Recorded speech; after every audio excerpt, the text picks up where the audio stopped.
Hi everybody. Sorry about that. I have not done this streaming thing in a long time. So hopefully you can see me now. Hi everybody. Sorry about that.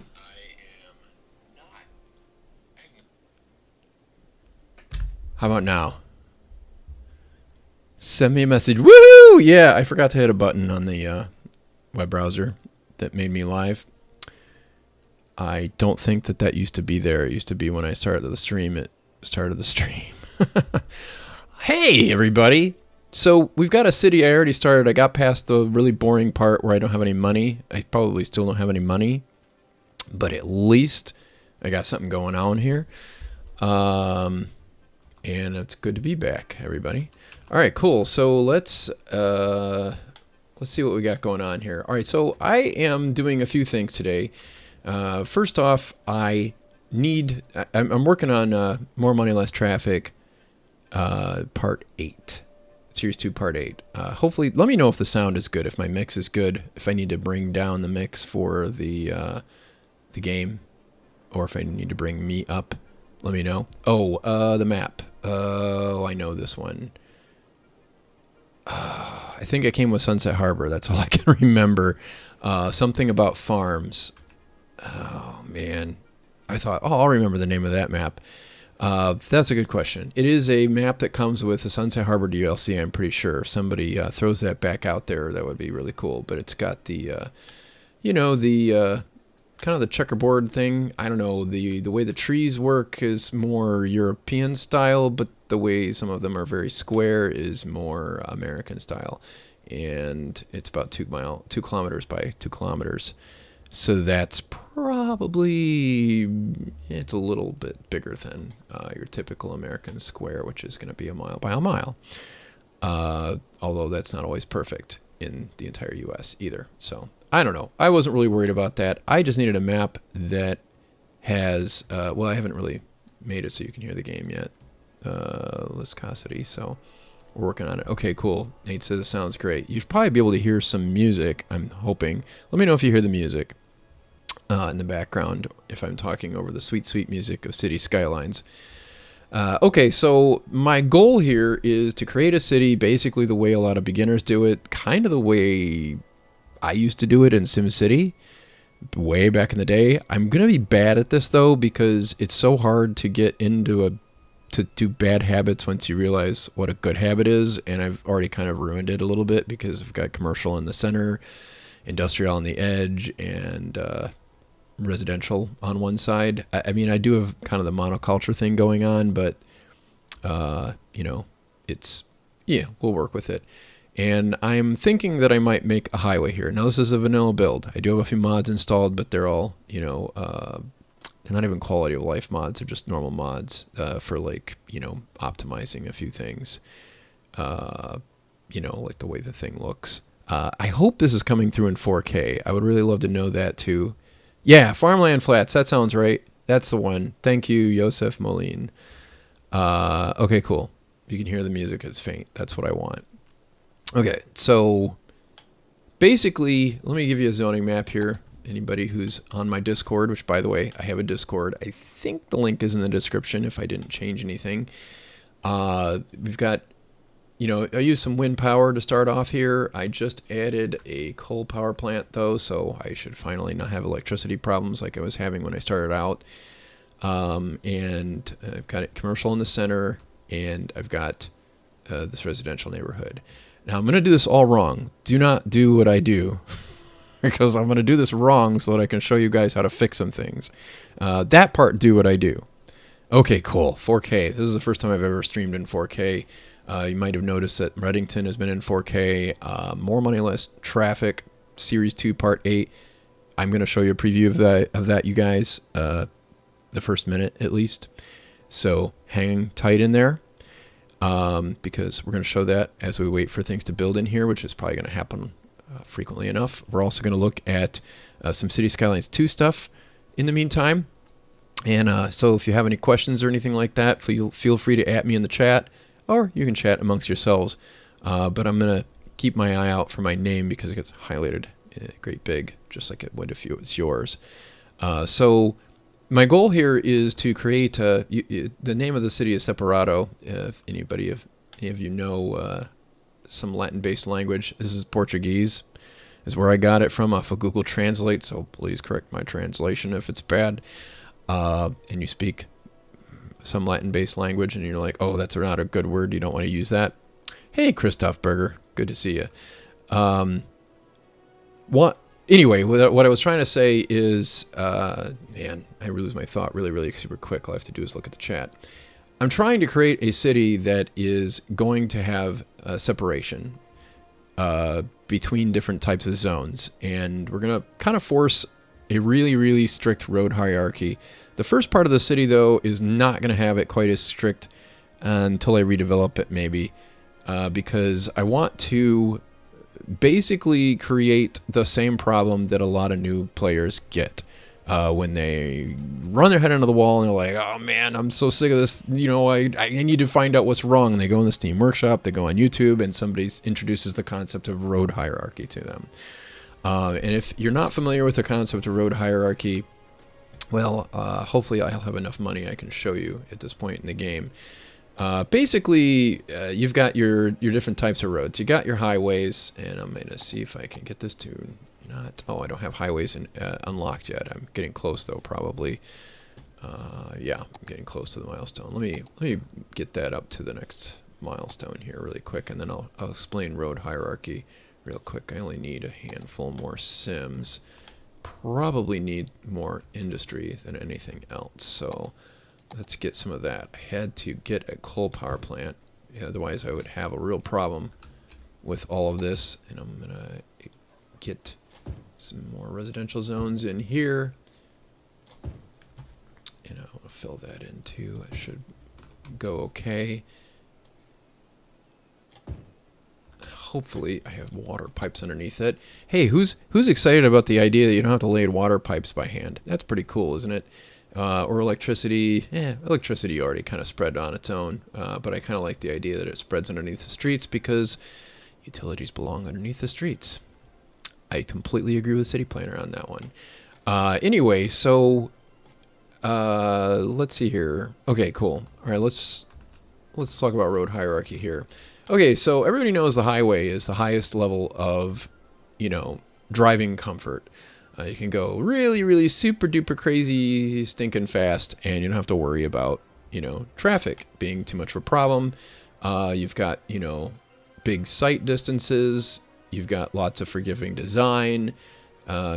Basically makes it so that you can drive really crazy fast and get someplace super duper fast. Then you have your arterial roads, and those arterial roads are typically... your 6-lane roads. Let me go to a straight one here. And, technically you'd have an interchange. I haven't, gotten to the point where I got the highways unlocked. But you'd have an interchange like over here, and you'd have like a 6-lane road. Yeah, I'll just build a mock one here. You got your 6-lane road coming off of here, and that would be your arterial road. And that would wind through the city. In some places they will zone on it. In other places they will not. The typical recommended design pattern would be that you don't. And now that we have this doodad here, we can actually, turn off zoning altogether along our arterial roads. Let me upgrade this one. So bang, no more zoning on that road. So that's kind of cool. That's another thing that used to have to get the Park Life DLC, and you could lay down a fence, which I don't have parks unlocked right now either. That'll be on the next milestone, which hopefully I will reach while we are talking about all of this. I think we will. We'll see. All right, so then after arterials, you have your collector roads, and those may or may not have zoning as well. But basically, you got your branches of collectors, and strict road hierarchy would only have arterials connecting to highways. It would only have collectors connecting to arterials, and it would also only have local streets. Let me get you one here, connecting to collectors. I hope that kind of gives you a really quick, super duper overview of road hierarchy. Basically, these roads are for access, these roads are for speed, and everything in between is sort of, just in between. Now, if you watch Not Just Bikes, watch Strong Towns. Hopefully you can hear me over the bulldozer. Then you probably also know from Strong Towns or Not Just Bikes that a lot of the 6-lane roads and 4-lane roads, if we're zoning on them especially, that makes for road hierarchy, but it's really bad road hierarchy because it's very, very unsafe because you've got all the driveways and stuff, like right here. You don't want this to be a super high-speed road. That's a commercial district. We've got all these Sims walking everywhere. They're having a jolly old time doing their shopping, going out to eat, maybe walking to work, doing stuff like that. You don't want them crossing a really super-duper busy road where everybody's thinking, I gotta go through the light. I gotta go through the light and drive as fast as I can. You want them, you want them on a road that is designed for slow traffic. But in America, that's not how we do things. And that's not just America. There's other parts of the world that do this too. We have buildings right on top of our arterial roads and our collector roads, and it creates a humongous conflict because drivers want to drive fast. The road is designed to drive fast on, but the road is also not designed to drive fast because it is designed with driveways, designed for pedestrians, sometimes even bicycles, and that's bad. We're going to design a city kind of like that, and we're going to use some strict road hierarchy, and then I'm going to show you how to fix problems that are caused by road hierarchy. Yes, I did just say problems can be caused by road hierarchy. Crud. Let me know how smooth this stream is. Okay, Separao. I don't know how to say that. I think that sounds right. Somebody else says separato is correct. But to be honest, most Portuguese cities use their names as a substantive, not an adjective. Okay, a substantive. That is a word that I'm not used to using in grammar. So I don't know if that's a Portuguese thing or a Latin thing. I think... Yeah. Yeah, I'm not really sure. Well, anyway, I won't get hung up on that too much. Frame rate is fluctuating some. All right. I'm getting an error on my stream thingy here, and I just don't know. Okay, now it says it's fine. My internet connection isn't the best. It's better than it was before, but it's still only 50 megabits up because we don't have great internet in this area. I wish I could get fiber. Let's see here. Good example for crazy roads. Yeah, well, we have those in Ohio, too. Like, seriously, all over Cleveland, especially in the suburbs, we've got people... You've got houses on stroads, and you've got, worse than that, I think, is businesses on stroads. It's not a great place to live, but, it's just the way things get built over time. The residential street becomes a main road because they built a freeway, and they thought, this is a great place for an interchange. But the city didn't really change the zoning, or at least the land use didn't get changed. In a lot of cases, the city does change the zoning. The problem is that the zoning doesn't force people to consolidate access to one point. It lets them build as many driveways as they want. So lots and lots of curb cuts, lots and lots of trouble. And it's also no fun to drive on. I love the Dutch way of doing things. It makes so much more sense. I am not getting to 1600. I am just short, and it looks like I'm not going to make it. So I'm going to add a bit more industrial and commercial zones here. At some point, this is going to probably get turned into an interchange. Might get turned into a boulevard instead. Not really sure yet. Okay, so let's add some more streets. You know what? Let's just blow this out one more block. I don't want to bother with the curved roads just yet.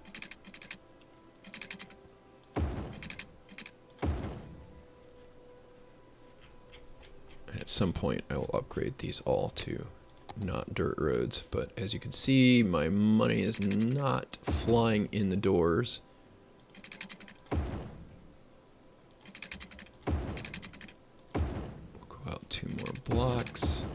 Boy, this is going to be so much easier in City Skylines 2.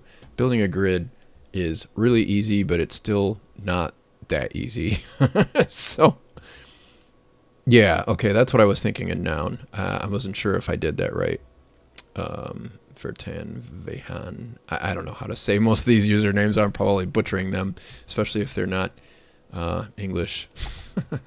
Anyway, let's get us enough sims so we can have highways, because that's kind of driving me nuts not being able to build that.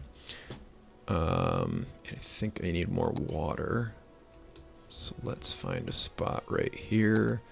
This is a little trick that I like to use where I just build the node where I want the water tower, and then I build the water tower on top. Oh, now I hit it. All I had to do was add a little bit more. Okay, cool. So we have enough sims now. Keep this going. I'm going to build this city kind of as fast as I can. Just sort of slap it together. And I think I can I buy a square now? Yes, I can. Which square to buy? I need a highway square. Why don't we buy this one? That would be good. And I can put more industry over here, perhaps. Yeah. Perhaps.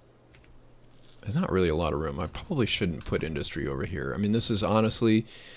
industry is where you want to have that, you know, heavy industry in the most undesirable location you have. Oh, which reminds me, I need to build a high school before I forget, or I will always have education problems. Let's see. I like to put the high school in the center. That's a little close there. I think that will do. That'll get me close to the river, but not too close. All right, so let's see here. I've got all of this. Police, fire, healthcare, death care. Where's death care? Got no death care yet. I can build a park. That's handy. Let's put a park right over. Let's put a park right here. Yeah, that's what we'll put it. I'll put a park area there at some point, probably.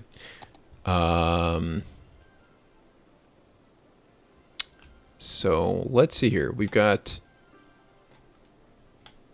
ourselves our highway layout. All right, so we're gonna do something a little unorthodox here. So I'm not really ready to go full on highway here. That's gonna be messy. That'll be okay. We are going to... Oh, I still don't have highways unlocked. I thought I did. Oh, I gotta get to 2800? Oh, my bad. Well, never mind. Yeah, at some point we'll fix that. I'll just make that highway from all the way to there. So we at least have two-way traffic. But anyway, like I was saying, I kind of like to put... You know, I'm going to extend this as a highway over here in this direction. I don't know where exactly it'll go. Probably going to build way more freeway in this than I would ever build in my city normally. This is somebody say it was Farmland Flats, I believe is what it's called. Timber Graphic Designs. And thanks for your kind words, Philip Lombard. Yes, thank you, Philip Lombard from the Map Pack DLC. So, sorry, I'm all over the place here right now, and I'm getting another unsmooth stream thing, and I'm not sure if that's because of my performance. I'm sort of guessing it's more because of the stream not being able to keep up. So, let me know if you guys ever have any problems, you know, like fill up my chat and let me know, hey, this is not coming through very clear. If you have any problems. Okay, so here's what I was going to share here. Basically, what I'd want to do if I'm extending the highway out here is this area over here is going to be pretty undesirable because we're going to have noise from the freeway. If I look up at noise here, there's going to be some noise here. It's not super far away, but it's definitely there. I'd rather have noisy land uses like industry right next to other noisy land uses. So I'd probably put industry over here if I was doing things in a perfect way. I'm not going to worry about it too much today. Really, I'm going to put a residential neighborhood over here. So I'm going to extend this highway a little further, and I think this is where I'm going to really start using the road hierarchy more. We'll just go out here. Whoops.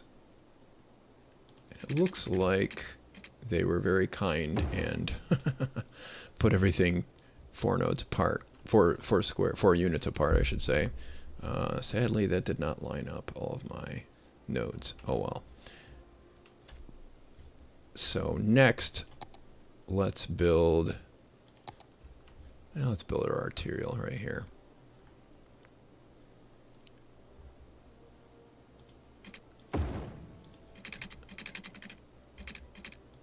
And we'll put a little bit of a curve into this thing. Actually, what I'm going to do, instead of just willy-nilly going willy-nilly here, I'm going to plan. Yeah, you know what? I should probably make that not an arterial, but we'll deal with that in a second. Alright, so we're going to use a 6-lane road arterial right here for this neighborhood. Actually, how far? About 20 something.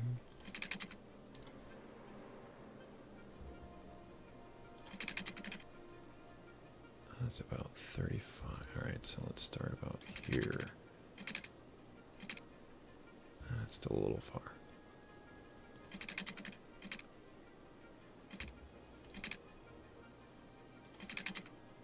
Okay, that'll do. Gives me a reasonable curve right there. And I'll build me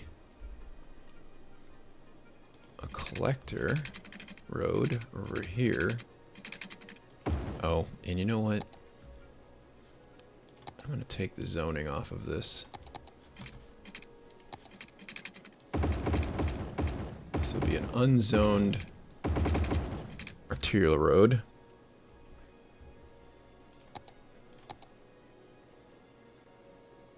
And hopefully I'm not going to run myself out of money here. Alright, and then I'm going to put a curve over here too. See if I can catch one of these. Nope, it's not going to work with me.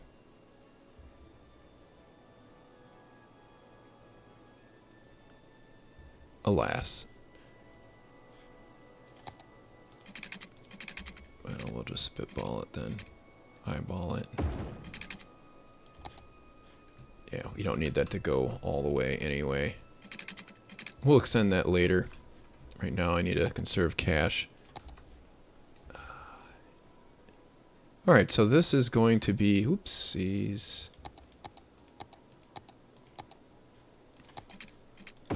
Whoops, that's not what I wanted. Okay, so we've got some zones here. Zoned, we're going to have a zoned collector road, and then I'm going to build, actually, technically, we're going to have a secondary set of collectors here.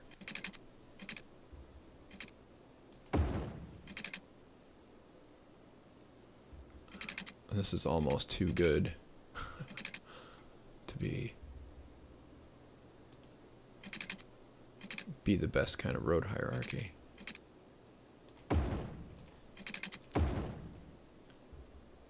Oh, I needed to go out a little further there.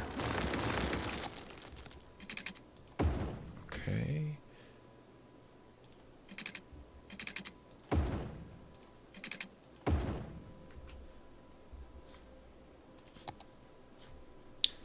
And you're going to notice it's going to be kind of gritty. Sorry. It's just faster to build grids.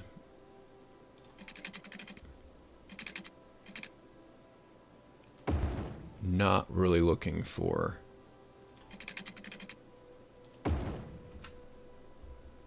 excellent efficiency here. Alright, I need enough to get some of this going as... Not that.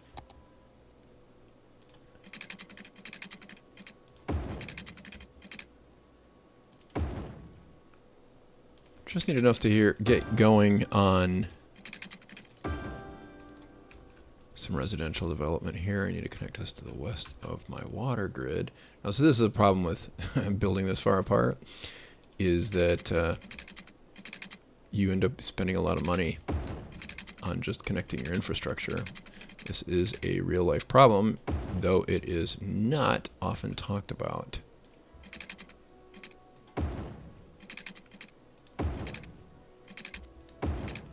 Alright. We'll also put another road right here. Okay. Need some electricity over here too. Let's get them building first.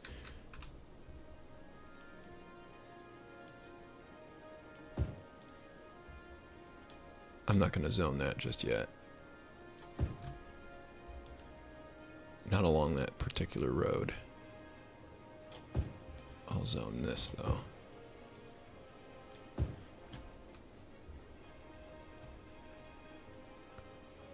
Let's get some electricity.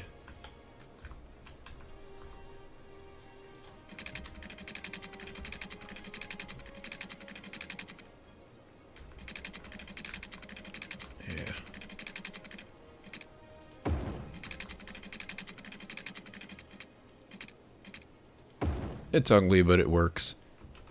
Alright, so now all these people are going to be forced to drive all the way over here to go to work, if I make enough places for them to go to work.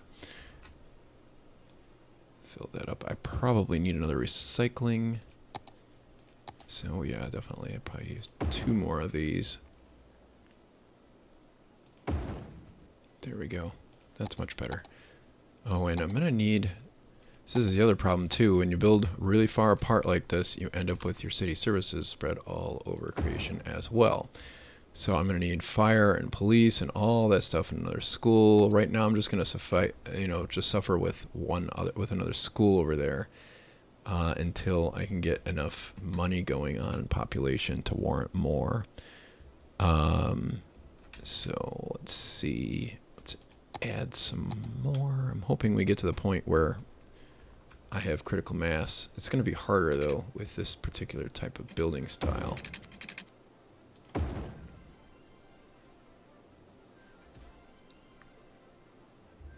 Ooh. We're not going to connect that.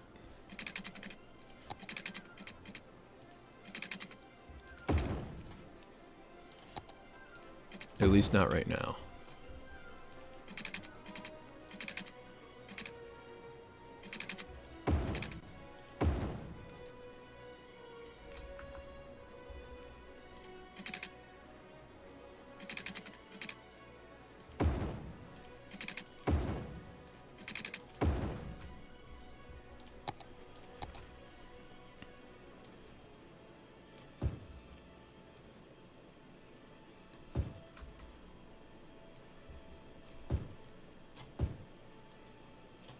Get some more residential going on over here.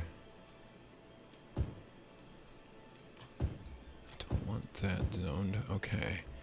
And I need to get pipes because those aren't automatic yet.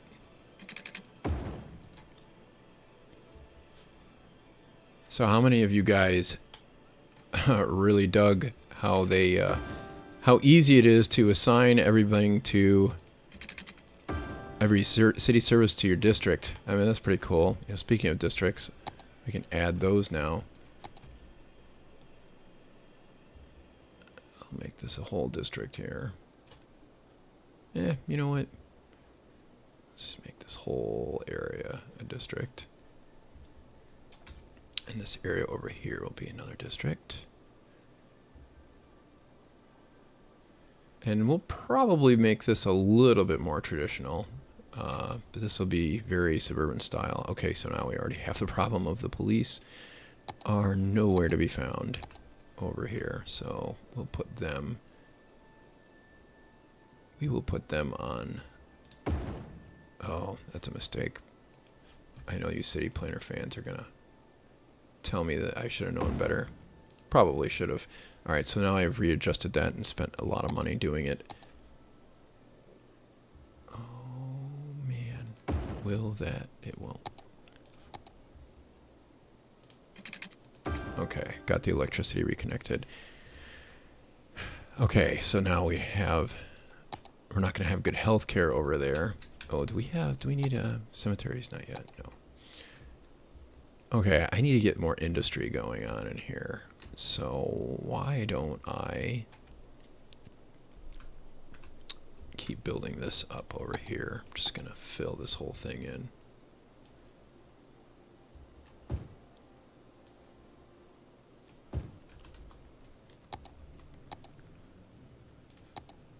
going to fix this. I accidentally put them all the way at the end of the street. Now I can't extend that block. There we go.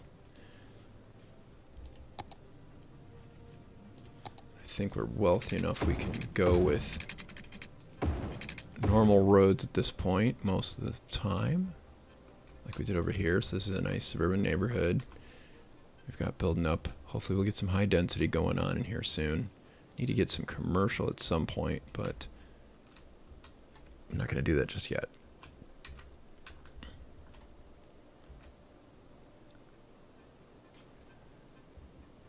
Maybe I am.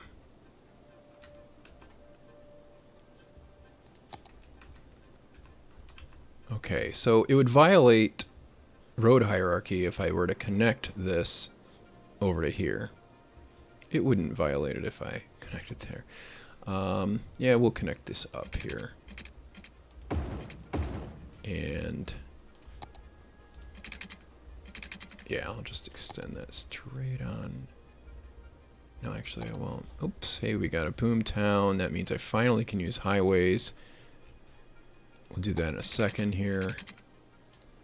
I'm not gonna do it quite like that. Let's see here. So I need to put some commercial in here. And we're gonna do this without the collector. I'm just gonna have a, well, nah, that's not entirely true. We will have a collector of sorts.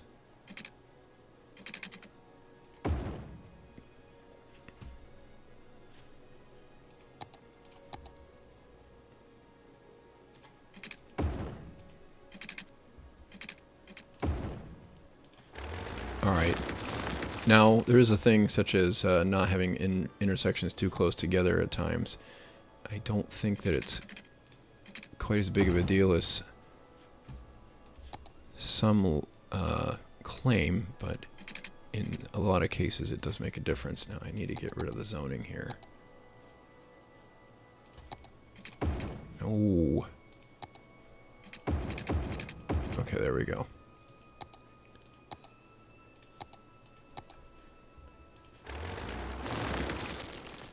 We're going to redo that a little bit here. I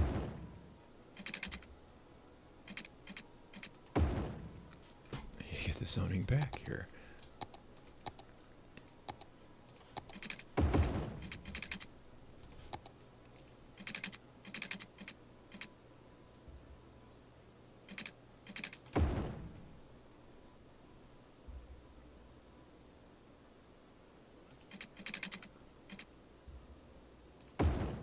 Won't zone on the collector there.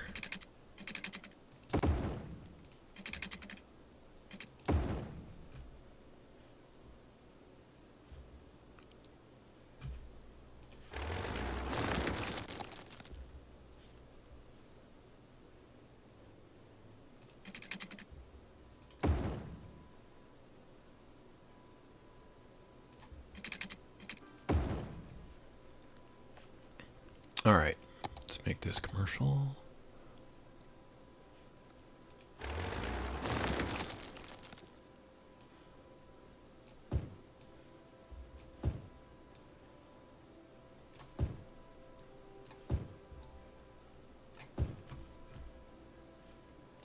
speed up the clock and get some water over here.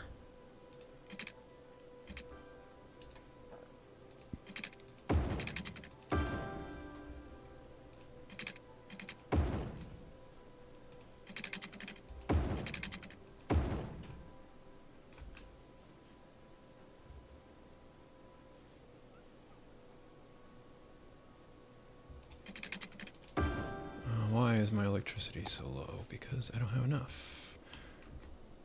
Is it cold? No. It is just... I just need more electricity.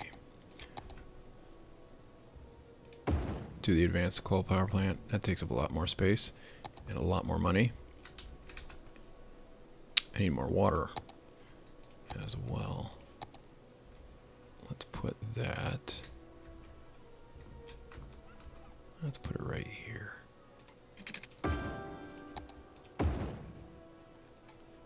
Should do the trick.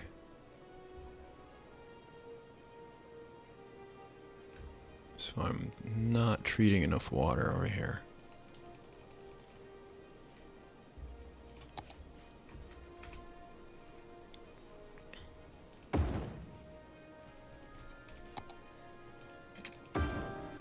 Now I should be. Oh, didn't build my death care. Where to get a cemetery? Those are really good in residential areas. That would work there. Should do the trick. I should see all those clear up. We're getting a lot of traffic over here, so it's probably getting about time we need to consider the highway stuff, since we have a lot of population living over here in Garland Hills. Let's see what we have going on here in the chat. Hey, it's Peeball Joe. Didn't see you come in. Hey, Sean. I wish this game had a plan. Yes, I do too. Deconstruct. I am totally with you. Workers and Resources Soviet Republic. If you haven't tried it, go try it. It's awesome. You'll like it.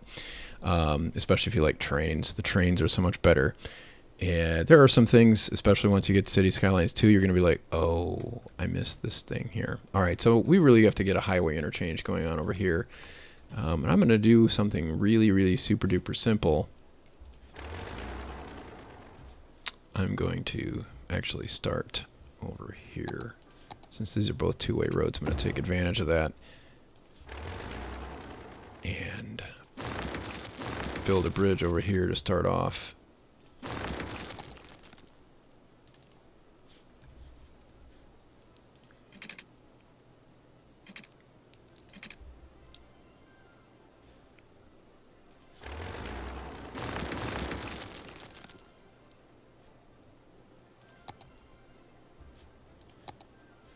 We'll do 3.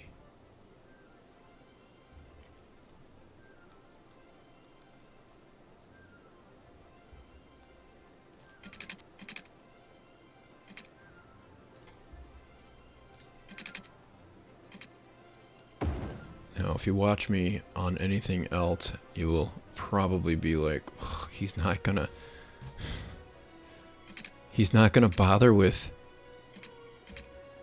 bringing the road up. Nah, I'm not. I'm just gonna go elevated. It's a little easier.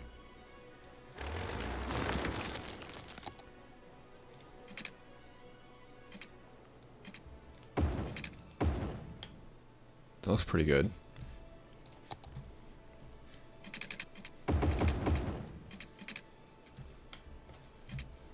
Alright, let's get an exit here.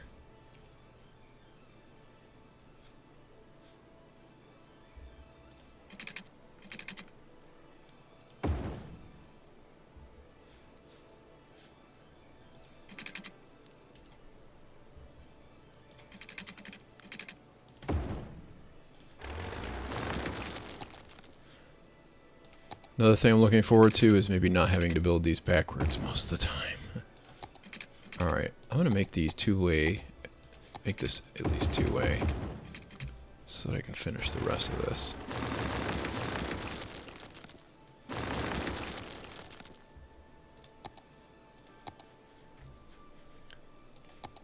Parallel road, that's going to be really nice to have too.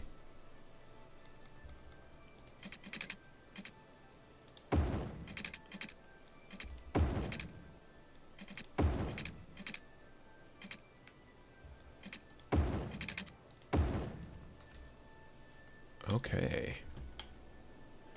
So far, so good.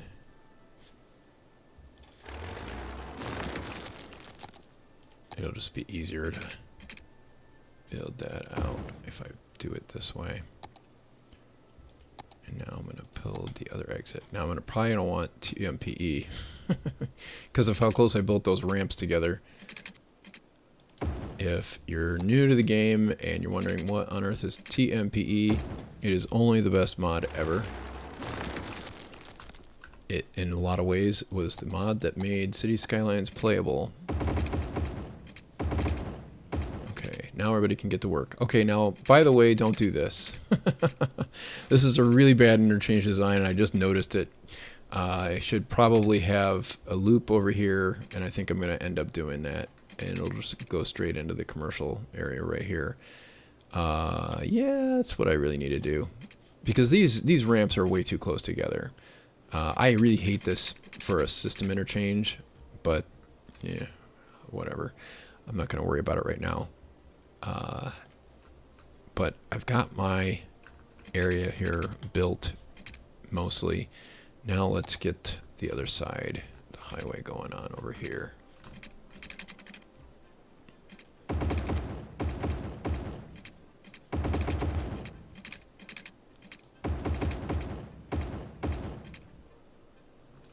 Okay, I need to build a bridge. Should have made that two-way too.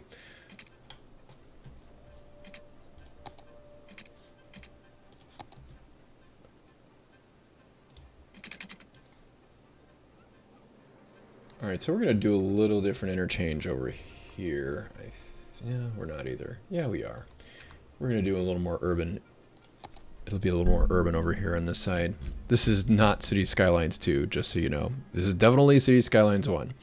If you've seen any of the video for City Skylines 2, you'll be like, oh, yeah, it's definitely not that.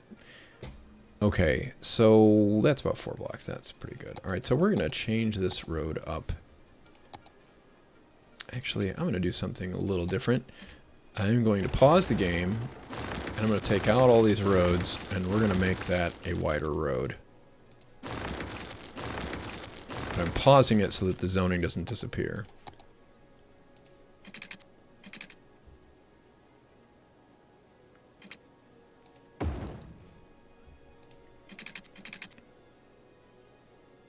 I think I did that right. I don't know. I did not.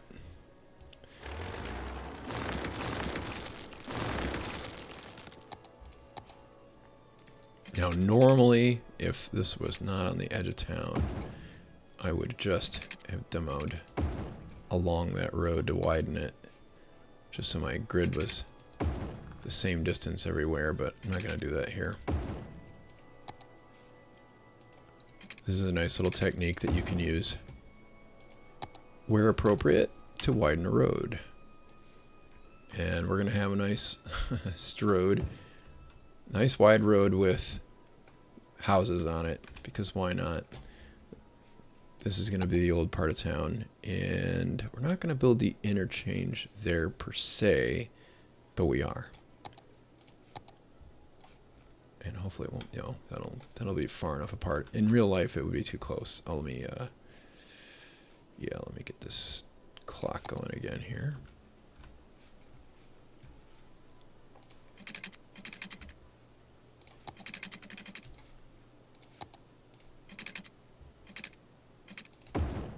Start there. I'm going to want that to be kind of long because everybody's going to have to slow down remarkably.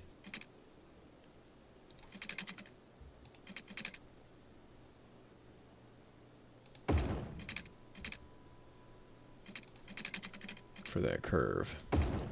That should do. I'm probably gonna want... Yeah, I need to make that two-way right there.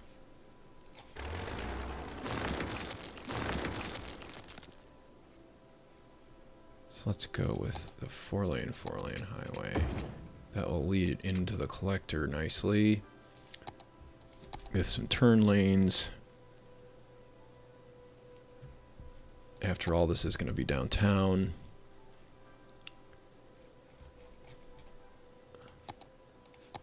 Yes, I know the lane math doesn't work out perfectly.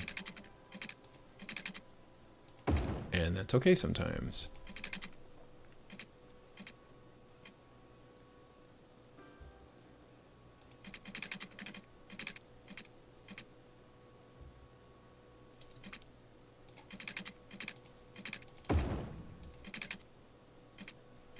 Long enough acceleration lane. Now if I just reverse this, it will be used to get in and out. Or at least in. Oh, yeah, I made a mistake right here. Well, I'm going to have to... I probably should sync that.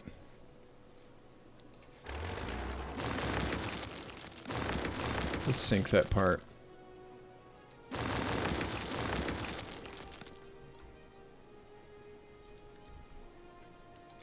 And we'll make this two-way over here.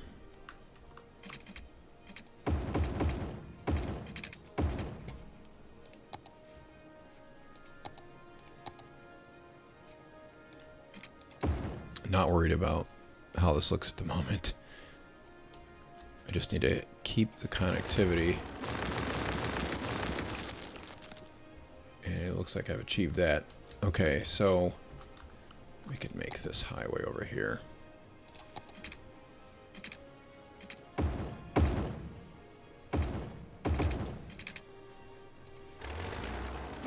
Don't need that. Okay, that should work as a stopgap for now. Let me see if I can... I don't have enough... I need more industry. How about we come back to this here?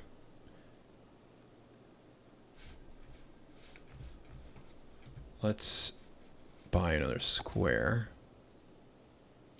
along our highway right here. And that's all we can get. And I'm going to build an industrial area over here. And we'll have it do farming. I wish that I could get this square. That'd really be helpful. Okay, so we're going to build this one right. I'm going to start with... Oh, not that one. There we go. Alright, I'm going to start over here, way over here. We don't need our interchanges way too close together.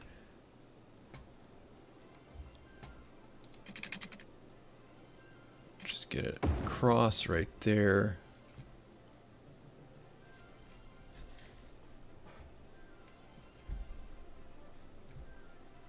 And I'm going to start taking some shortcuts.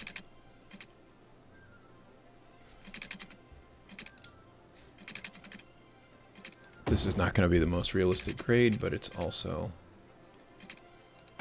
not going to bother me.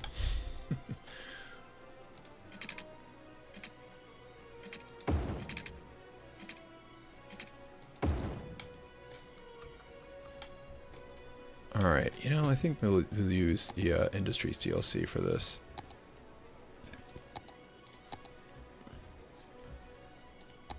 Let me get an exit built here. And this isn't that close. I could get away with a diamond here. I don't think I'm going to try that. So you'll have to put up with me building another custom interchange right here. Not on that road.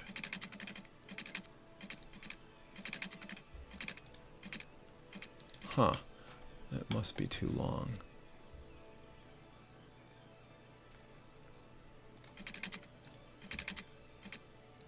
There we go.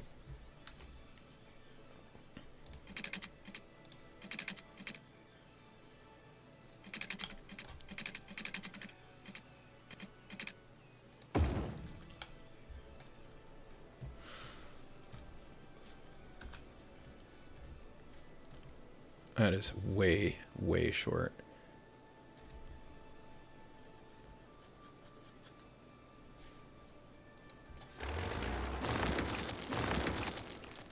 I need the loop to start. start there, not.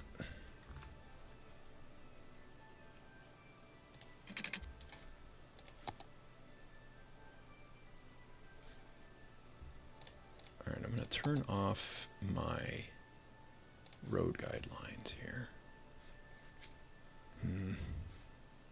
So much easier to do this with a grid. Can I get one of these to fit? Nope.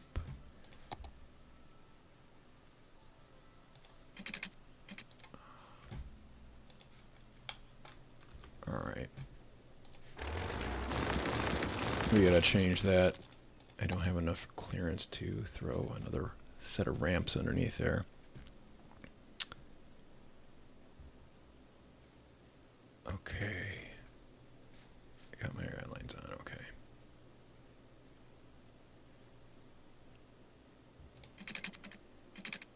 Oh, seriously? Alright, we're gonna do something a little unorthodox here.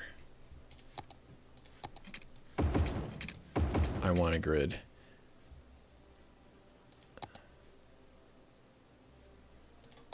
And then I want my 6-lane road. Hopefully, oh, that's what my problem is.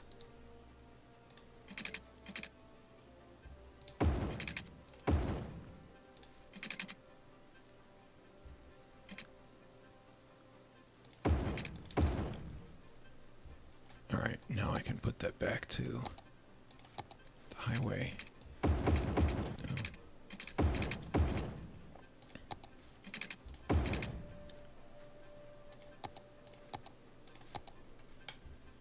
Okay. Excuse me. All right, so let's get ourselves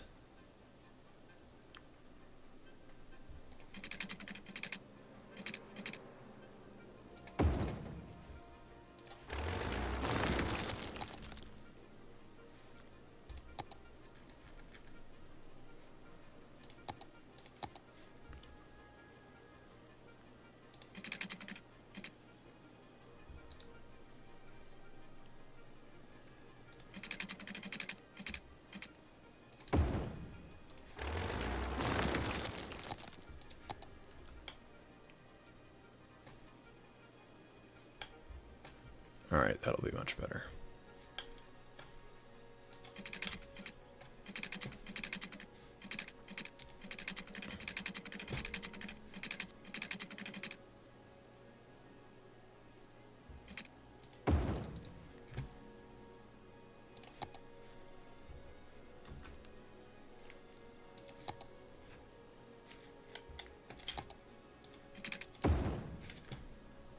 All right, this will allow me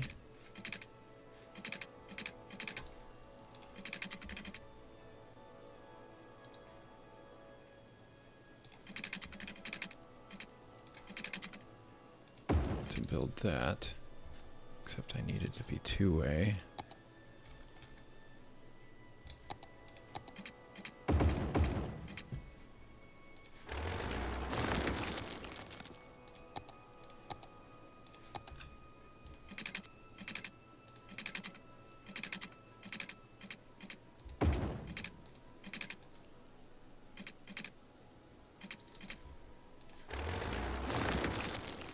Worst entrance ramp ever, but it'll do until I get that square. This is an ugly interchange, guys. I'm sorry.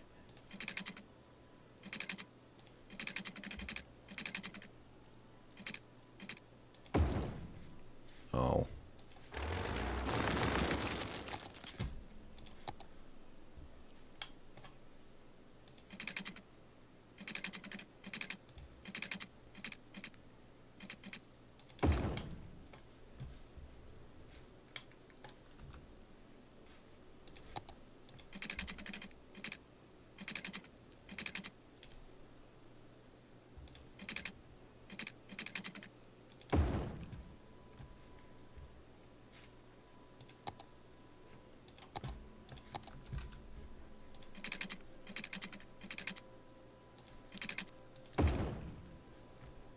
Okay, it's an interchange.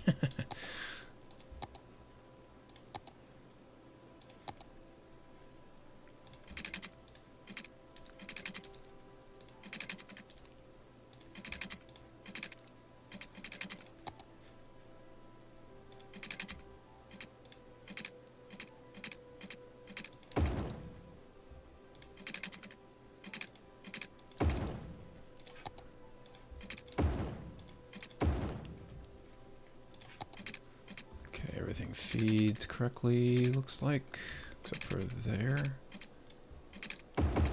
Okay. Now I can build an industrial area over here.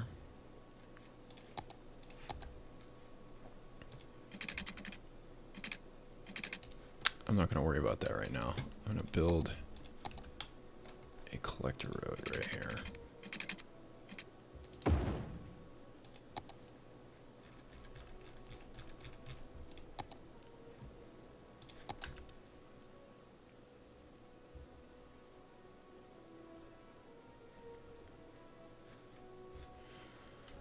Okay, and then I'm going to go out a few blocks and I should do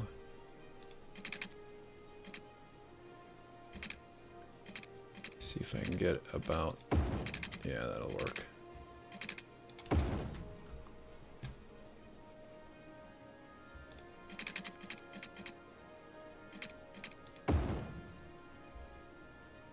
And I don't want to have my intersections too close to other major intersections, so that's why I'm building this the way I am. That should be enough to get me going. Again, I have really long runs for the infrastructure here.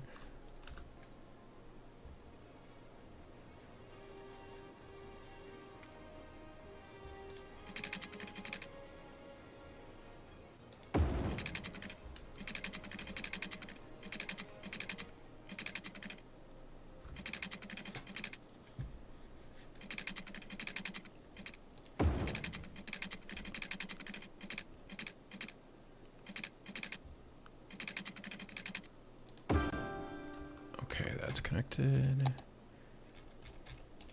Get some electricity over here after we get some building going.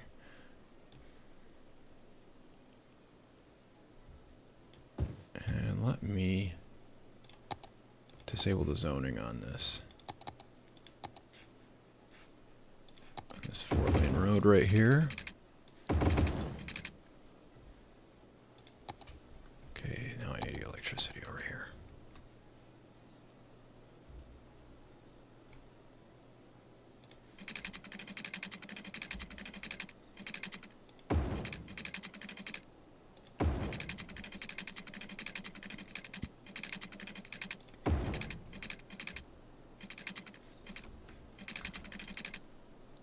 Oh, come on.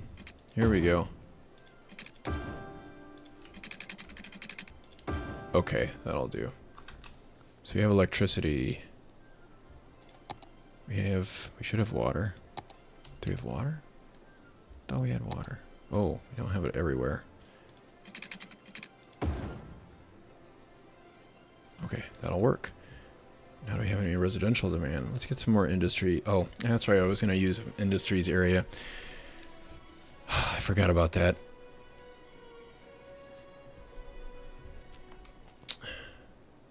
You've got really bad lag.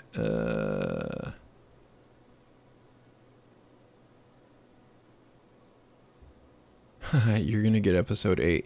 You know what? Actually, let's get a little bit going here, and then I will show you the preview of it.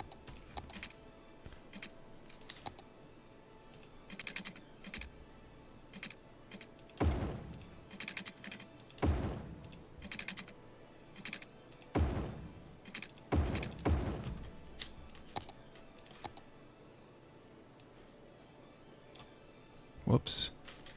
Helps if I have zoning.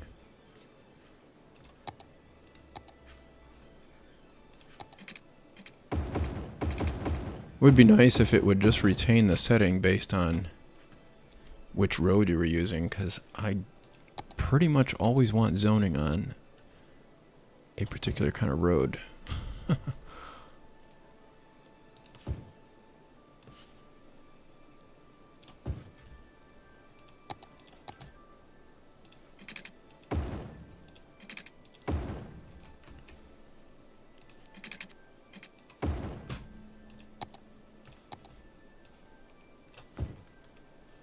Okay, so that should take care of that area over there.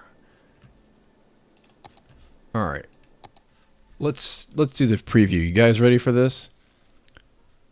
Do a preview for more money, less traffic. Let's see if we can get the lag to clear up on the live stream here. While I'm waiting for the lag to clear up, I know this is going to be a really boring look. Let me see here.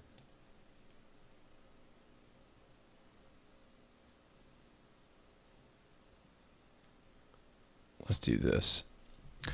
Okay, so I'll let you look at that and admire it while I wait for the stream to recover. Seems like about every few minutes it gets better, and then it gets worse for a while there. I don't know why that is. It's probably because, oh, it's dropping 23% of my frames. That is not good. I don't know why. It could just be because my settings are terrible. What is it I don't like about that system interchange? I don't like a system interchange that is a roundabout because there's a lot of weave areas. That's not something you really want in any system interchange. A roundabout interchange is almost like having a cloverleaf interchange, except for that you've just moved the weave areas somewhere else so that they're not on the highway. So that's a good thing, but that takes up a ton more space, that roundabout. So just so you understand, that's kind of where I'm thinking on that. I really think I need to drop down to HD to see if I can get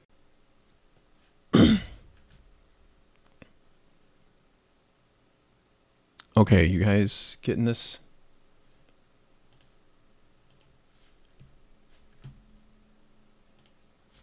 I stopped the stream, I restarted it. I'm hoping we won't have drop frames. I switched down to HD instead of 4K on OBS. So this should be better. Let's see here. Do we have any interesting things here? Okay, cool. All right, so basically I didn't like that that system interchange because of all the extra weave areas. I hope I made that clear. Please let me know if I did. I will discuss it further when I come back to the city.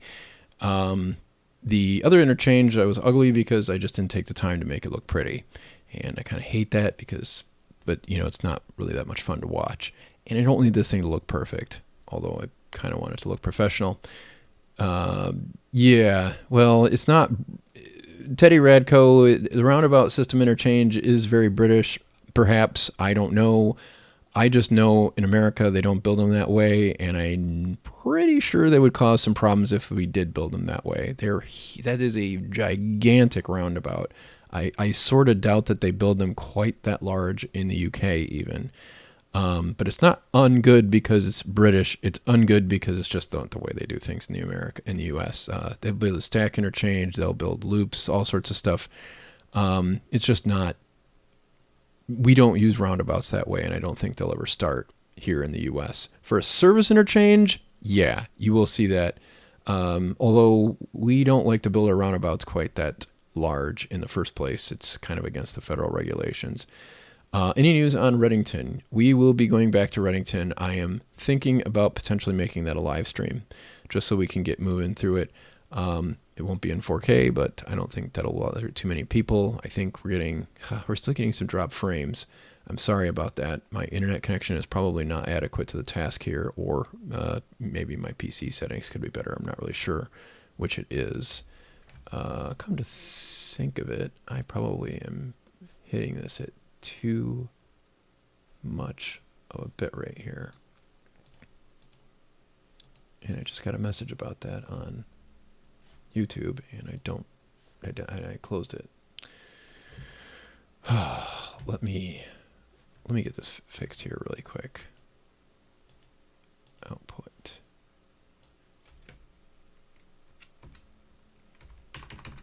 Let's just try 15,000 kilobits, and we'll see how that goes. All right, so more money, less traffic. This is a preview of it, so enjoy. With grids. Whoops. Start at the beginning. Would you like to play City Skylines without running out of money? Are you frustrated because your cities get choked with traffic? Hi, I'm Lee, and in this episode of More Money, Less Traffic, I'll show you how to improve traffic with grids. Yeah, you heard me right. And for all those players who treat road hierarchy T intersections and roundabouts like they're some kind of religion, you're gonna want to see this video all the way to the end.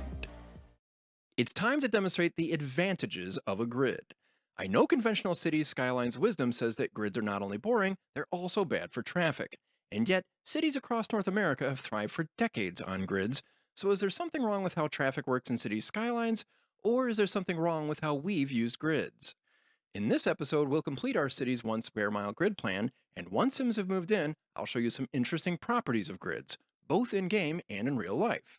Afterward, we'll see how to apply the traffic concepts we learned to ease congestion in our cities, whether they use a grid or not. By the way,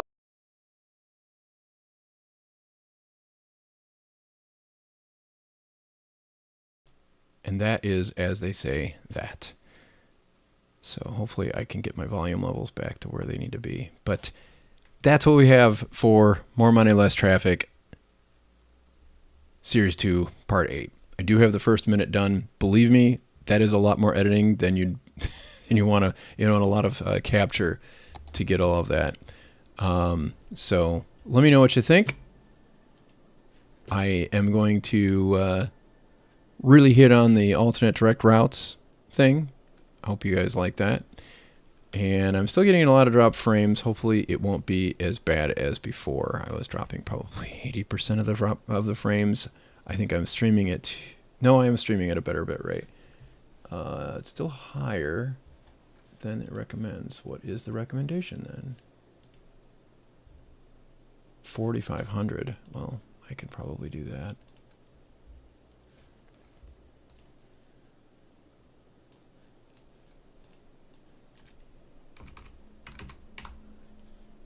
What would be great is if we could use H265 instead of H264.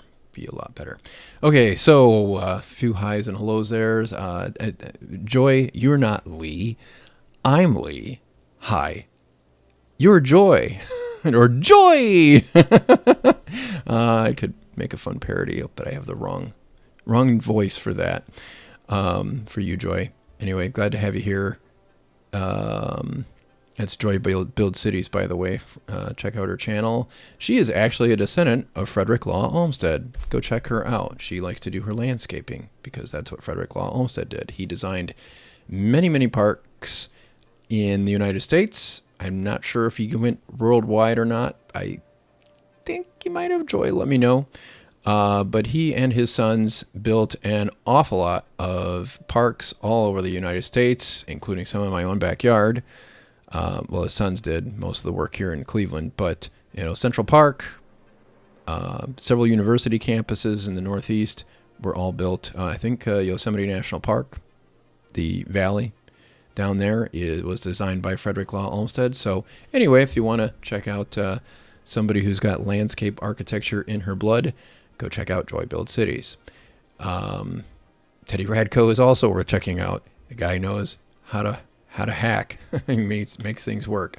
Anyway, so we've got a new neighborhood over here. It's not nearly as big as I'd like. I need to make this farming industry, so let's work on that. Let's get a farming industry area here. Okay, I guess I have to establish that first. Thought I could just build the wait, can I even do that? I have to be able to do that.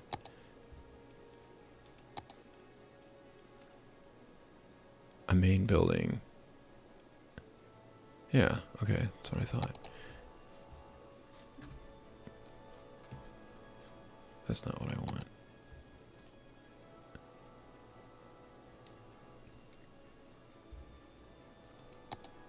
I know how to do this. I swear. Okay, painted industry area. That's what I want. We've got a lot of fertile land right here. We're going to take advantage of that to get some of my industry going.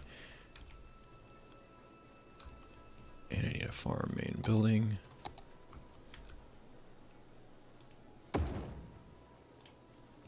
And let's get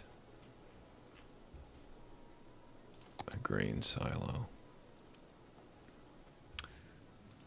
This is going to be a pain, because everything is going to want to go in every which direction.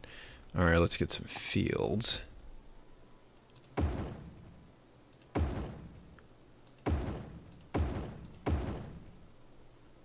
And I think... do we have any processors yet? No, we don't. And for some reason I have to get farms watered. Reality is that the farms don't always need watered. Sometimes they get it from the sky. At least they do here in Ohio. Sometimes they bother to irrigate here in Ohio, but generally we get enough rain we don't have to worry about it. And let's see what we have going on here. Do we have enough workers? Spots? It looks like I do. So we'll let that work its way up. We'll get some garbage facilities over here. Still building recycling centers.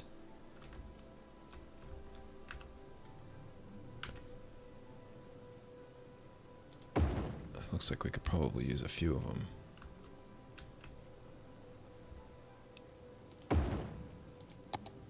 Okay, that's good. Oh yeah, I never finished this over here, did I? Let's get that done.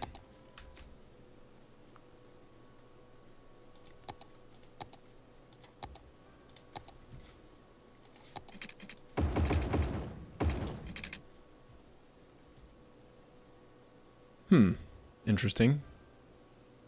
I changed some things up a little bit and made that flow a little better. I don't know why. Okay, so we need to grade separate this. And I was going to sink this, wasn't I? That's going to be fun. Okay. I need to build a temporary crossroad over here.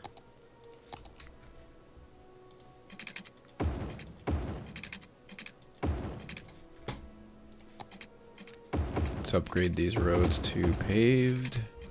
It will get things moving a little better. Okay. Now we're ready. We're going to lose some commercial here, but I think we have the demand. Alright, so something we need to do here is we want to make this so that it's a straight across bridge and the highway is sunk underneath it. In reality, this probably wouldn't be advisable because I bet you the water table is really high over here, and I just destroyed the only way to get electricity across, didn't I? Let's fix that. Glad I wasn't looking in the wrong direction when that happened. That will fix our water grid. Yeah, there we go. Let's just double check our utilities really quick. We're in pretty good shape. Okay. Alright, so in real life this would not be advisable because that is probably only about 12 meters above the river level and the water table is probably higher than that. But we're going to ignore reality, the real life implications of what we're about to do. It is so much easier to do this with mods because I could just set this, I can figure out how high this is and then go 12, and I don't have to 12 units below, 12 meters I mean. Each one of these is a meter.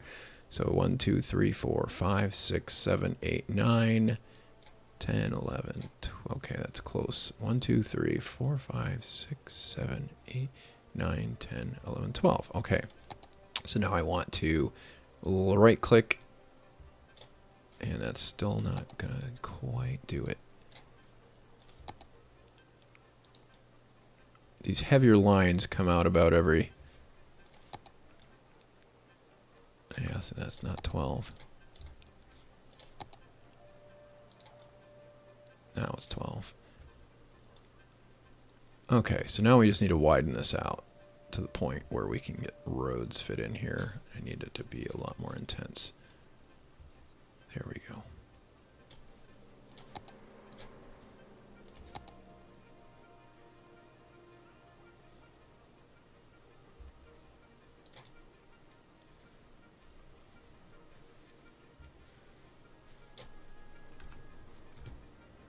Okay, that will be probably, yeah, that'll just be a road that goes across. We'll be able to build all sorts of roads across here once we get this done and have a nice handy dandy grid.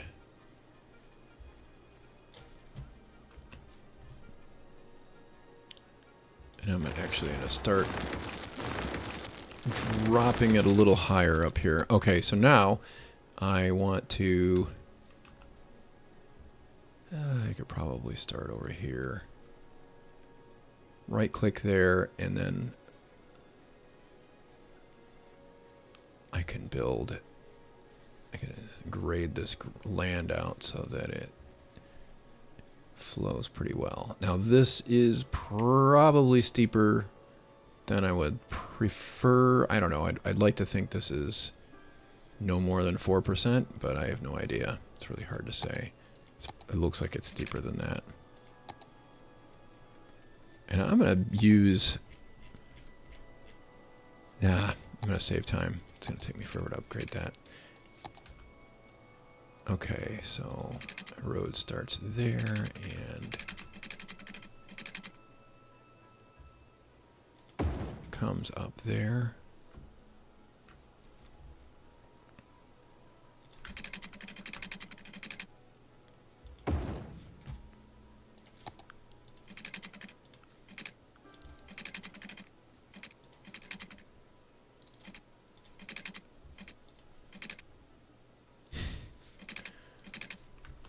Well, that's annoying.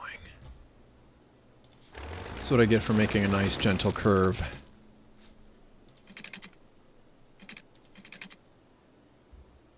It won't let me rebuild it the way I want it. That's kind of not perfect. Oh well.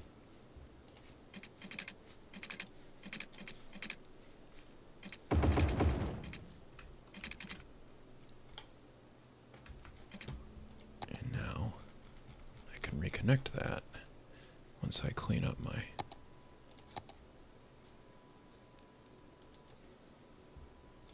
Now with the other tools, I can just...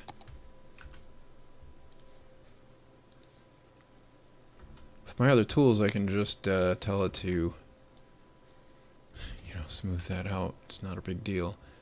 Let me make room for a ramp right there. And do the same over here. Yeah, that's gonna be trouble. Okay, let's get the other side built here.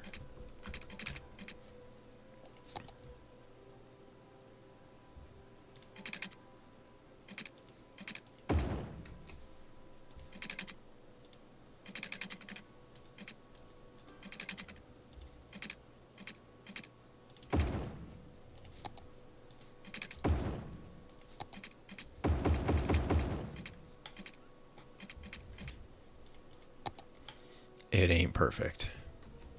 It'll do. Okay, let's bring this back over here.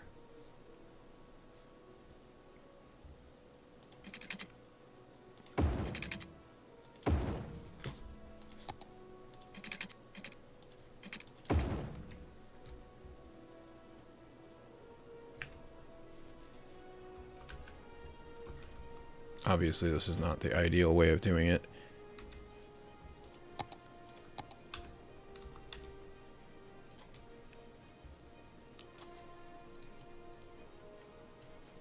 As far as the interchange goes, we're going to need a second interchange here. In fact, I might even just not use that ramp at all right there. Yeah, I have to decide if I want to do that or not.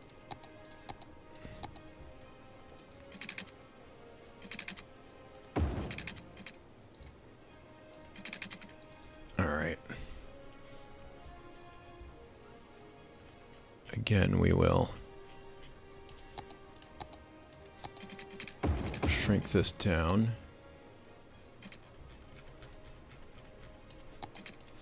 So that I can get a node.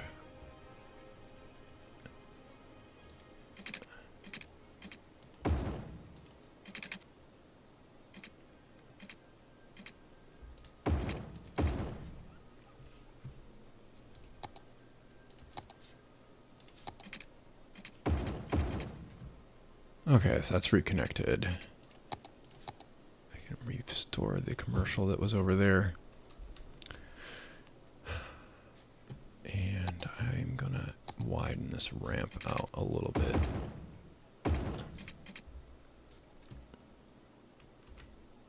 Oh, I forgot about that. I can't do that yet.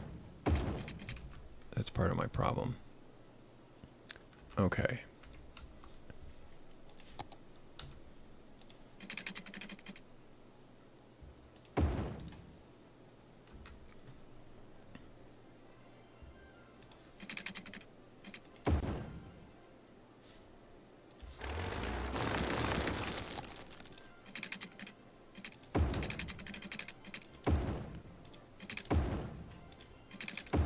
Now, if you're wondering why I'm not talking, it's because I can't walk and chew gum at the same time. Okay. This is probably not going to be the prettiest little area over here as far as traffic goes. So that'll leave me an opportunity to show you guys how to fix more stuff. Okay. Oops. This is what I want.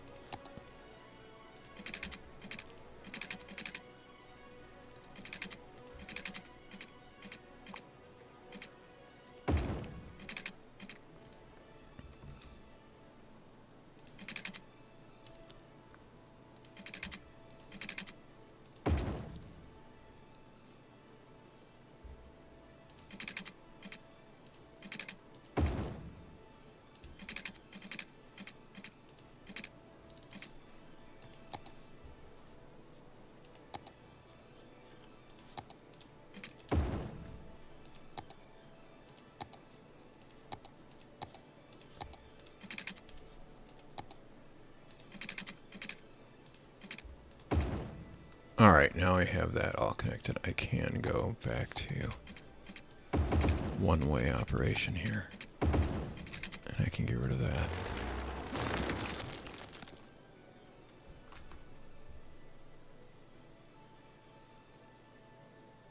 Hopefully some of that traffic will separate, but it doesn't look like it's all working out the way I was hoping.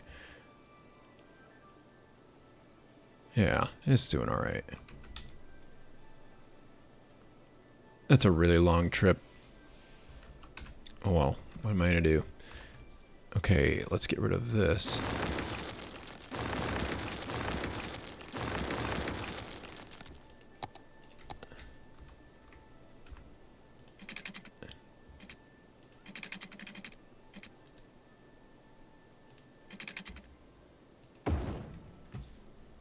That should fix my electricity problem, and now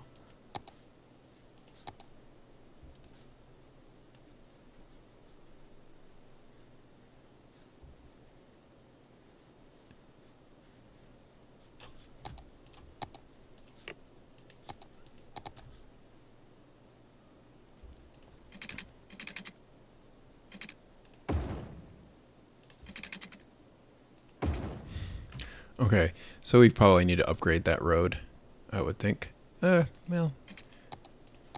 you know, maybe I'll leave it alone. I'm going to leave that alone. Yeah, I will upgrade it for the time being, but I'm going to use the 2-unit road instead of the wider one. Probably should use that over here. Nah, we'll leave it alone. Alright, let me see what the chat has going on. Pat your head and rub your belly. Yeah, I know. I really can't do that very well either. I have it on good authority that Cleveland rocks. Is that true or just a marketing ploy? I don't know. Live music's here is not too bad. That's from Tyler Hallen.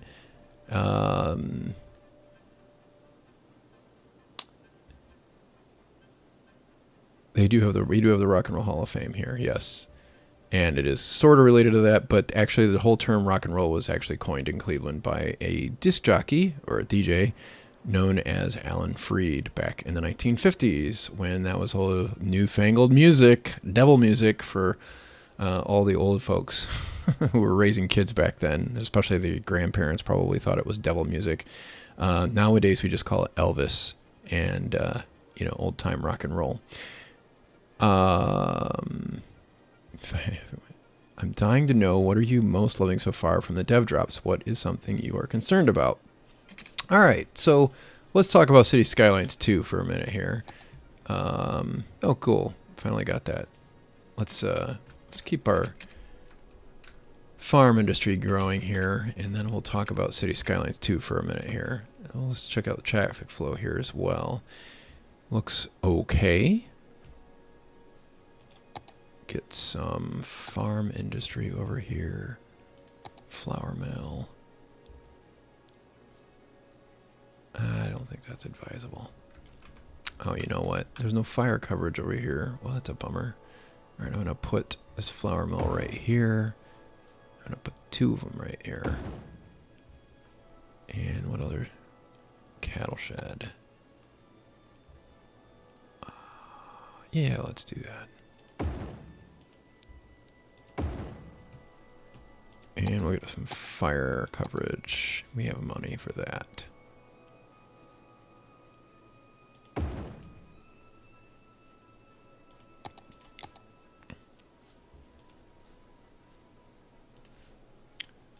I forgot I don't have the disasters thing built. Okay, let's see. Farm area. How is this farm main building looking here? I think we need to get some. Okay, so we have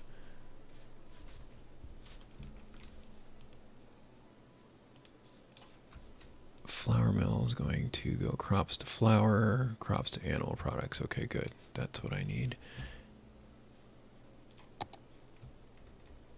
And I probably need a warehouse or 2. I can build a barn. Let's build a barn. All right, warehouses. It's kind of small.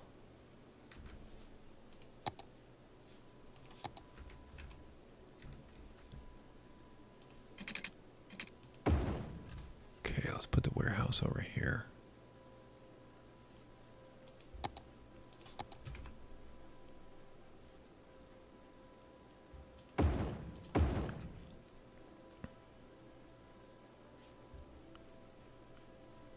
More farm buildings. Make sure I have water. I have water. Set that to animal products. Set this one to, nope, flour.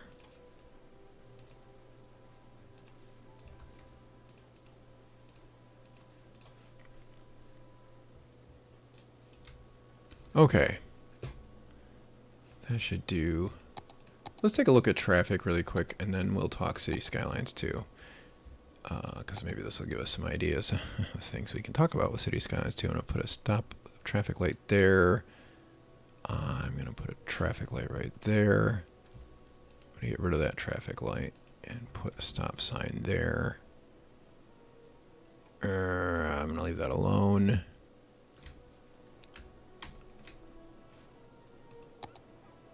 That looks okay, but I don't need a traffic light there.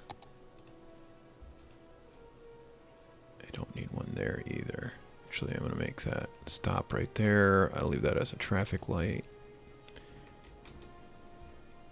That can be a traffic light, I don't care. Oh, I do not have enough water, do I? Oh, I have a break.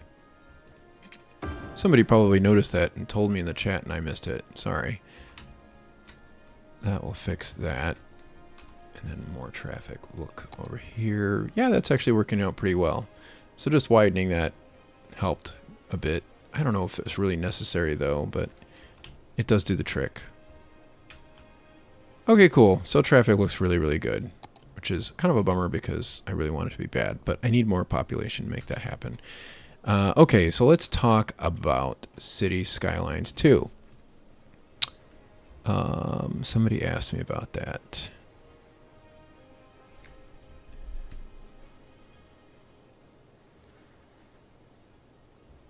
was actually just wondering that. I love that we can ask service buildings to operate in the district we want. It looks like we can be more precise with creating the district shape. And it looked to me, Joy, correct me if I'm wrong, but it looked to me, and I thought that they told us this earlier, that you can actually set the service, so maybe you have two neighborhoods on an island. You can have one police station service both of those and, assign them to both, but not have them go across the bridges to get off the island to go some other neighborhood that you don't want them to go, where there would be another police or fire station there.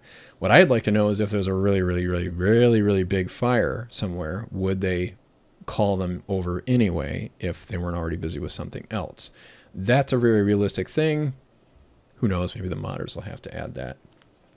But yeah, I am really, really into that. I am really liking the walkability. I'm concerned that everything looks modular, Joy says. I like to paint, so I wonder how that will work. I'm not sure how that will work either, but here, I'm going to show you a little thing I wrote a while back. You might see this in a video sometime if I can ever figure out how to make a video fast instead of slow. This is what I'd really like to see out of City Skylines 2. I'm going to make this really, really big. Ooh, that's really big. So we can see it. These are a few things that I wanted from City Skylines 2. First off, mixed use zoning, at least ground floor retail office options for residential. It sounds like that's actually in the game. I'm at least the commercial part. I don't know about office. We haven't seen that yet. I would love to have parcels instead of zoning squares. Thankfully, I wasn't married to that one. It doesn't look like that's going to happen. Less cartoony, more realistic looking buildings and vehicles. We did get that. I'm really digging the way everything looks realistic, especially with the high density. I think it'll at least look a lot more American style. Hopefully they will have some good European building sets that will look a lot more like what you'd see, in the UK, in London, or in Paris, or different parts of Europe. That definitely has a different kind of style. It's not like you don't have any the big tall towers like we have in the States, but you guys actually understand that density doesn't necessarily mean towers. It just means more than 2-3 floors, and even 2 or 3 floors can actually be quite dense compared to what we have in American neighborhoods. I get that objection a lot, is like, oh, well, people don't want to live on top of each other, maybe you think about that. It's like, well, I have a townhouse. I don't live on top of anyone but myself, and it's a pretty dense neighborhood. In the space, you could probably have built 3 or 4 or 5 houses, maybe. Yeah, I don't know, maybe you could fit 6 or 8 in here. There's 37 units. And that's just, one part of the street. There's all sorts of townhouses on my street and apartment buildings, and in all throughout this neighborhood, and we don't really live that close together. Sometimes the neighbors do get heard. That is kind of a bummer, and I don't know what just fell. Oh, I just got my level 3 on a farm, so I can build a milking parlor and a lemonade factory. I don't have any glass though yet, so I have to figure that out. So let's keep the farm industry building over here. So anyway, yeah. Where was I on all that? Hey, how come that doesn't have electricity? Because I don't have enough electricity? Is that why? Yeah, I don't really know why. Looks like I have plenty. All right, let's build a little more farming industry over here.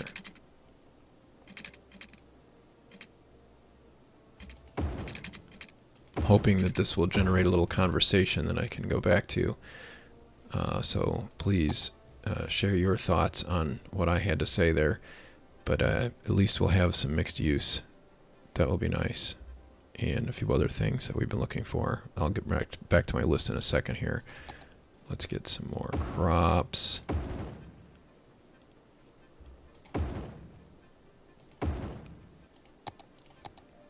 Get some water over here for my crops.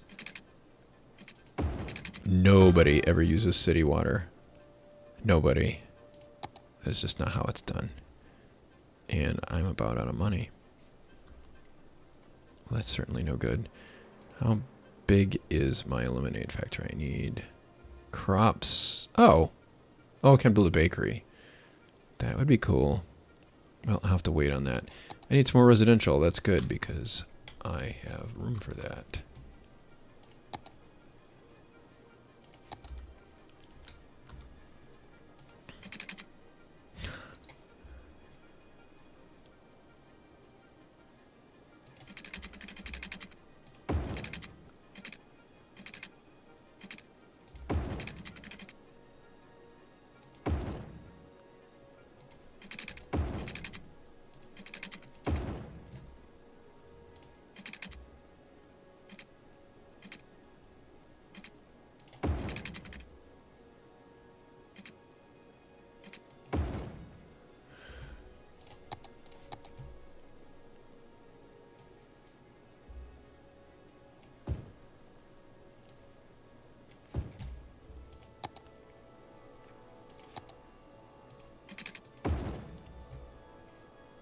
Hey, that's pretty nifty. Ah, it didn't quite work.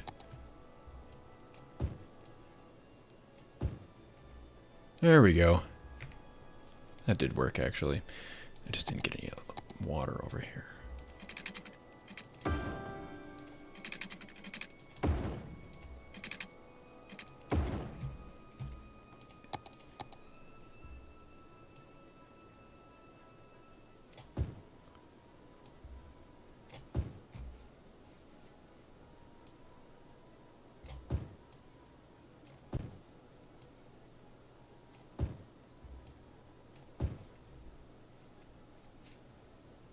See if we can cut one more.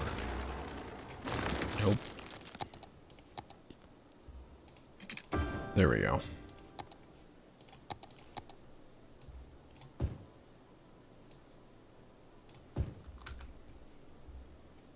All right, let that grow in.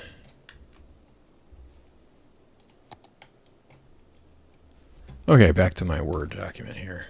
Okay, so we have more realistic looking buildings and vehicles. That's one thing that I think is really awesome.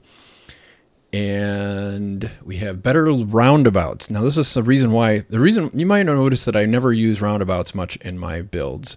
I did use one in part 6, but it was just to demonstrate and say, no, we're not using these in Setolagi in our city for More Money, Less Traffic Series 2.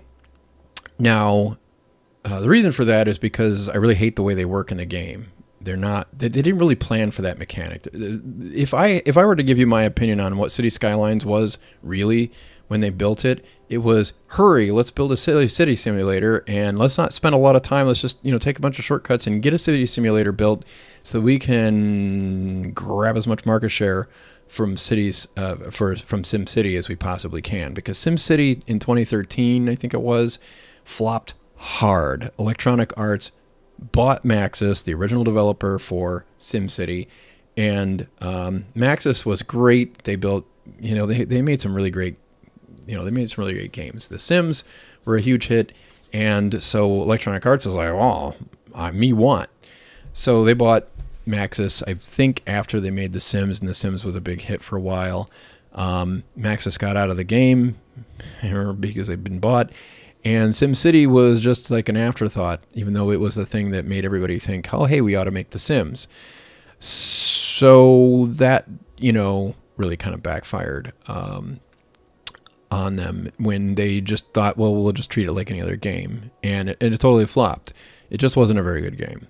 And I've seen them do that, and I think 2K has done that as well. I was having a conversation with City Planner, and he was like, oh, yeah, these studios just pump out games on a time frame so that they can, sell games. People will buy them. Unfortunately, it's a business model that works. And they probably wanted to make it, one where, they can nickel and dime people. It's like, oh, you want a bigger fire station? Ooh, that's $1. And then you can have the bigger fire station, the bigger police station, and the bigger hospital. Whereas, I kind of prefer the Paradox model. They have Klaus Lorder pumping out DLCs, packages of DLCs. It's not ideal, but hey, at least they have the they have the mods, and assets. You can build those all day long, so at least somebody can make a free one and put it on the workshop. And you get content creator packs. But, still I feel like you get a decent amount for what you pay, especially if you buy the things on sale, which, by the way, I highly recommend waiting for a sale if you're buying a lot of DLCs for City Skylines, or even if you're buying the game itself. They're going to be trying to get interest in this game right now, so, don't sweat so much if you're thinking, I don't want to spend $200 on DLCs or $90 on pre-order or $50 on pre-ordering City Skylines 2. Just wait a little while. It'll probably cost way less in like 6 months to a year. It'll have less bugs. There'll be a ton more mods, all that kind of stuff. So if things hold true, just hold off. City Skylines 2 looks like it is going to deliver the goods. We'll talk more about that. Better wall-to-wall buildings. That was one of the things that I really, really wanted. Building upgrades. This is something they took from SimCity 2013 or SimCity 5, whatever you want to call it. The service buildings don't have to be demolished necessarily. You can upgrade them, make them bigger. At least some of them, like the university, for starters. I don't know if they'll have a campus, kind of thing like they had before, or whether they'll do that for industry too. I'm hoping. It looks like at least we'll have that with power plants and universities to start off with. The better wall-to-wall buildings, I really hated the wall-to-wall buildings that they made for the plazas and promenades DLC, which actually we could probably start using a little bit here. I was also really upset with the way the plazas and promenades was nerfed, in my opinion. It was so easy to make a ginormous, just to make a ginormous, make the whole city practically pedestrian, and then all of a sudden, it's not important to bother to have the transportation infrastructure that gets, any cargo anywhere it needs to go. So I really didn't like the plazas and promenades DLC. I liked some aspects of it, but I was really disappointed in the architecture, the style that they chose for the wall-to-wall buildings. And, I don't know. I feel like they should have gone simple on that one. And it looks like for City Skylines 2, you will be able to build a traditional town where, it's not built necessarily just for the car. It's built for people to walk around in, and the cars are welcome whenever we let them come in to make deliveries. And, otherwise people have to walk where they're going or take transit or whatever other options we give them. So I'm digging what I'm seeing so far with City Skylines 2. One of the other things, too, is I'd like to see is more realistic industry. I grew up in... I'm from Cleveland. I grew up in Northeast Ohio. This is a really industrial area. Some people will claim it's industrial wasteland. Some parts, yes, it does look like industrial wasteland. But that's not, in general, where anybody lives. So this area has some nice stuff going on, too, so don't underestimate it. But it has humongous steel mills. There were there were maybe 5 at one point in Cleveland. There was at least 1 or 2 in Lorain County, where I grew up, west of Cleveland. Not to mention there's some others in the area, and this is just, Cleveland. There's a bunch, all around the Great Lakes, from Pittsburgh all the way to, I want to say, maybe even Minneapolis, but definitely at least Chicago, probably Milwaukee, Green Bay. Lots and lots of steel mills. It was, they called it the Steel Belt for a reason. We made a ton of steel here, and then we made everything you could think of out of it, not just cars. Detroit pretty much made all the cars and a lot of the parts. But in Cleveland, they made literally everything, and that's all across Ohio. That we made stuff, and all across the Midwest. And it kills me that you get these industrial buildings, like even the farming stuff just isn't that big. I mean, these are okay, but things are too cartoony, which thankfully they've solved that. Some of these buildings are sort of normal for real life-ish, but you just don't have them all piled up like this. You'd have a ton of workers in these places too. 16 workers, yeah. 16 workers, that I don't buy that. That's just not the way it works in real life. And I'm really hoping that they have bigger industry. I'm excited to see what they have with regard to that. Some of this stuff is just not, like an advanced coal power plant probably isn't going to be taking up that much more space or even any more space than a normal coal power plant, because a lot of times they just replace the boilers in these things. And also coal power plants are a lot bigger than this. So it looks like they fixed some of the scale issues with, City Skylines 2. And, at least it'll be better. I'm also hoping for realistic population consumption. That would be pretty cool. Because, again, scaling. No more everyone moves in at the same age and education level, has kids at the same age, and then dies at the same age, causing the death waves. I really hope... I would have thought that they would have fixed that in City Skylines 1 by now. There are mods. The Life Cycle Balance Revisited mod, I think, is one of them. The one I usually use. So, take advantage of that. Don't play without that mod if you're on PC. It's just silly not to. It just causes so much trouble to have those dumb death waves every so often. It makes it really hard to judge, what's going on with your city. More realistic airports would be cool, although I'm not really worried about this. Runways at major airports, like the one down the road from me here in Cleveland, and Cleveland does not have that big of an airport by standards. If you're in Atlanta or... any of the coastal cities that happen to, land 747s and, big planes like that are going transatlantic, trans-Pacific, you're just going to have longer runways, at least a couple miles long, sometimes even longer than that, especially if they're landing big planes like at LAX or something like that, or Houston. No more pocket cars. That has been confirmed. I am very happy about that.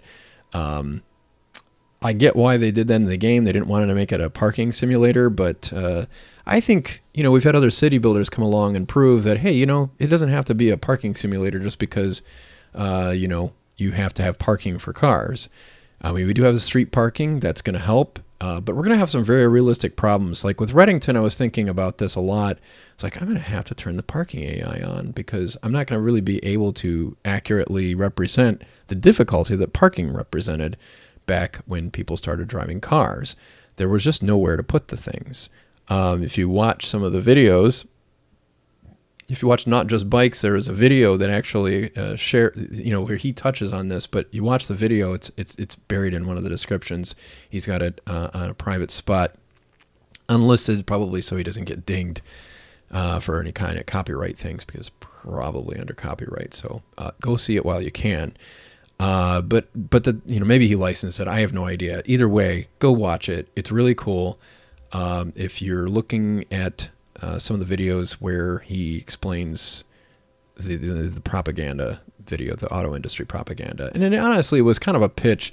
They wanted better infrastructure, and I'm glad that they built it, but it's just kind of a bummer that they bulldozed so much of downtown, because suddenly the cars made it possible to build new stuff on the edge of town.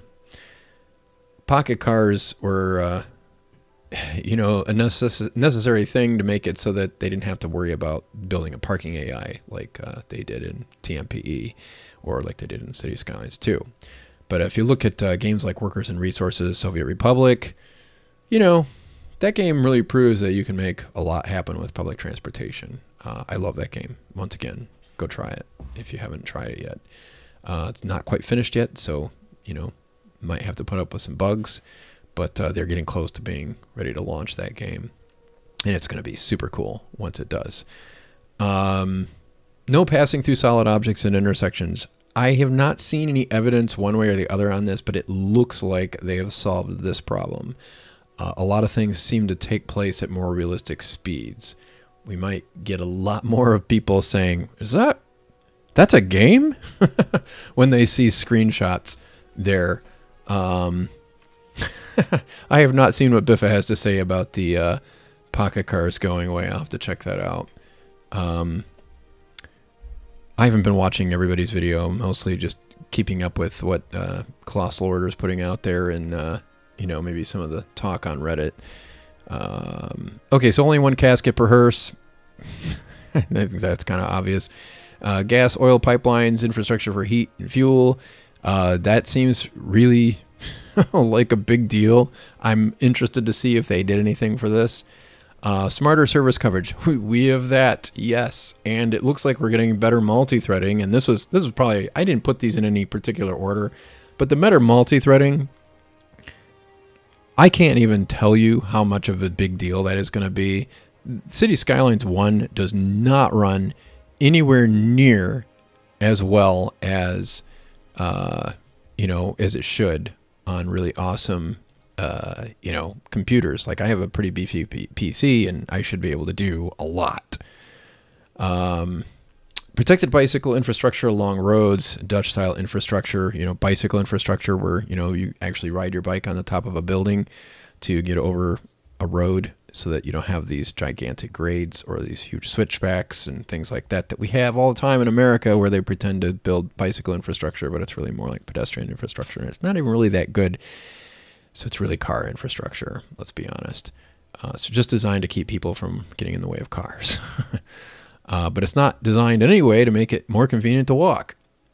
So it's not really, infrastructure made for anything but cars. It's kind of a bummer. Metro stations under buildings, tunneled metro, cut and cover metro. I'm a huge fan of this. Like New York City, any of the old subways that were built, a lot of those were not just tunneled underground. For the most part, those were, they dug up the street, moved the utilities so that they would be out of the way, and then they put in the railroad tracks and things like that, and then they covered it all up by basically building a bridge over top of the metro that was at ground level and happened to line up with all the sidewalks and all the old buildings as if nothing had ever happened. Chicago actually has some interesting stuff where they actually did that with the streets. They tried to build, and they actually did build an upper and a lower level for most streets so that freight could just be moved around underground.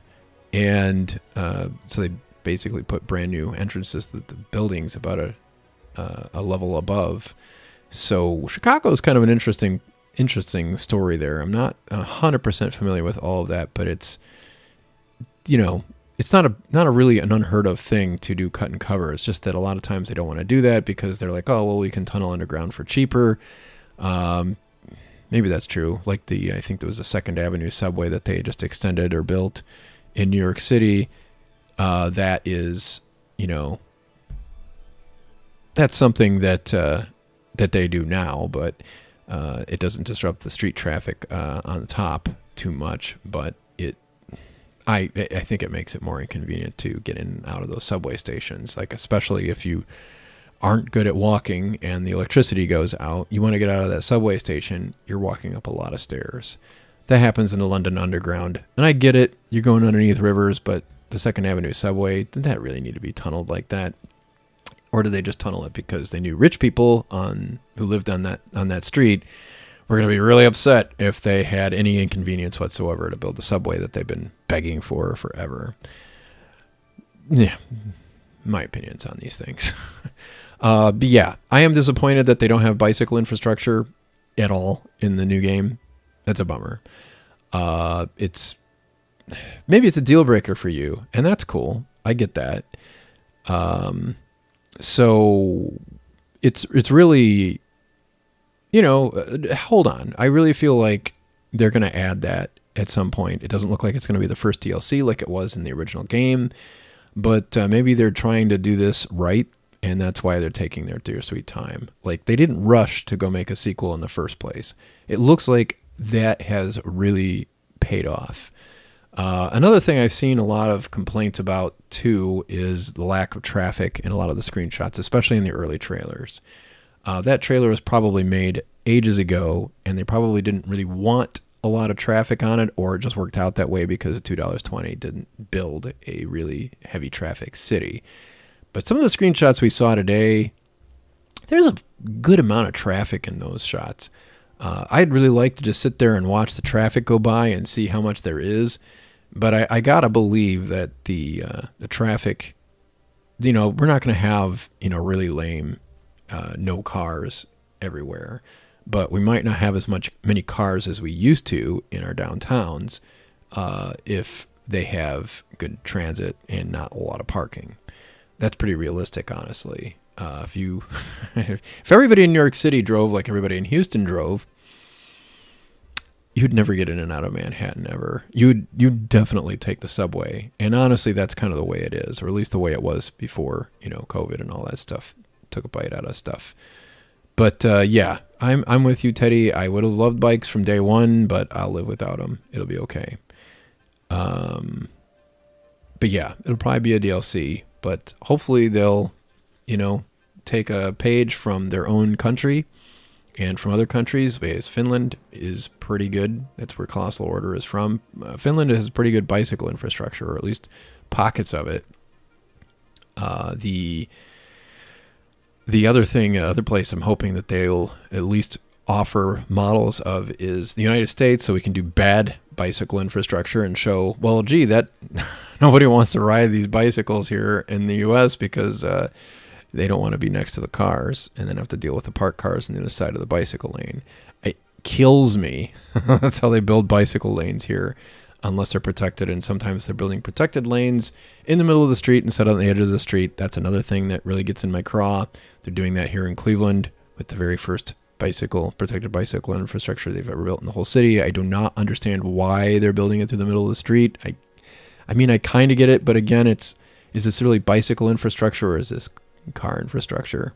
I mean, it's Ohio, and it's along roads that are probably governed quite a bit by the Ohio Department of Transportation, and state DOTs in the U.S. are notoriously pro-car, and who cares about anything else? They're getting a little better, but I mean only a little better. And I'm not sure if that's necessarily that the engineers are the problem or that the directors are the problem. I have no idea what the problem is, but I hope they get over it. There's a lot of opportunities that they've completely squandered. Yeah, Gaming Ages, I think that you might have a point. That they might add bikes in as a free update, especially with the popularity of the urbanists out there, and the fact that I'm sure they're probably aware of these guys, like not just bikes. And I can't think of any of the other ones now that I'm on the spot for it. But there's a lot of urbanists on YouTube that has really taken off in the years since City Skylines was released. So I think that we might see bicycles in a free update, but we might have some things that, expound upon that. I don't know who Orion is, but yeah, I can hardly see down the street. Ryan said that because I couldn't see downtown Cleveland because of the smoke from Canada. Yes, it's been terrible here. I have no idea what the people in the Western United States deal with, but I'm pretty sure this is at least as bad as that. Unless, you're actually in the middle of a serious wildfire, then it's probably worse. But I think that a lot of times it goes over the mountains and then it doesn't quite go to the ground level like it has been here. We've having some serious wildfire smoke here. I didn't even know those fires that Quebec or Ontario could have their boreal forests catch fire like that. So anyway, let's work on this city a little bit more. We have more things on City Skylines 2 we can share.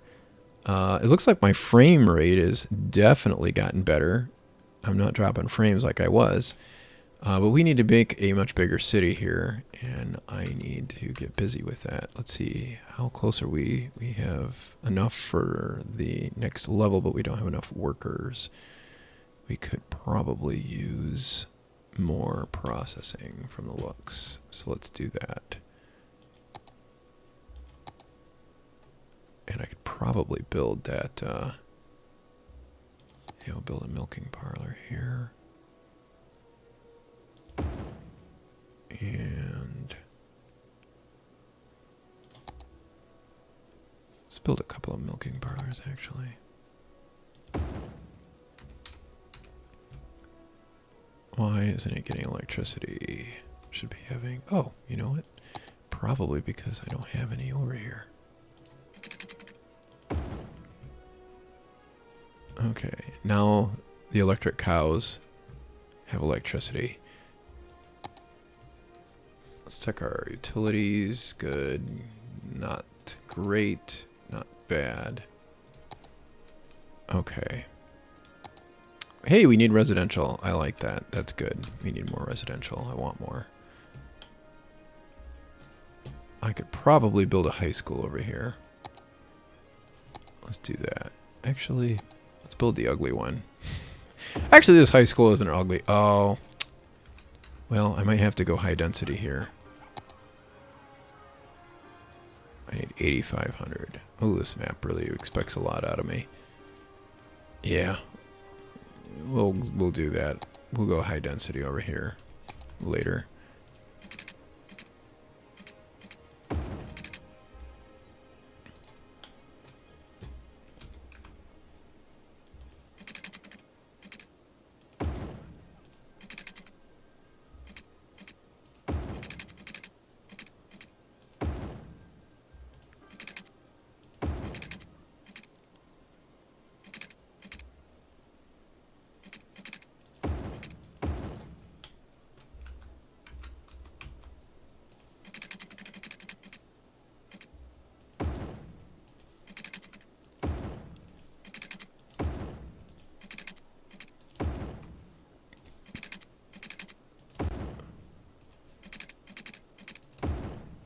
And I'll probably demonstrate a few things with transit here,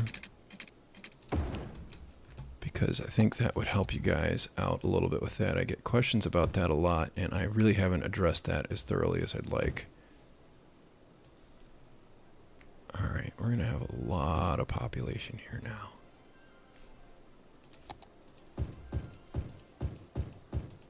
Oh, yeah, I don't want that. Oops. I do want that. Okay. Water. Should have just put the no need for water mod in here, whatever that's called.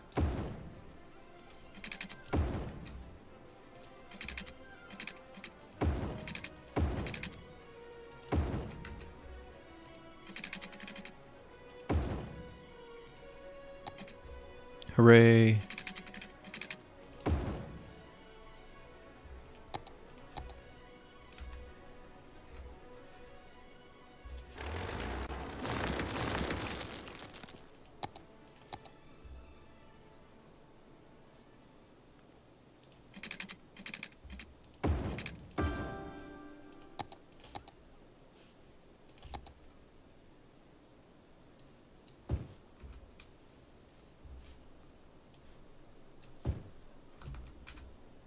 Okay, so some things are getting a little busy over here. That's going to be fun, especially once this fills in. We need more commercial.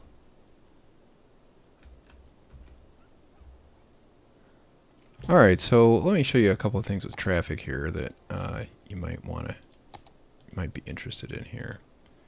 Let's look at routes. Okay, so pedestrians. We're not going to have a lot of them because everything's too far away.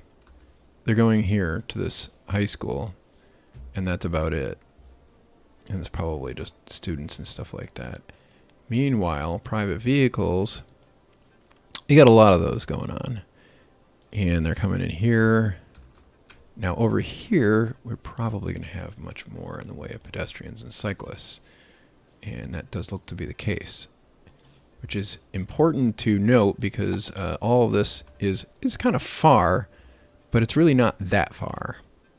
It's within walking distance from these two neighborhoods, even though they're kind of stuck in between. The other thing that's nice about this is that I've got my generic industry that's going to supply goods to my commercial zones right here, and my commercial zones are all within walking distance of the residential area here. So that's important to note. Over here, I have none of that going on. Now, I could change that and have it be a little bit better by maybe building a walking path right here, in which case you're going to see a lot less traffic over there. But I want to get the traffic to be really super bad before I start showing you guys that. So you'll have to bear with me. I am going to build a park over here so that we can get our land value up. And my revenues, my tax revenues are kind of killing me right now. Although they're getting much better than they were before. Let's get a dog park here.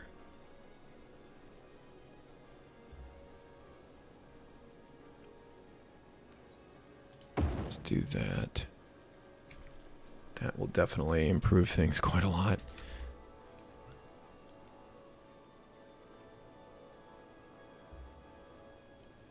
Haha, yeah, that'll create some interesting issues.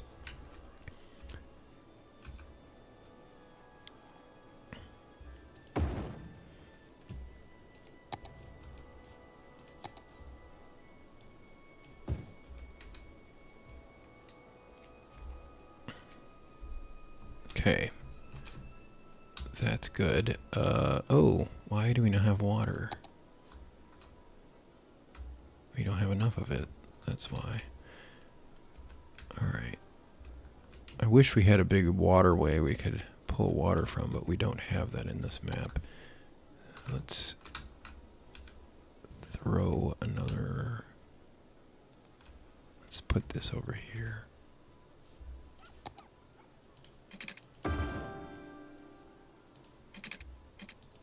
We're going to build extra.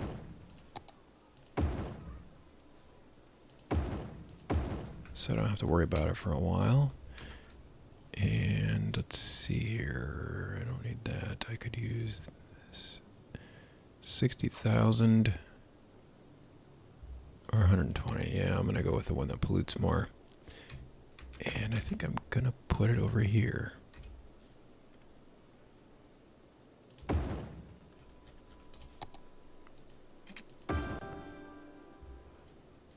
Be gone. That should solve my power connection over here too. So I don't need that. Let's see how this is going. How are we doing on getting to level 5? We need to get more workers over here. Okay, so we need to process a lot more of our output. Let's work on that too. A slaughterhouse would help with that.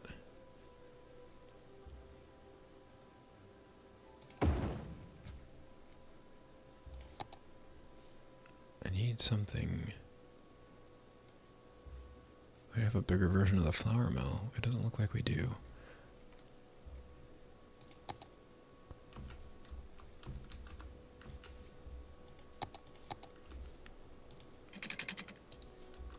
Okay, we don't really have to have that over there. Probably should leave it over there though.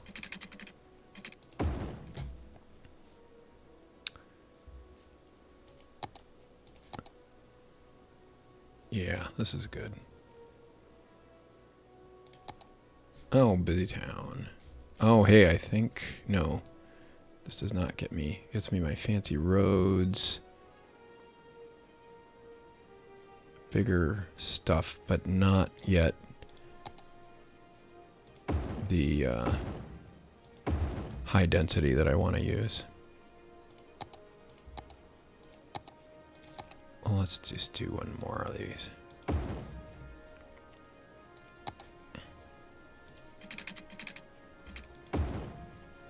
And let's get...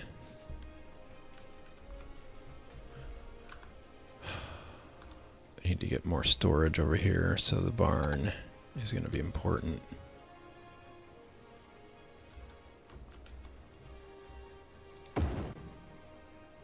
That's going to be a problem.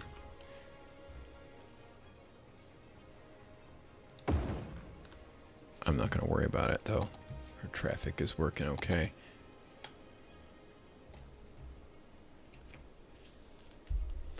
Alright, let's see what other resources we have here. Maybe we can get some other industries happening here. Not land value, natural resources. Ah, level 5. Yeah, perfect, great. Okay. Let's see, we have, oh, well that's nice. We have ore right here. I did not turn on unlimited ore. Oh, and my cemetery is full. That is bad. It's probably full. I don't know that for a fact.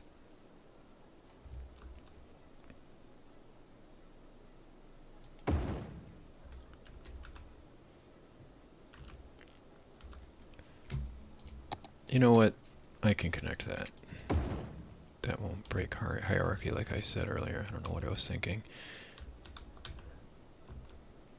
It's just not typically the way people build it.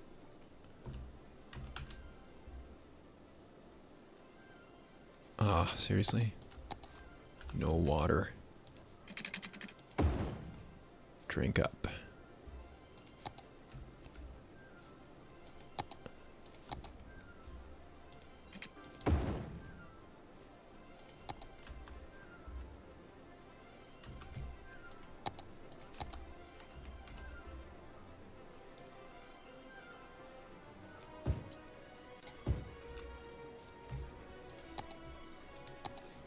Starting to see some traffic.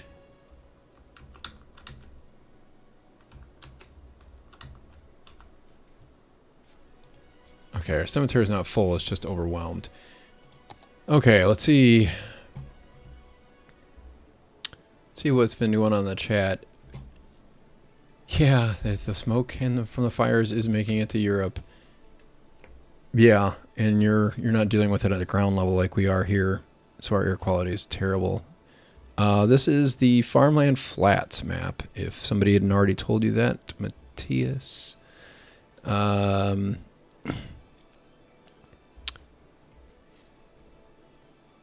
Yeah, it smells like burnt plastic here, which is really weird.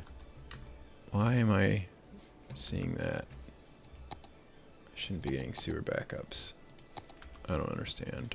Why is that happening here? Oh, because I forgot to connect things. Helps if you connect them. I don't know why it doesn't just go to the nearest sewer pipe like it used to. Let's see here what else we have. I have to say, you inspired me to do a Reddington style city start. Got rid of all the highways, started with country highways for a start. It feels so much more natural. Yeah, and I'm hoping that that will be another thing that we have going for us in City Skylines 2. I'm excited to see that too. That's something else that would be really great. And thank you, Teddy. It is Farmland Flats, and it is from a map pack, from what I've been told. Well, I'm glad Gaming Ages that is working out for you. How about a pedestrian connection to the commercial? Yeah, I'm going to get to that. This is the demo city. I'm going to use this to make some videos, and that is one of the things that I intend to do. I also need to get enough. I need to get my traffic to be a whole lot worse than this. This is not bad.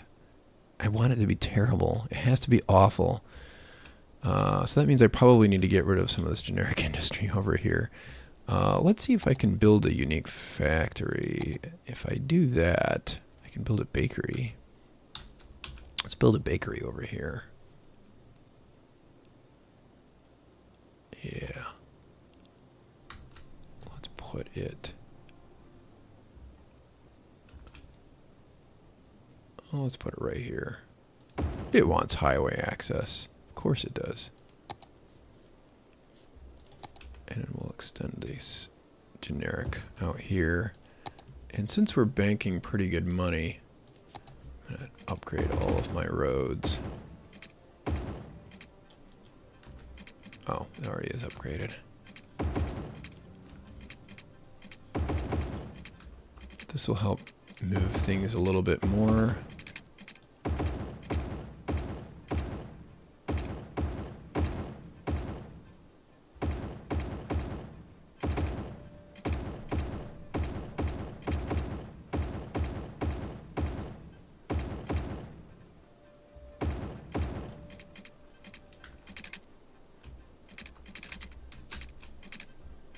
Looks good.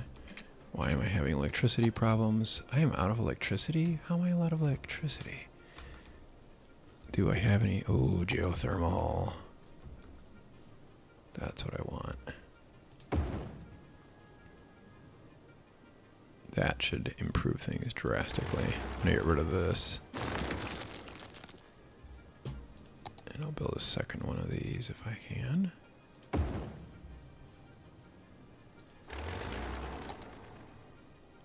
Noise pollution 50. Coal, noise pollution 10, so I'll leave that one. How are the rest of our utilities? We could use more sewage treatment. I'm hoping that the simulation for services will be a little more advanced as well in the new game. Because it's, it's like, oh, well, I'll just build all this stuff over here and connect it. It's kind of too easy. Okay, so let's see here. What else has anybody had to say?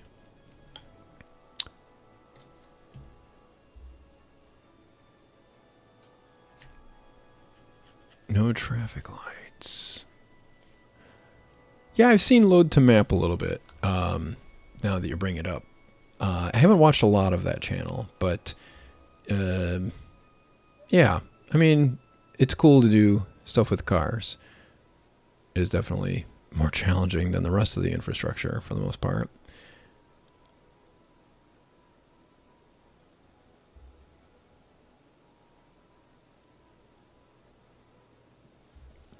Yeah, okay, so let's look at how City Skylines actually handles traffic flow here.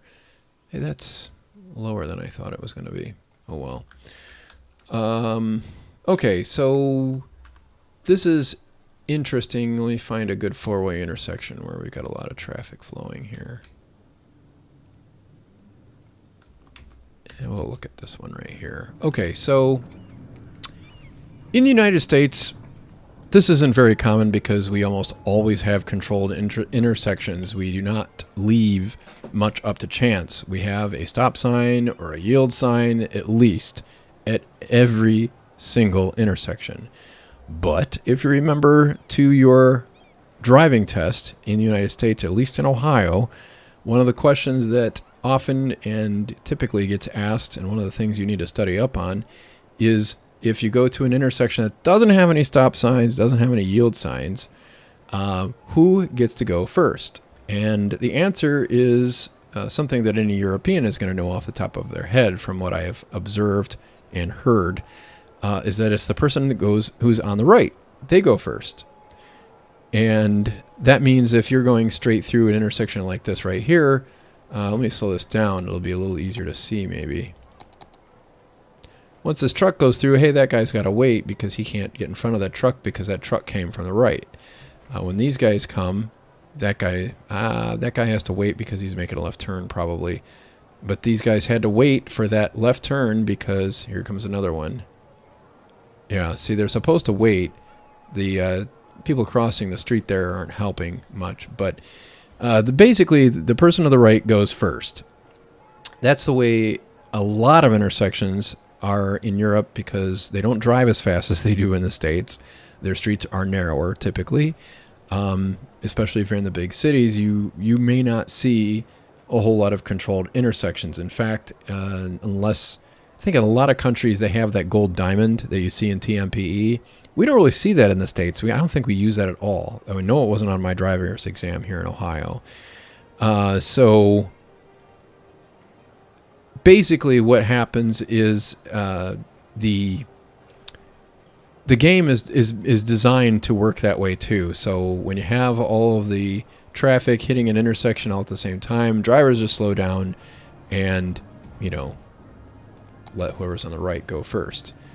Now, I'm going to change this and put a stop sign in on both sides. So that means that this side has priority. These two roads have priority, and they should be able to just sail right on through. Unfortunately, that doesn't always work well because, as so many like to point out, the traffic AI in City Skylines is not perfect and kind of sucks. But it could be worse. By the way, I just want to address something that this really drives me absolutely batty is when people say, the AI, that isn't really artificial intelligence because it doesn't learn anything and it doesn't do things like humans do. Okay, if you've ever been a coder, you know that's not really how it works. And my building is burning down. That'll be fun. It's done now. Basically, if you're a coder and you've ever made a game, even like tic-tac-toe, or I made a blackjack game once. It was kind of crude, didn't quite use a real deck of cards. Just sort of randomly picked cards that exist. So you couldn't count cards or anything like that. It wouldn't work. So I could have done a little better job on that, but I didn't really know how blackjack worked back then, and I didn't really thought about all of that. But either way, in order to make a game work and have a computer player at all, even if it's just a dealer, they have to know what to do. They have to know. You have to know what your options are. You have to figure all that stuff out. Like even with tic-tac-toe, it's really really terrible. It's really terrible. How difficult it is to just make sure the computer doesn't put in. You have to put a check in to make sure the computer doesn't just try to change your X to an O so it can win. You have to do all sorts of calculations to figure out, okay, well, which whether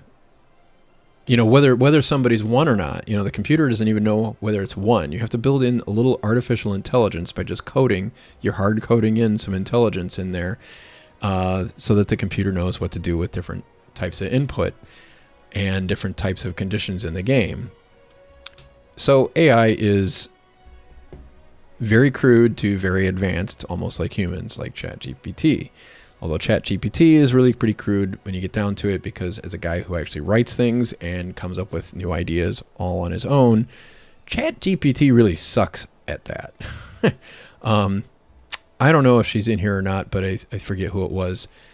I can't think of her name. She's another City Skylines YouTuber. She was sharing how she was prompting ChatGPT to come up with a story for a city that she was trying to build, that she had an idea for, and it was basically ripping off the real life city that she was trying to build, almost verbatim, like it was reading out of Wikipedia. It didn't even pick a fake name. So GPT is really not that smart. Basically all it does is fancy thing that birds do, and it does it really fast. Birds can mimic the things we say if we say them enough times, and the bird's really good at that, like a parrot. It's kind of funny to think about. ChatGPT is just a really fancy parrot. So that can smash a bunch of things together. All right, so let me catch up on the chat here.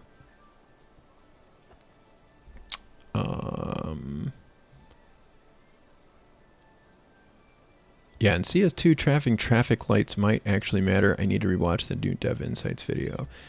I'm interested in that. I hope that, Christoph Berger, you are correct. But at the same time, I also want to point out that traffic lights in the game actually really do help. There are some intersections where I think Yumbled actually did a really great video on this, and showed that a traffic light actually helps make things a lot more efficient. I don't know why my phone has to do that. Traffic lights are make things way more efficient if you get to a certain saturation level with your traffic flow. So don't underestimate the usefulness of a traffic light. You might say, well, they don't need that. You do if the traffic is really, really bad. And I need to make really, really bad traffic. We're starting to get there. I think we need to double the size of everything, though. And I need some straight roads to be able to do that. Oh, we don't have any medical care over here, I think. So let's get a clinic and throw that up here. That should make things a little better. All right. Let's just do this. Oh, man, I need that industry over there, too. Let's build on this side, then. We have a lot of options.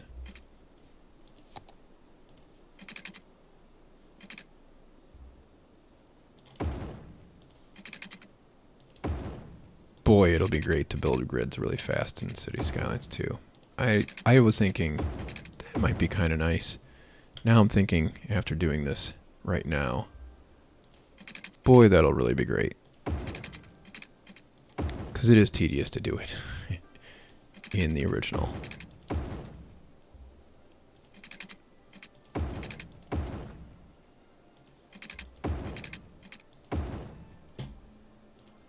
Okay. I need more industry, though. Alright, you know what? I'm just going to load up on generic industry over here. I still don't have high density. I need to get a little more population for that. And a little more industry. How are we doing over here?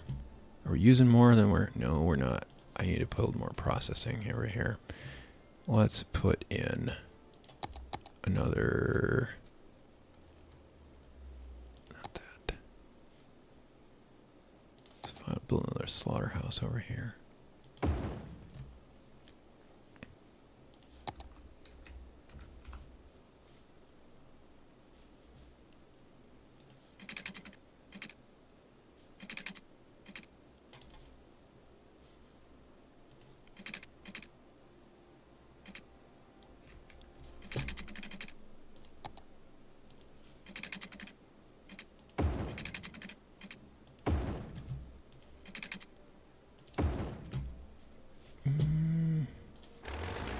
Not do that. Okay, I want more farm.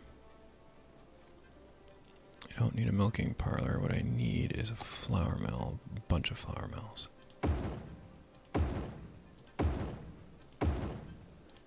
So the idea here is I'm trying to max out my use of all of these things. I want to have very little that is just output to plain old crops. I want a lot of it going to flour and animal products. So putting 92 tons out, about half of that is just, you know, getting exported. I don't want that. I want almost all of that going to flour and animal products. Let's see how we're doing with the... Oh, am I out of water again? No, I just don't have any water there. I don't have any over here either. Having that automatically be end of the street is going to be a dream.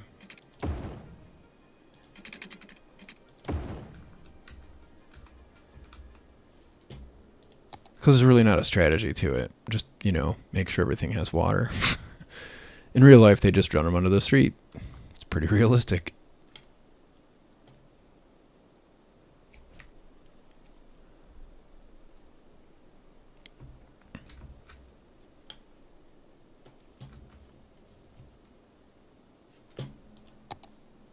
I am going to extend my arterial over here. Turn off the zoning.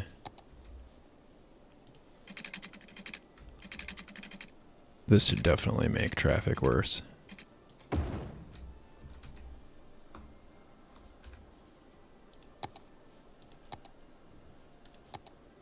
And we'll put a commercial area over here. Let me build a collector road for that.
Alright, now I can do high density.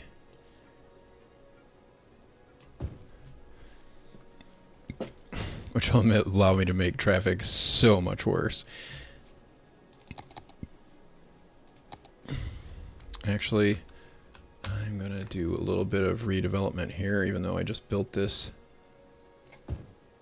Put some offices up here by the corner.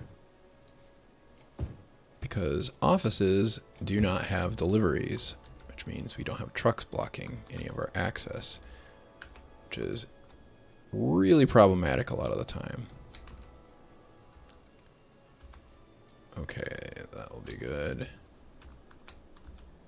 Although it sort of puts too many jobs somewhere. And we'll put some offices over here and over here.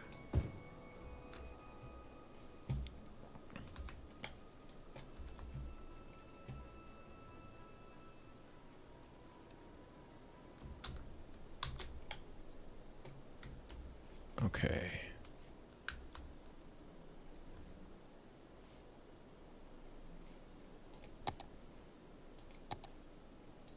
I think we could. Yeah. Let's put offices over here instead. I don't know if that's realistic to put it in farm country, but maybe I'll put it somewhere else. Alright, so now we're only putting 8 tons out there. That's good. That's more what we want to see. Let's see how our bakery is. Oh, I probably need to keep my flour over here. Get a warehouse.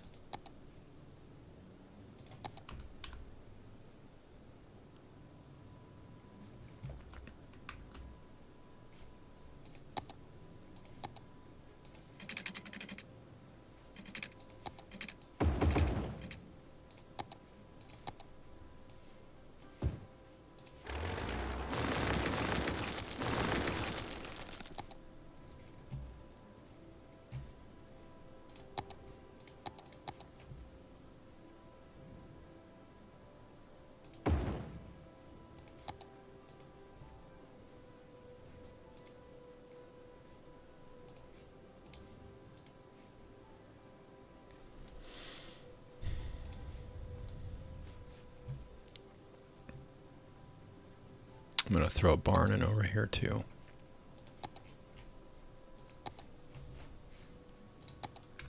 Or silo.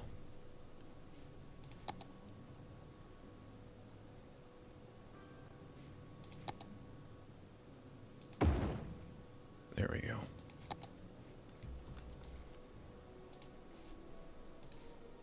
Hopefully that'll help keep that supplied better. Alright, we have lots of commercial now. Let's get some office going on.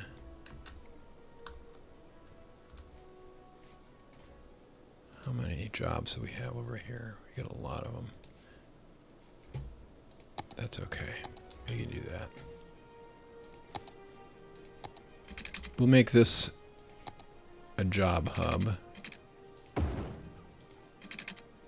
as well as being more traditionally, or closer to traditionally zoned.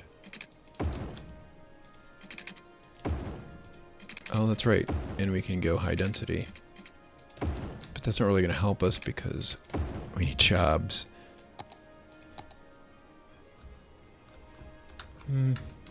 Yeah.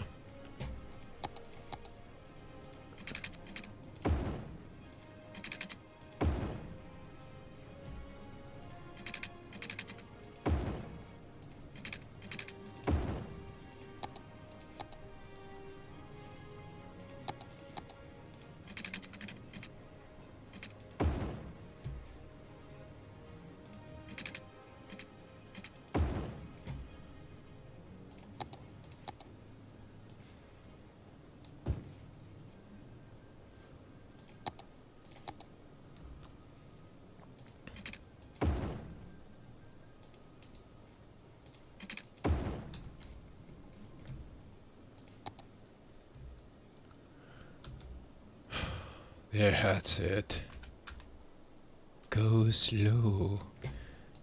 Alright. I'm gonna widen that to 4 lanes. Once I figure out where they put that.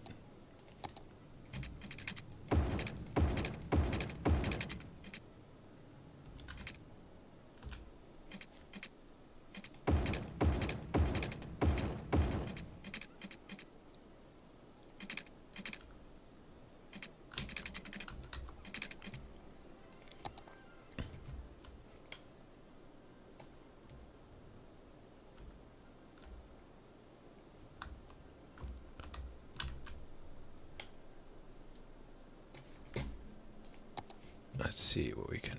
Yeah. Yeah. No, I don't know if I want that right now.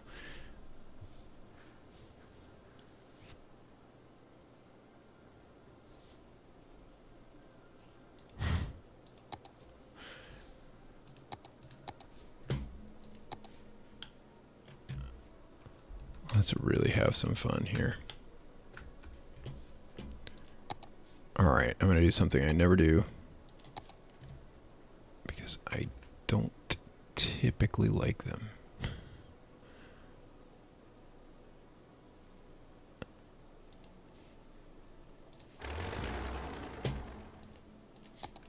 Pause it.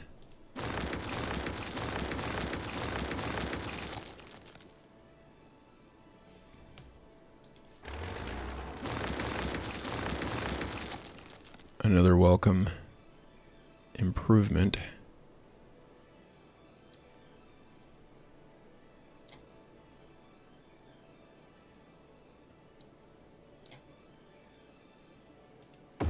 Will be the ease of building interchanges.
Easy diamond interchange.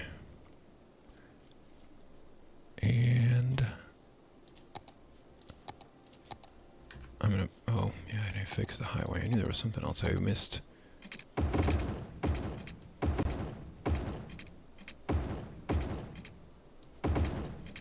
Okay.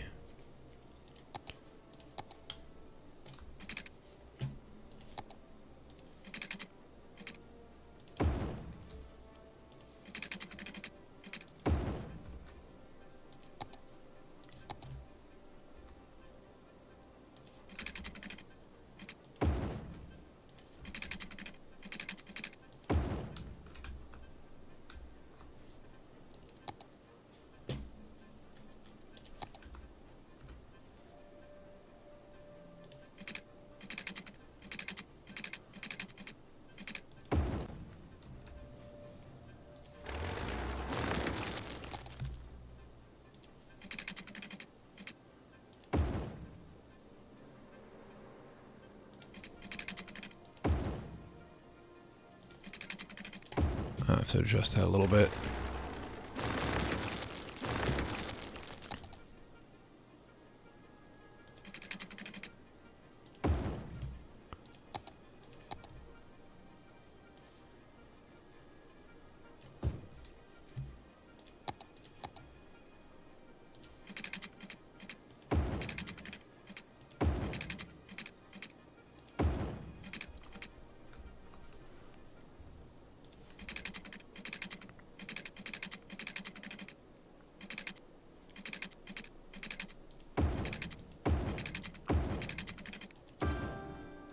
really, really messy.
You're going to see a demonstration of why public transportation is a good idea. When you build density, why driving is not a good idea.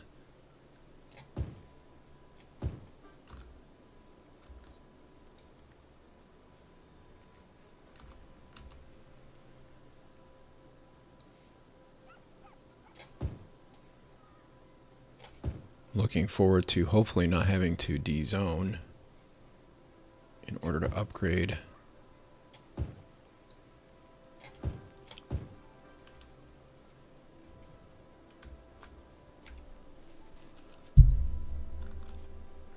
Now, how are we doing on an elementary school capacity over here? Not that well.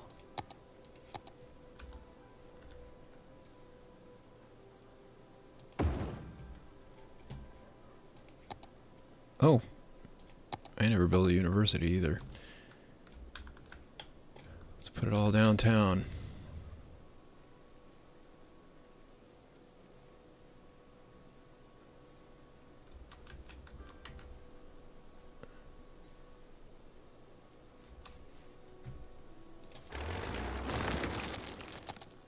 Break the grid right there.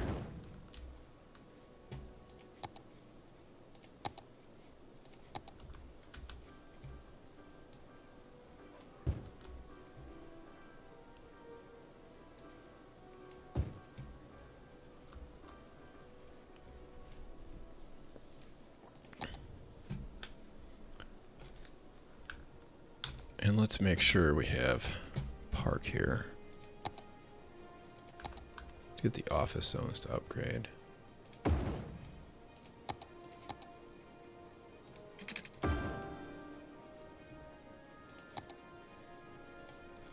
How are these? Level 2? No, level 1. Probably need fire and police over here to get them to go any better.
Well, yeah, Gaming Ages says that on the driving test for the, who goes if they all show up at the four-way stop at the same time, it's the same answer except for the left. That's the person on your left goes, no, that's not true.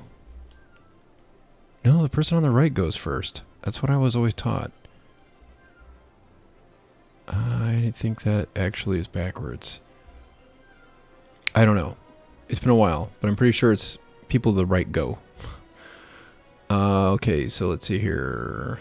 Comments about my AI rant.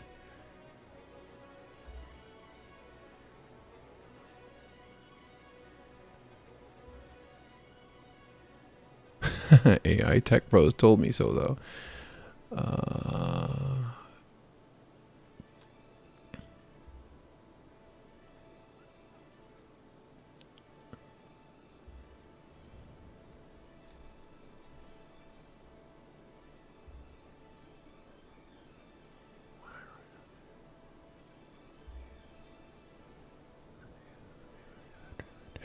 Yeah.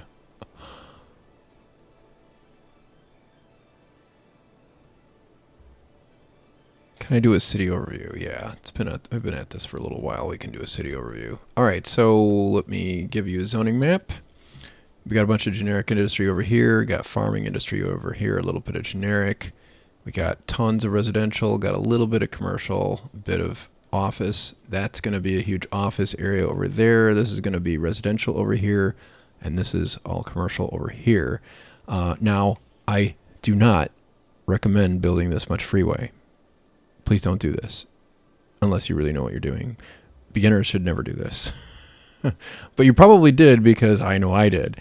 And, because it's fun, right? You want to build freeways like, woohoo, let's have some fun. So we do that. And then we have problems because highways are the hardest part of the game to figure out. They're the hardest to figure out in real life, too. It's just that we don't realize it. That's the reason why it's so hard to get around in real life. Also, don't zone with monocultures like this. This is really bad. This is over here is a little better example of how to do it. Don't do this like I've got over here. This is going to be insane. You don't want to do that. Trust me. Let's see here. I do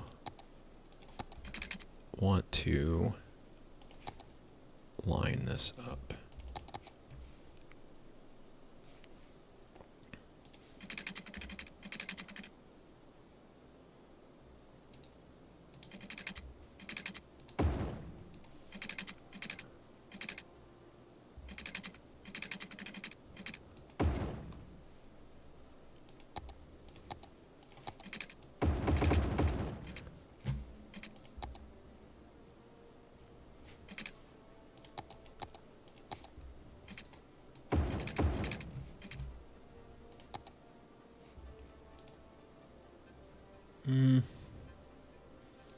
Yeah, I can't make up my mind on that.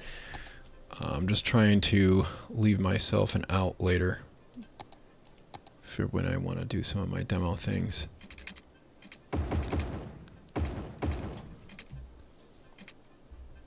Yeah, that should do the trick. Alright, so I need more residential. And I need more industrial or office.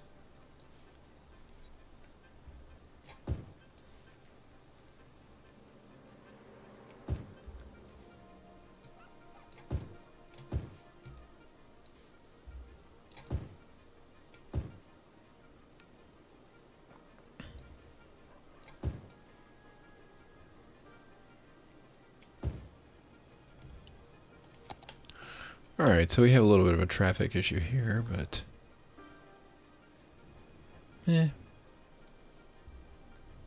I'll let it ride.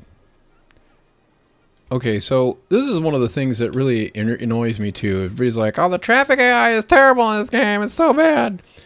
It's true. It isn't the greatest. Like here, I would hope that people would turn right into the right lane. But let's be realistic. In the Midwest, people don't do that. They're like, I have to turn left in a mile, so I'm going to turn right into the left lane. Even though it would be easier if they just merged into traffic. that is not how it works in real life, and it's also not how it works in this game. So if you want people to stop using only the one lane, well, then you know, like over here, they're using both lanes. And that's because you've got the same amount of stuff on either side, roughly. So that's why they're using both lanes. Now, I could put another street right here and put a bunch of stuff over there, and then they would use both lanes. They would just both be backed up. They'd probably have a center lane wouldn't get used. So, you know, the AI isn't really that bad. It's just that sometimes our designs are that bad. Let's be honest. Now, I could drastically improve the throughput here by making one simple change. And this is why I highly recommend being, you know, a bit, you know, careful with your junctions. I'm going to turn that off, and I can even make that a stop sign, and it'll probably function better. That will clear. This over here, I kind of need a traffic light for that, honestly, I feel like. Yeah, so that's going to back up. So I'll turn that stop sign off. But, you know, you get the idea here. You know, everybody's turning right, everybody's turning left. There's no reason to go down here. I mean, there's just nothing. I mean, there's a few parked cars. I guess that's about it.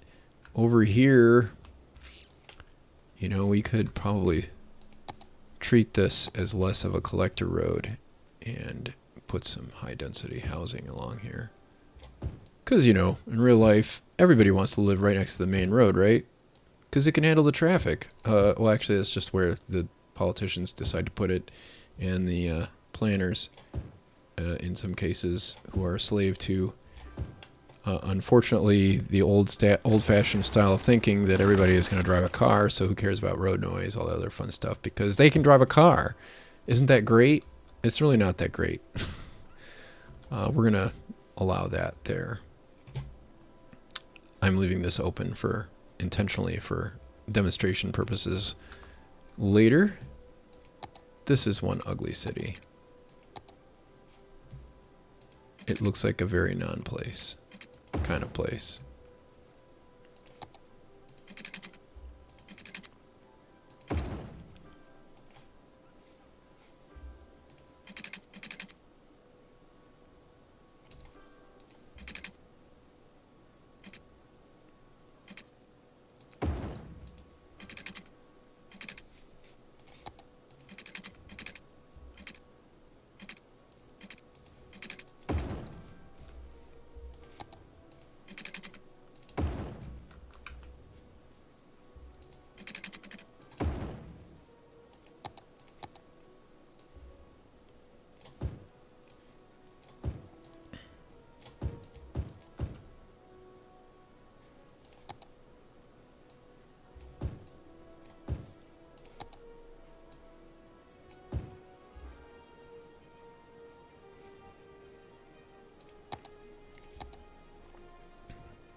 And of course everybody wants to live right next to the freeway. Yes, they do. It's a great place. I can see how fast my car will go once I get onto the freeway. Alright, I need to line this thing up.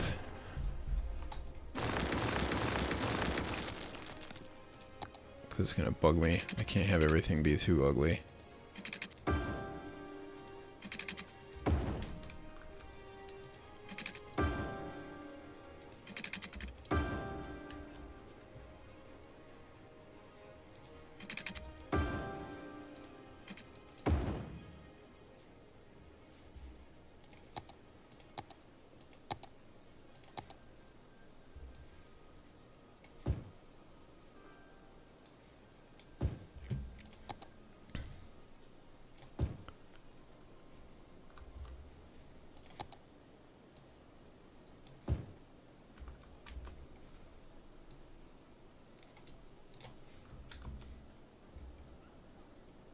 Okay, we got a lot of abandonment over here. Why is that? Not enough customers? Okay, so why does this happen? Well, it's because we don't have enough residential people coming over here and using these. Sometimes that can be because of traffic not getting through, which is a reasonable possibility. Sometimes that's not the reason, though. A lot of times it's just because we have too much commercial. As you can see, the demand is pegged on the bottom. So we're just not going to get that much demand for it until... You're not going to have any reason for that to develop until we get enough Sims over there shopping there.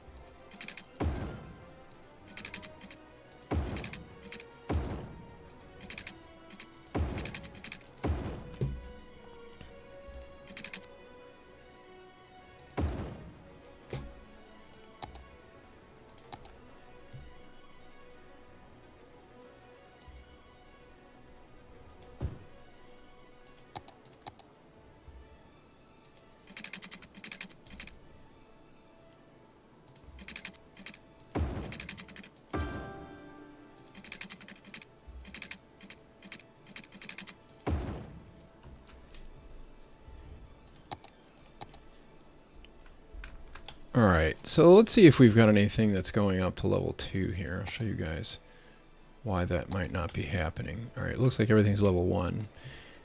So, in order to get this to go up to level 2, we can add some public transportation.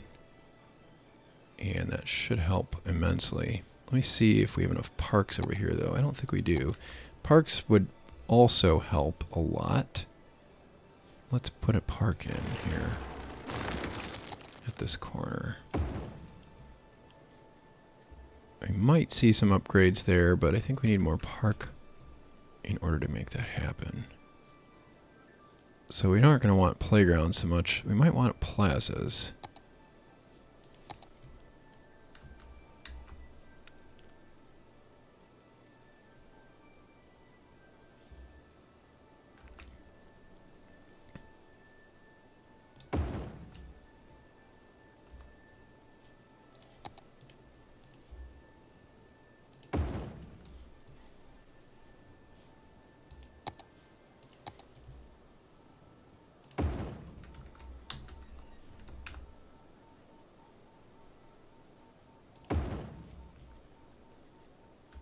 Alright, now we should probably see some upgrades to level 2 at some point here. But it might not happen. In the meantime, I am going to go get a bus depot set up here. And we will put that somewhere where... Oh, we got a nice little traffic jam going on there. That's cool. Where could we do this? It's not going to get too jammed up. At least not too bad.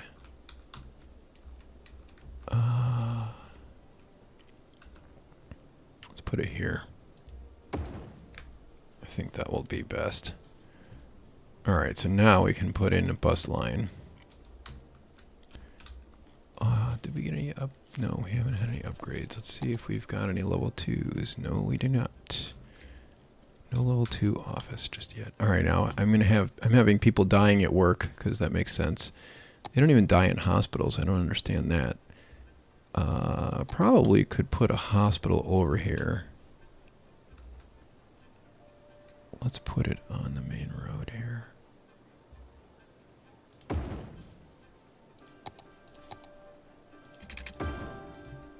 Yeah, that did it. So the hospital is you know, have to have enough services, and then we can get to level 2.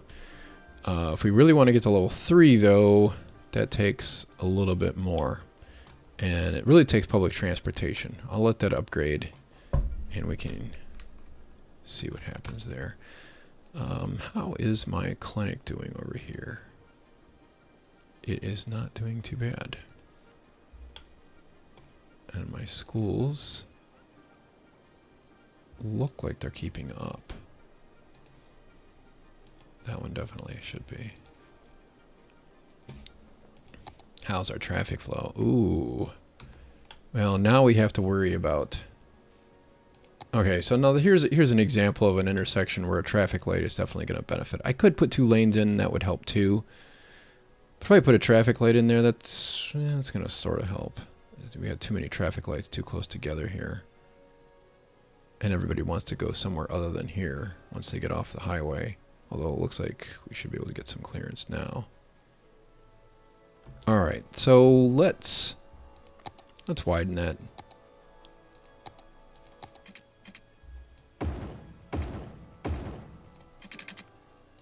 That will make the queue a little bit longer. Let some people bypass. But the reality is I probably need more than 2 lanes there even. Let's see if that helps. Might help a little bit. Small city, we got 12,000. That gives us rail infrastructure.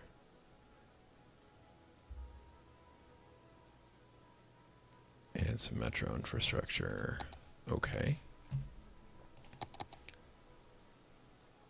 Oh, they only want to use 1 lane. Nope, they are using 2. See, they use both lanes. They use all the lanes. It's just that everything is over this way. That's why they do that.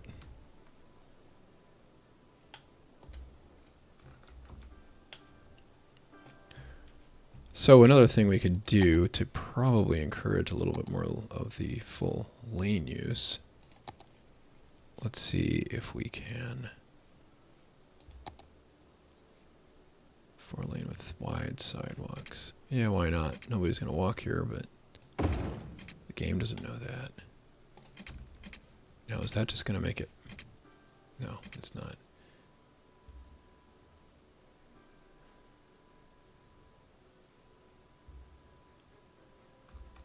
Yeah, I'm going to leave that as 6.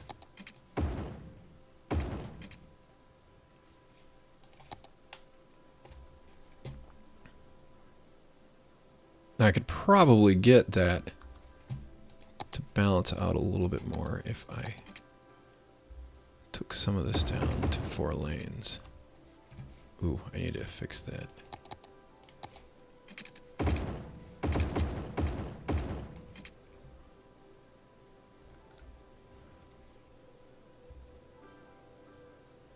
That does seem to help balance it a little bit.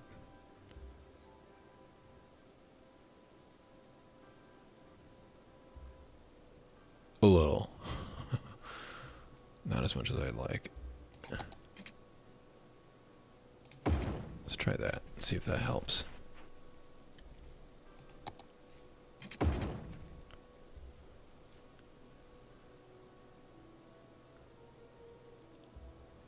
That does actually help.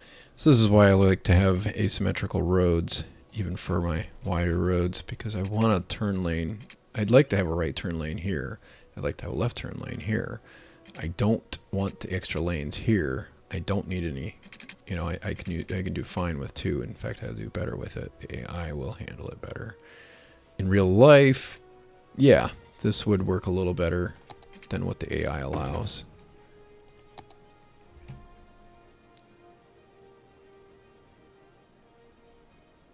Anyway, you get the idea. Oh, look at all of it. It's beautiful. Now in reality, and you know, if I had TMPE, I would set that so that it had 2 right turn lanes there. And then this would clear a whole lot faster. Now, one thing I definitely want to show you guys. This is going to really mess up my zoning grid, but I'm going to do it.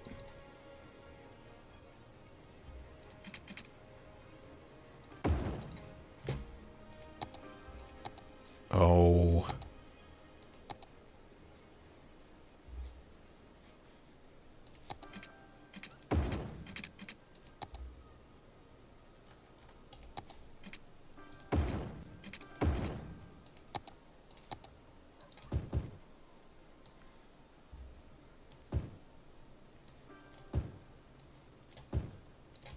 I can see why that was a mod.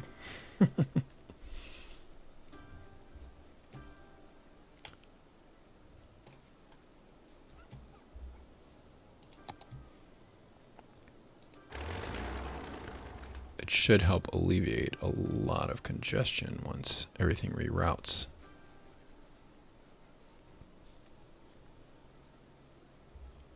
Or at least a little congestion. Another thing that would alleviate some congestion is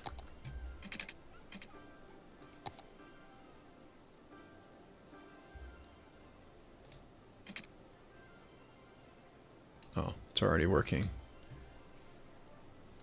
Yeah, that's working really well. See, that has cleared, and that's only because I rerouted a little bit of traffic over here. It's not completely clear. I can always add one right here. I don't know why that's 4 lanes there.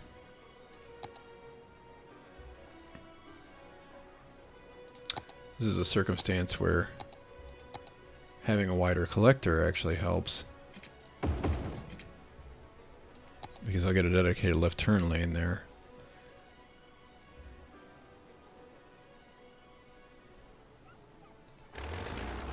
Yeah, that one did the trick.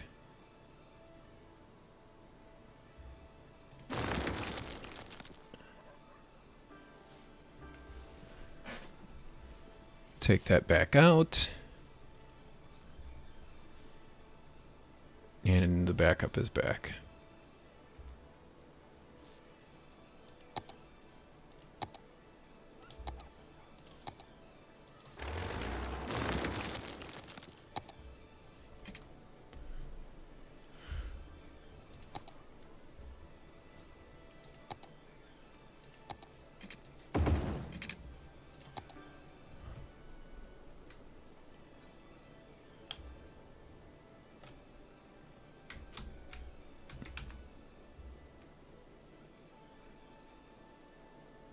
It's a good thing that's a right turn.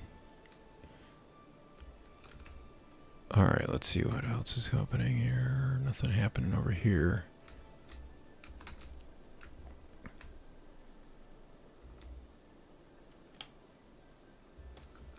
That's backed up pretty bad too.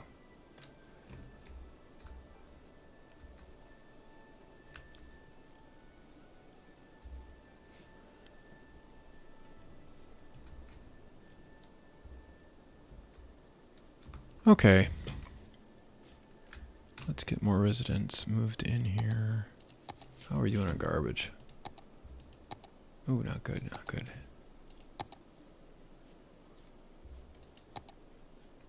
Oh, I can use incinerators now.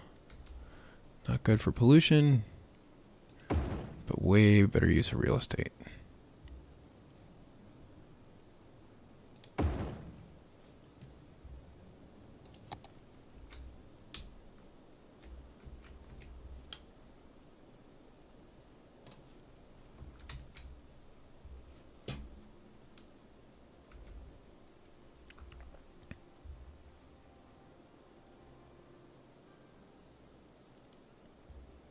Yeah, that doesn't really help much, does it?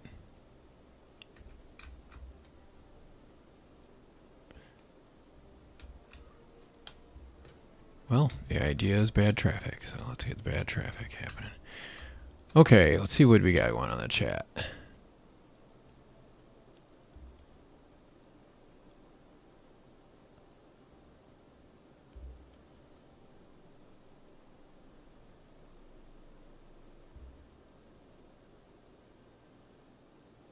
Do I have any warehouses? Yes, I do. A few. Oh, what is the deal? Oh, why isn't there water? Oh, that's why. Okay, let's find a spot to put water. Need a big water tower right here.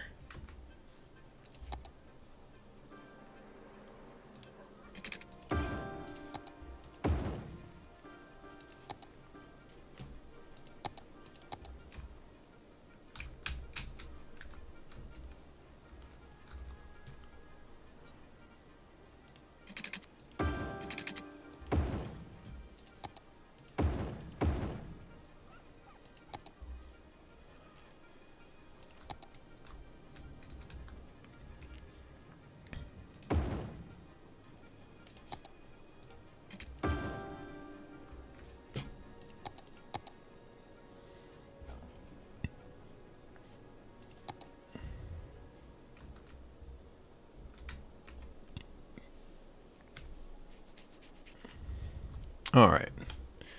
So it looks like the shortest route to the worst traffic is to build over here.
Oh, not that.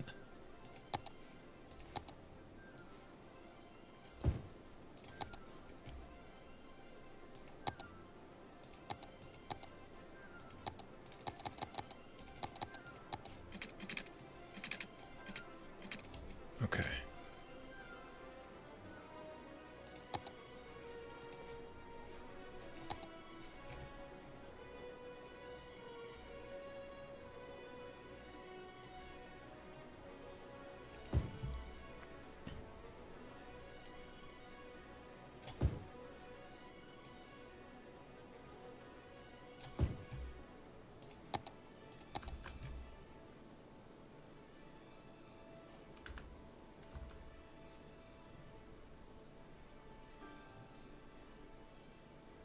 Hmm.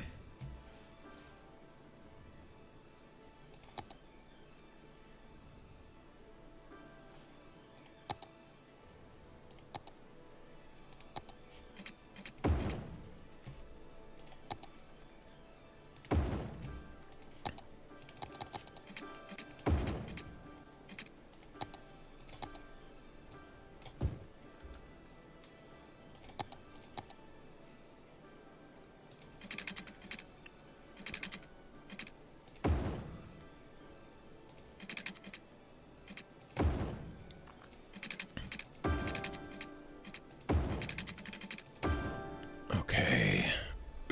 All right, so I am expanding the office area over here.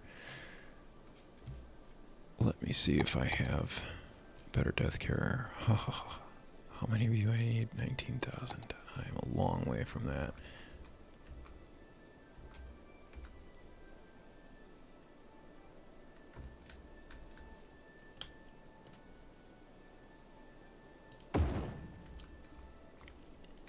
Might be experiencing a death wave.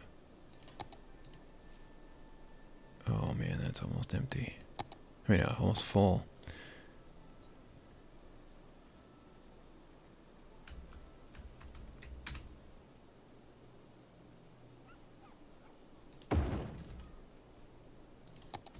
I need crematoriums.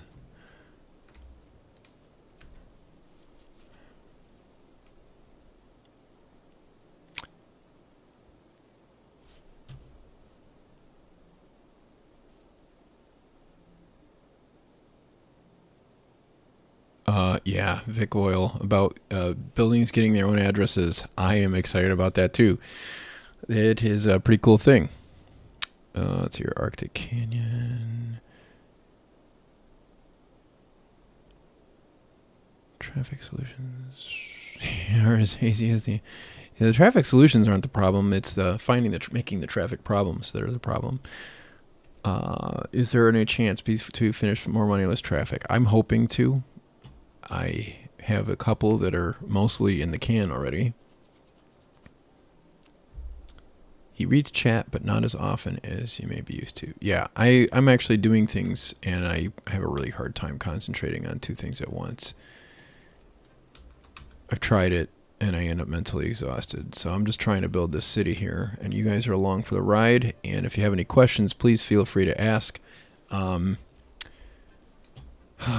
Really, really hate. I know it's not a traffic issue. I'm pretty sure of that. That's full. And I need crematoriums. And I'm probably having a death wave. Let me show you something about death waves. I actually have a Reddington video, where I started making at least, that kind of gets into this. Let's see here. Let's go into city statistics here. So population changes, not really worried about that. Influx, birth rate, and death rate, those are the things we care about. Now, let's look at the pattern that happens here. You will see something emerge. Let's just look at birth rate and death rate. So you see these. There's sort of a pattern here. You can tell that there's a big migration here, then not a lot of migration, because the Sims come in and they're basically like 20 years old. They're 19 or something like that, and they get hitched, they get married, and they have babies. And so there's a huge influx, and you'll see that on this graph. See, big influx, and the babies come almost as soon as the influx does. And that's always the case. Influx babies, influx babies, influx babies, influx babies, influx babies, influx babies. You get the idea. Now let's get rid of the influx here. Well, the other thing too is you'll notice there'll be usually increase in death, influx, increase in death, influx, increase in death, eventually a spike in influx, and then that follows as well. So there's a couple ways that you end up with an influx. You end up with a lot of deaths happening all at the same time, or you end up with a lot of zones opening up. Like I just made a whole bunch of residential zones, high density. And so there's going to be a huge amount of influx, and then there's going to be followed by a huge amount of babies. Now, what's really annoying about Cities Skylines 1 is that the every sim comes in and they're born at the same age. That really sucks because then they all have babies at the same age too, and then they all die at the same age. And then what's worse and what compounds this is that you end up with a period where, you know, you end up with your babies born, and then you have they eventually get old, and they all get old at the same time. So your schools have this huge glut of students. It never really evens out, but you got a huge bunch of students that come through, and then all of a sudden there's nothing. If you haven't had an influx or a death or a die-off to cause an influx, you know, or something, then basically you get these, it's almost like a roller coaster, except that the hills keep getting taller and then the drops get taller.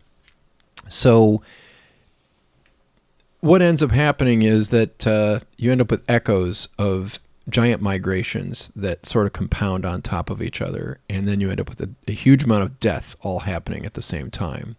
If we take this down, you know, some of these that just moved in, those are all going to die at the same time. That's not going to be good.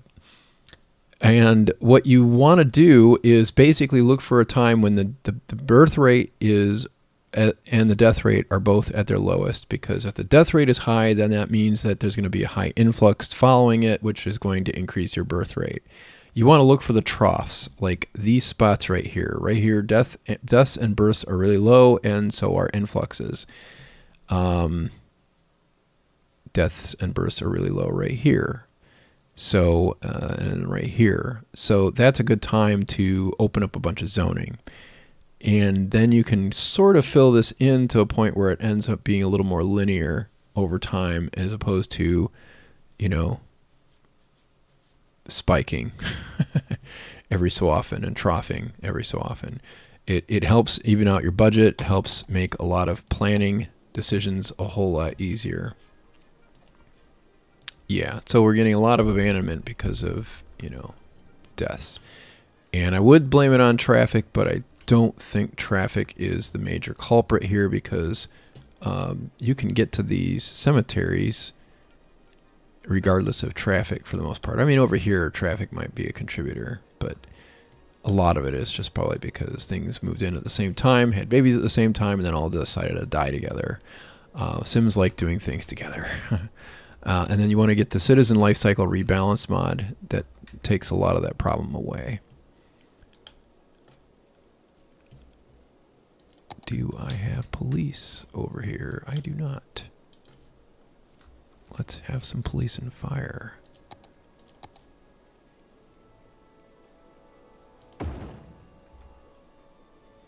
We can put that there. And that should improve that. We have fire. Okay, so let me show you guys how to get level 3. We have level 2, and a lot of places could pull up levels here in the info view. Alright, so we got a lot of level 2. We got a lot of parks. Should be a good opportunity to see an increase here.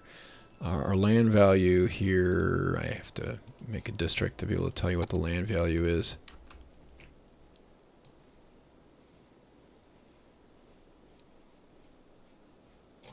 Okay, so Starling Center, that's a nice name for a commercial. Oh, that's not the right kind of thing.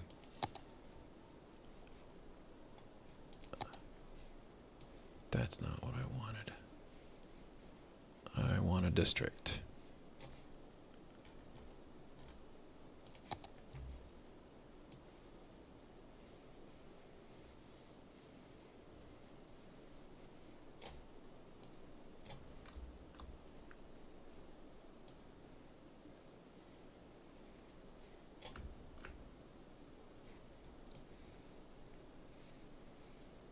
Forest farmland.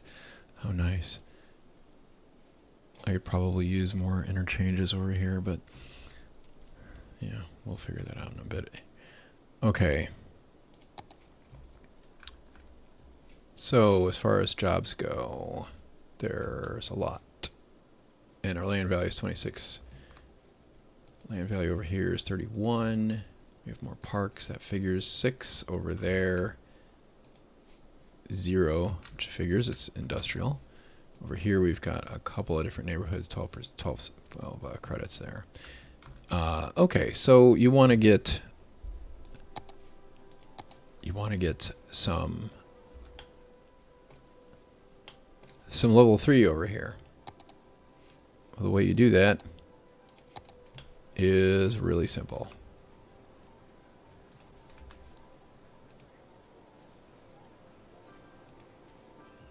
We'll just put a public transit route right there. Put a couple of transit stops there, and you're going to start seeing things upgrade to level 2 and hopefully level 3. That one might be... Nope, that's just level 2. Public transportation is a really big one. Apparently, I don't have enough going on here. I'm not used to building my cities like this. I usually have more services in an area than just fire, police. I could probably put a school over here, and it would...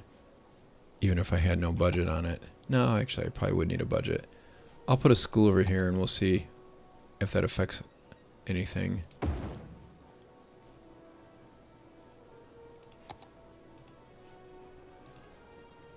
Yeah, it might. It definitely seemed to make a difference. If I put a high school in here, even though there's no students in the area, it's another thing that's not great about the simulation is the services don't really make a whole lot of sense sometimes. It makes sense that, you'd want to have a hospital nearby, fire, police, that kind of thing. Do we even have fire and police? Yes, we do.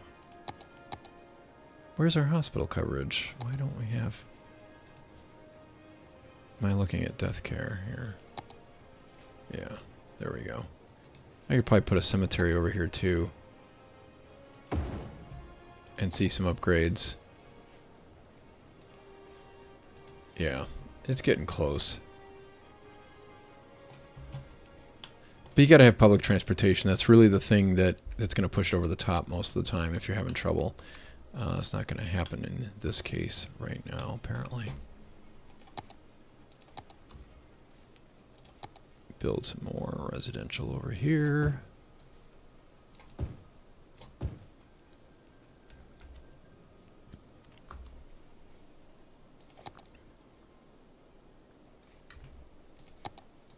And we'll upgrade some of this to high density commercial.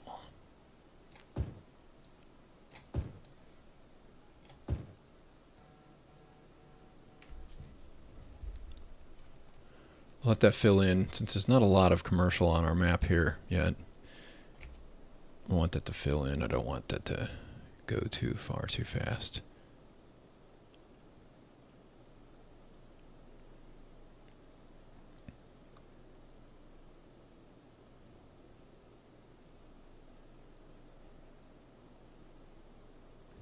Yeah. Christoph Berger makes a good point. I have induced this myself. But it's okay. Give me an opportunity to show you guys why it happens.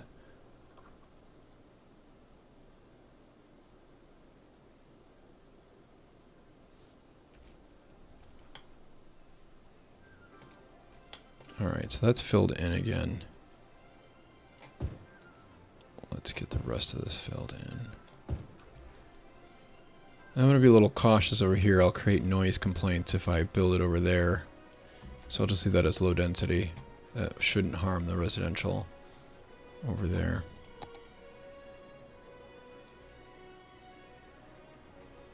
I am going to make some high density over here though.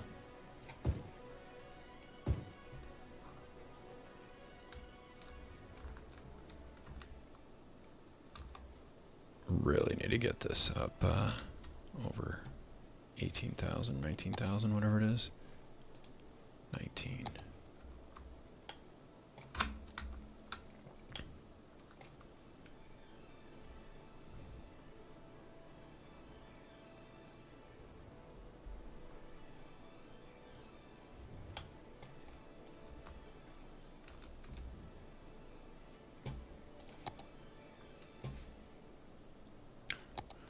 I'll show you another thing. This is going to end up in more money, less traffic at some point soon here too. So probably like part 11, 12, 13, somewhere in there.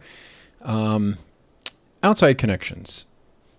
This is a really important piece of the puzzle when it comes to figuring out how much industry you really need in your city. We are not importing very much. That's kind of nice. We are exporting a lot. We have a lot of generic industry over here, a little over here.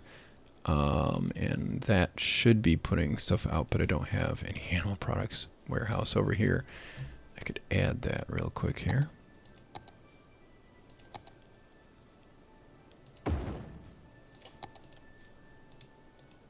Animal products. Animal products. There we go. Hopefully that will help beef that up a little more. Okay, so back to outside connections. So with exporting, you know, we don't really want to have a whole lot exported. We want to be able to use almost everything we have. And I can improve that by increasing the production rate on things like my unique factories. I can also just reduce the amount of generic industry that I have. Now, how will people find work if we reduce generic industry? The reason why, the way we do it is by building Office. Office will help do that. We can even add goods to our economy if we use the IT specialization, which I can't remember if that comes with a DLC. I think it does. And we get some really big, beautiful towers with that. So those are a couple of things that you can do to balance your economy. But right now, we're not importing a whole lot, which is good. We could probably supply more of our own raw materials. I don't know why exactly we're importing so many agricultural products, since that's the one specialization that we actually have. We are also exporting a ton of agricultural products. We're exporting a ton of goods. So I really don't need all of the farm production that I have, but I'm also planning on building a much bigger city. So there's that. But it's important to take a look at this number. You want these numbers to be as close to zero as you can reasonably get them. You don't want to be importing a lot of goods. If you're not importing goods, then you're doing something right. If you're not exporting a lot at the same time, then you're also doing something good. Just want to get that number down. So I would need to grow my population quite a bit in order to take advantage of everything I'm producing. That's basically what you want to do if you're trying to build just a balanced industrial economy. There are places like the Midwest where we built a lot of things. We made things here like crazy, from raw materials all the way to finished products. Some places are only mining. Some places are only doing the stuff in the middle, where, you know, you're building, you know, specialized products that are going to go into finished goods. And then some places just focus on the finished goods. You know, like you might have a dairy processor somewhere. And some of that milk's going to go to a grocery store, but some of that milk's also going to go to, you know, maybe a cheese factory or something like that if they don't make cheese on site. Actually, that's one of the things dairy processor would do. You might, yeah. Anyway, that might not be the best example. A good example would probably be, you know, like a metal supply chain. You might have a mine, and that's going to supply a mill, or it might even supply a processing plant before that processes things so that it can be shipped to a mill. Like, for example, if you're up in Michigan or Wisconsin or Minnesota, you might be in, you know, big time iron ore country. A lot of that is mined. It is put probably through a processing plant to turn it into taconite. The taconite is, you know, a lot of that's done on site at the mining site, which is basically just a big hole in the ground where they just keep digging out more iron ore. Basically concentrates the ore just a little bit more so that it can be processed and shipped a lot cheaper at a mill. And so that's all loaded up onto ships. Those ships go to places like Chicago, Gary, probably Milwaukee. I don't know if they have steel mills there or not. Probably do, or at least they did. We have them in Cleveland. We've got them in probably Toledo. There's probably some steel making going on in the Pittsburgh area still, but I'm not really sure to what extent, because a lot of that stuff is gone. It rusted out, and that's why it's the Rust Belt instead of the Steel Belt. But anyway, it was shipped all over the Great Lakes. And the Great Lakes were a great place to make steel because you had access to all the iron ore that could be shipped by a ship, which is way cheaper than shipping some other way. I have a power problem here. I need a solar updraft tower here.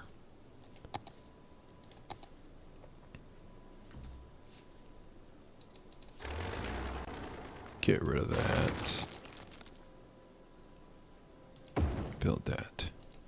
Won't have any more electricity problems. Okay, so as long as I have my power line connected.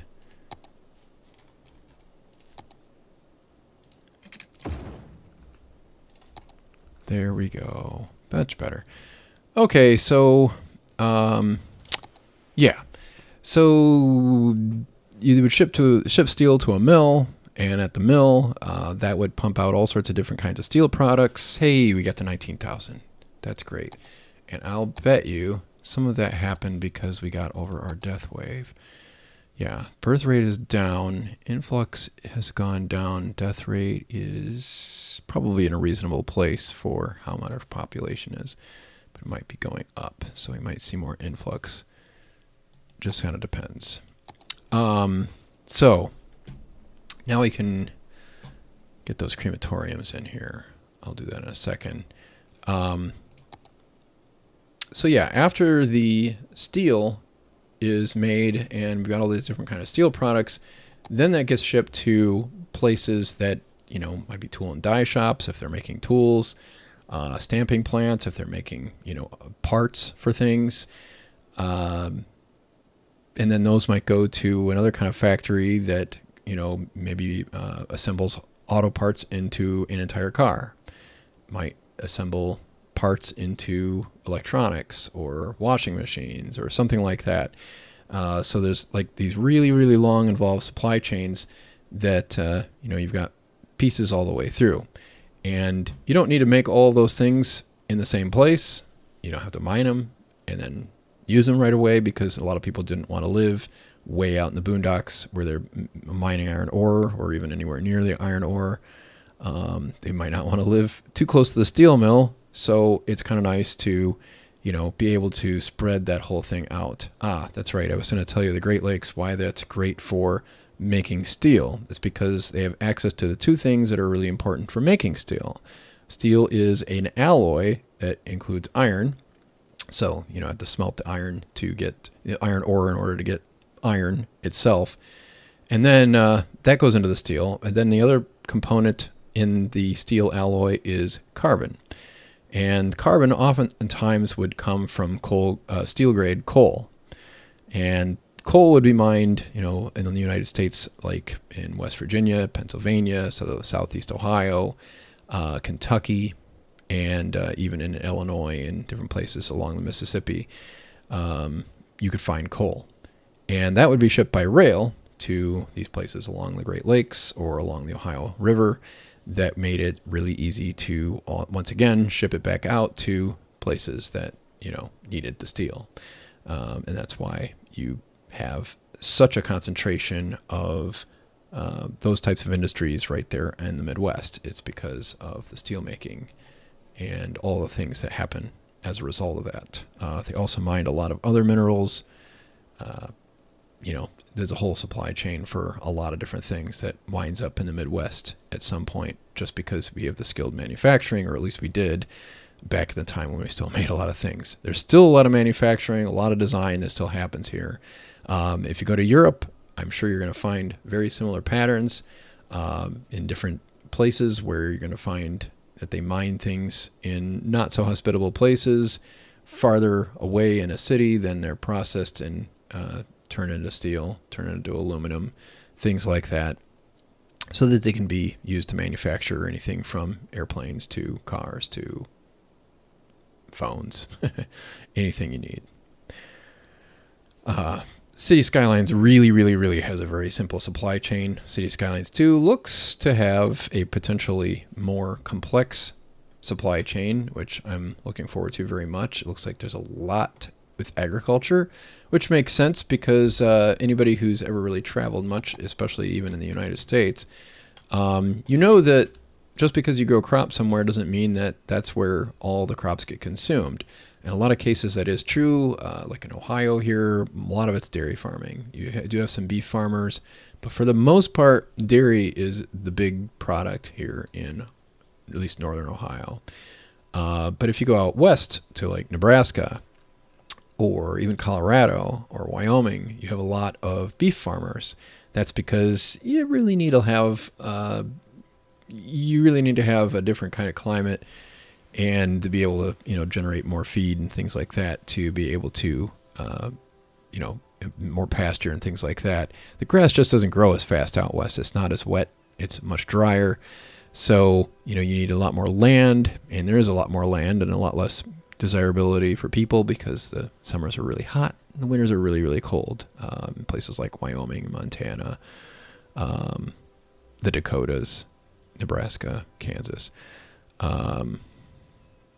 Yeah, so you end up with, Kansas maybe not quite as cold of a winter, but the bottom line is that it's great grazing country until you get east of the 100th meridian. It's not very good to have, it's not really good for growing very much. So they don't.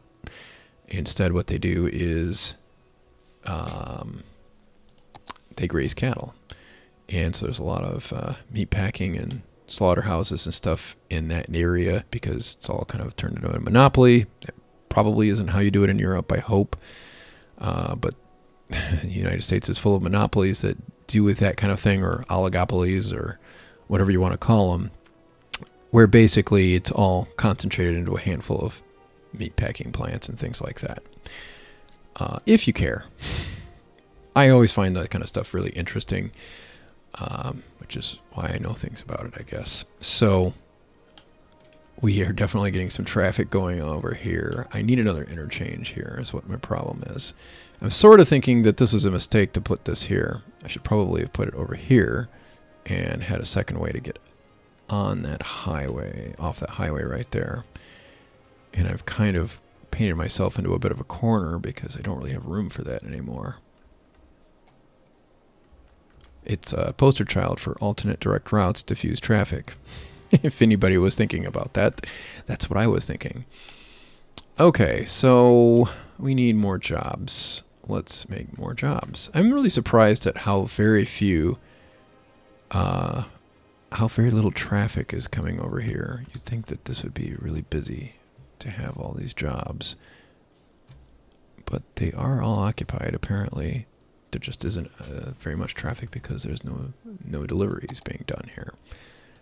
So that's why I always recommend putting your industry by the highway. Make it sure it has easy access, because you end up with problems like I'm experiencing right now. The problem is that I know I'm experiencing. The thing is I know I'm experiencing those things. I wanted to have that problem.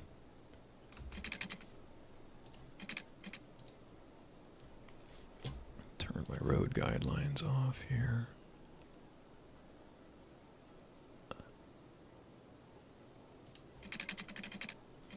Well, it doesn't like that.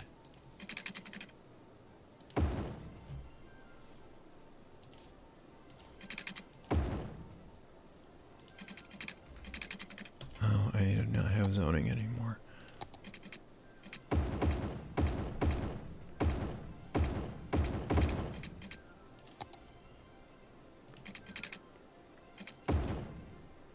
Again, really looking forward to the ease of which grids are created in the new game.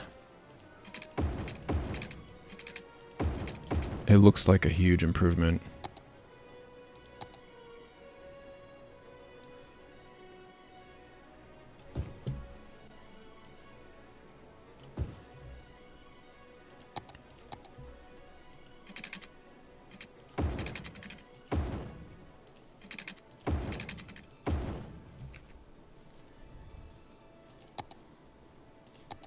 That should help.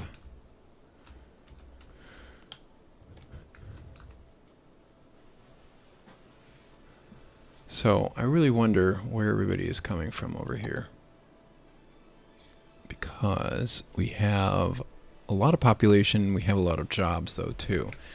And we probably have about equal, but we don't have all this. Well, actually, we probably do have a lot of the supply. We just don't have the supply for the goods here. The other thing, too, is we have a lot of garbage infrastructure over here, and I think actually all of it's over here.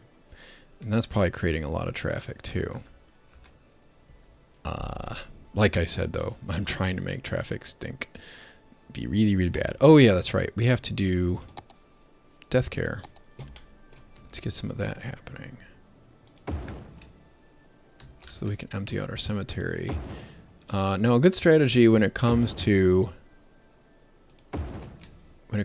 death care is you do not want to just say, I don't need cemeteries, I have crematoriums. I mean, you could. There's no reason why you couldn't, per se. But it's not the wisest decision. And the reason for that is, well, I'll show you. Give me a second here. Find another spot where I can lay one of these down.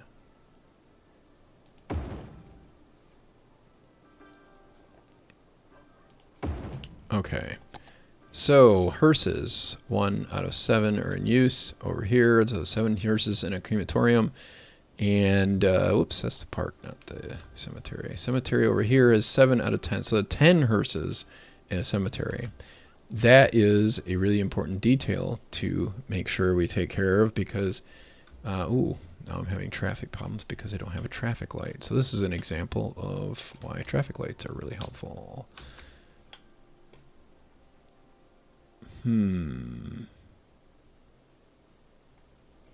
So I could really, really improve traffic flow right here by just putting a loop here. But anyway, the whole reason why I bring that up though is because cemeteries can collect people just a little bit faster because they can put 10 hearses on the street instead of just 7. And each hearse, let's find a hearse. Where can I find a hearse? There's gotta be a hearse. Here's a hearse. Okay, so I guess it's not really obvious, but you can put, whoa, where did that guy go? You can put up to 10 bodies. So you see he picked up one more, and now it's 30%, and eventually it'll be at 40 once it gets out of traffic. Okay, so I think I'm getting to the point where things will be much better. All right, so now I'm going to show you guys how to fix some traffic problems that I've created here, since this is the whole purpose of this whole thing.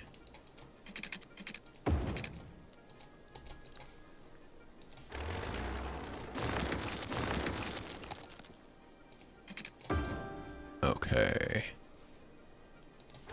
All right. First thing I'm going to do is I'm going to really, really, really alleviate traffic, I think.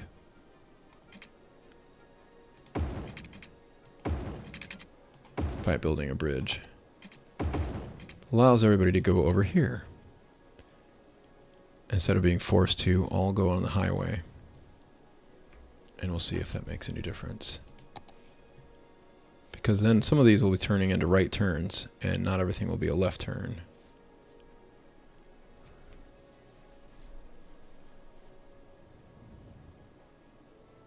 Or at least that's the hope. Hey, overcharged egg. Welcome. Thanks for stopping by.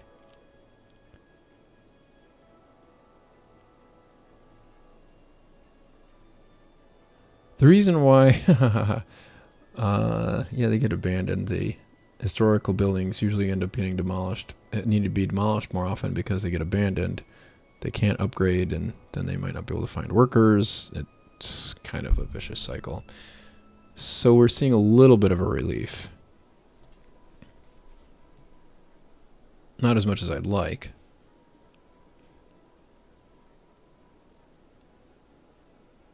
But I don't think it's cleared out completely yet, as much as it could. Let's see what else is going on in his chat here. Yeah, need a few more ways over the freeway. Yes, and actually it would be also useful to have another connection. Like, this is the problem with strict road hierarchy, is you end up with everything bottlenecking into one place. Let's change that there and watch what happens. And we'll put this one back too.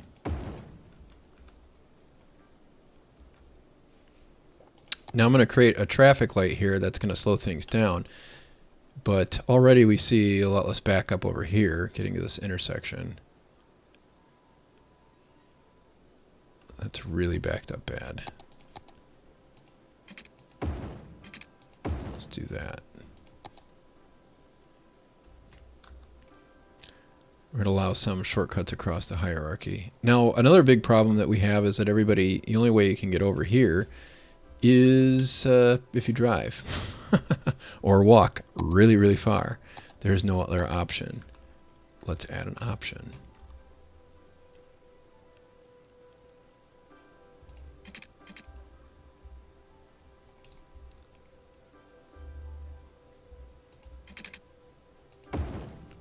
And now we'll watch as the Sims flood over here. Because they will definitely want to do some shopping, and there's a lot of high density near here.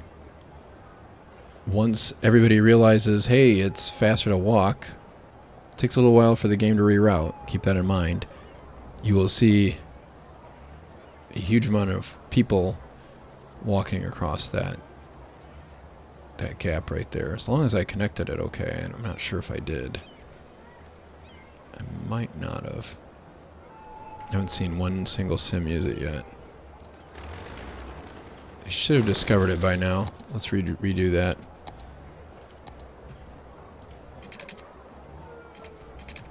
Let's turn off road length.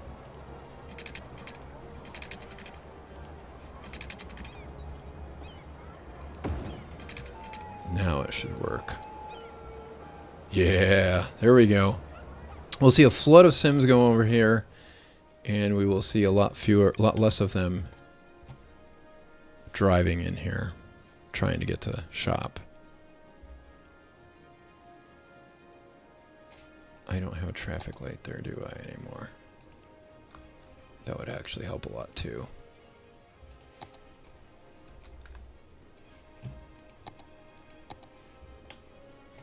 So I'm changing more than one thing at a time. That's not really what I wanted to do, but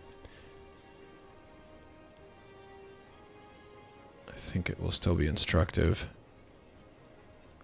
So you've got a lot of cars that are turning in over here. At least the ones in this part of the neighborhood should be more inclined to walk there. We could further incite some walking by making some other changes too. Now already we have a lot less traffic jam going on over here because of these connections that have been made. I broke hierarchy. I connected a local road to an arterial. Naughty, naughty. That's a good idea sometimes, though. Hierarchy does not have to be that strict. It really shouldn't be that strict. It's especially true if you've got zoning monocultures like we have here. It can cause some problems for sure, but it can solve a lot of problems to shortcut and connect local roads sometimes to the arterials.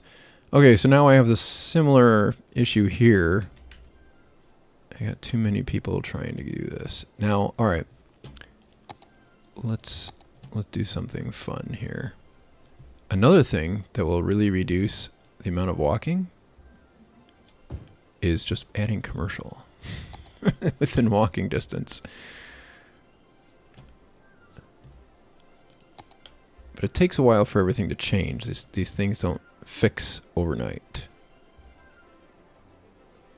I can also put an escape hatch over here. I could also add another path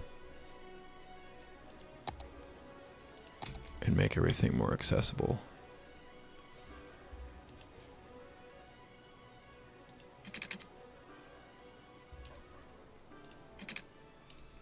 I don't know why that would... Alright. further put that, make that go even further by just building a road right here.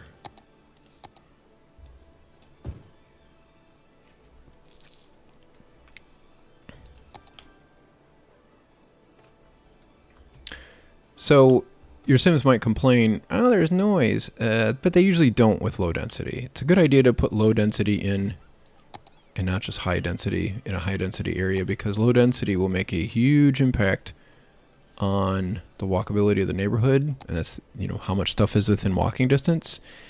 So that helps a lot. All right, so another thing we could do here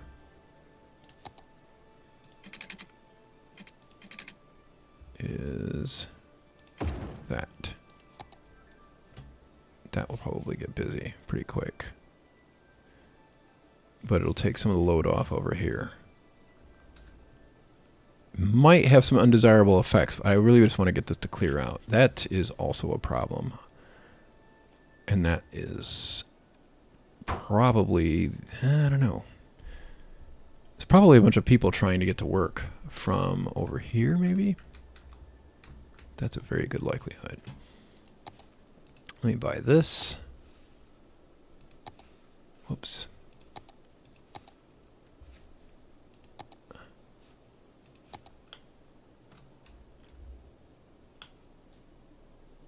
Yeah, I could probably. Well, you know what? I could really improve things, I think, a lot here by just doing this the way I should have done it in the first place. Let me build a way onto that highway.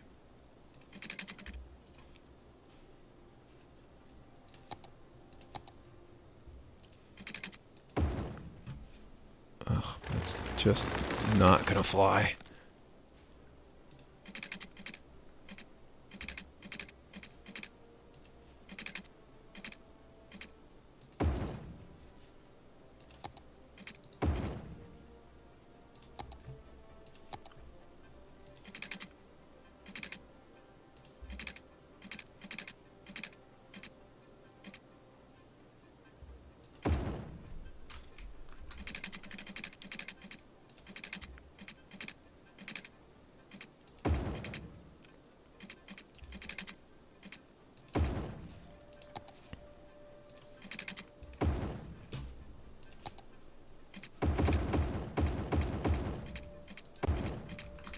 Alright, so that's going to make that a whole other turn.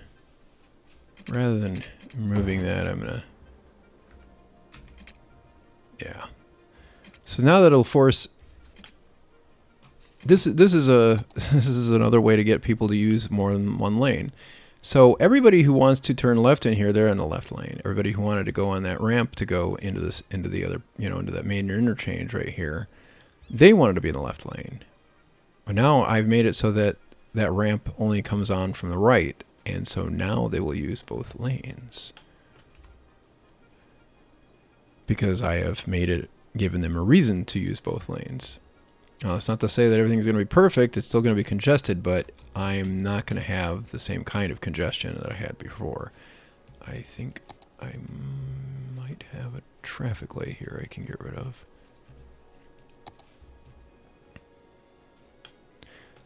So that's one way of defeating the so-called crappy AI. It's really not that the AI is crappy, it's just that, you know, the Sims just aren't that aggressive as when it comes to driving. We've already reduced a lot of the problem that we had here. I could probably get rid of that, and that would function a little better. 'Cause, you know, I will be funneling through this intersection again, but everything got better once I relieved that traffic flow, that right there. And I might be able to... get rid of that, I don't know. I'm probably not going to get away with that change. It's really not the best intersection design anyway, because those are too close together for this amount of traffic volume. Alright, so now I'm having a problem with this again. So it looks like it's much better for me to have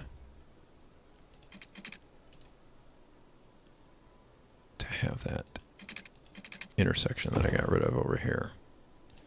That is actually really beneficial. That extra traffic light is worth the hassle. This over here is backing up, but we'll see if it stays that way once this gets back in business again.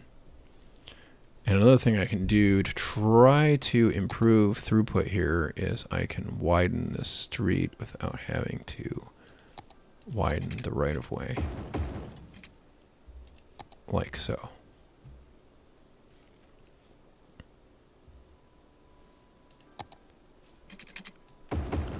Probably go back there. So that's helping some. I think we have another problem right here where everything is trying to use this right turn lane. Yeah. And in the real world, and even if I had TMPE, I would have that be a dedicated left. I would have a dedicated right here. I would also have a fancier traffic signal, time traffic light that was letting this stuff clear out a little better. It looks like that's going to work. It does seem like it's clearing.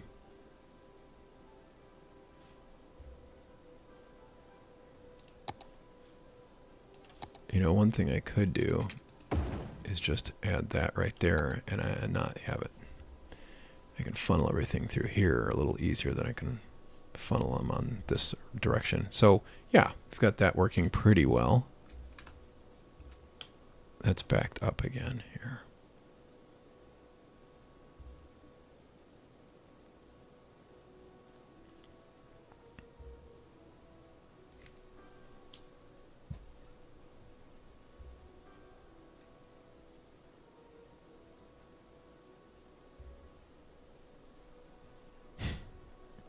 It will be interesting to see how the detailing works.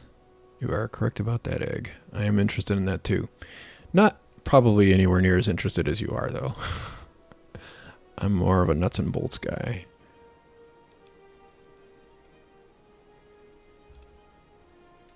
Now that this isn't as big of a mess, it would be fun to see at night how much the volume drops. Oh, yeah, that's an interesting thought.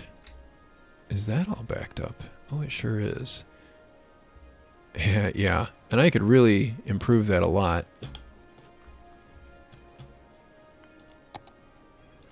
Yeah.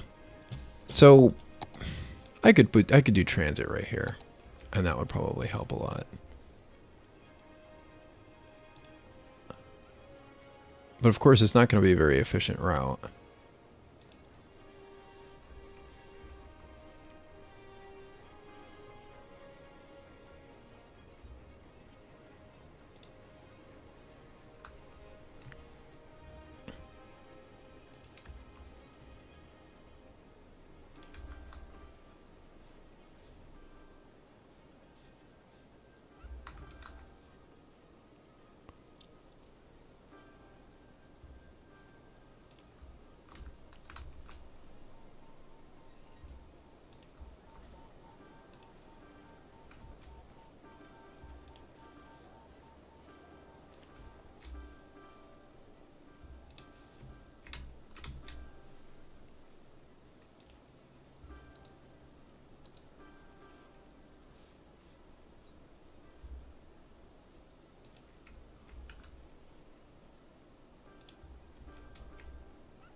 Okay. That bus is going to be packed. I'll bet ya. Let's get rid of that one. Oh, yeah. So this is really not going to be adequate. Where is everybody trying to get on? The residential neighborhoods. Why? Because we have no transit. And we have a terrible car infrastructure as well. Because everything is so far apart. It's our land use. Our land use is terrible in this city. Which is the way I wanted it. So this is a little better. I improved it a lot by just putting in some commercial right there. I'm not getting enough educated workers right now, but yeah, what are you going to do? Oh, yeah. That could probably help. See, I've already gotten rid of a lot of the traffic problems. I mean, the biggest thing is just this area right here. And I might be able to solve that if I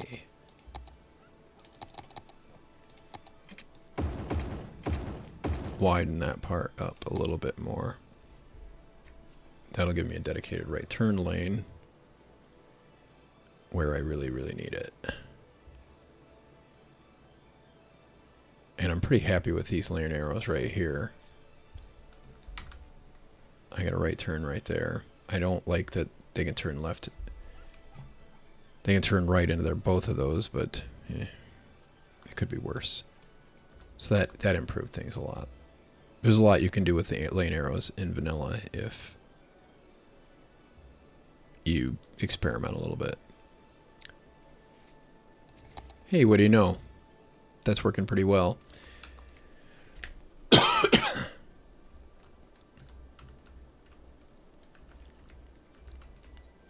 Yep.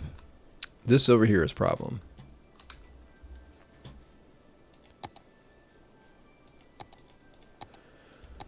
I think one way of fixing some of this right now, it's not going to be pretty,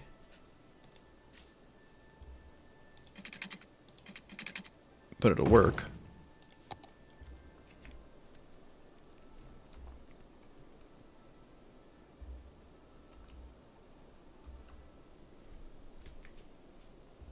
Oh, yeah, it's definitely not what I want to see.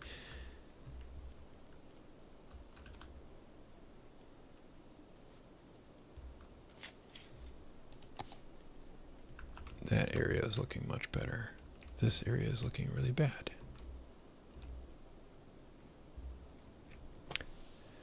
Take care, Egg. Thanks for coming by. Appreciate it.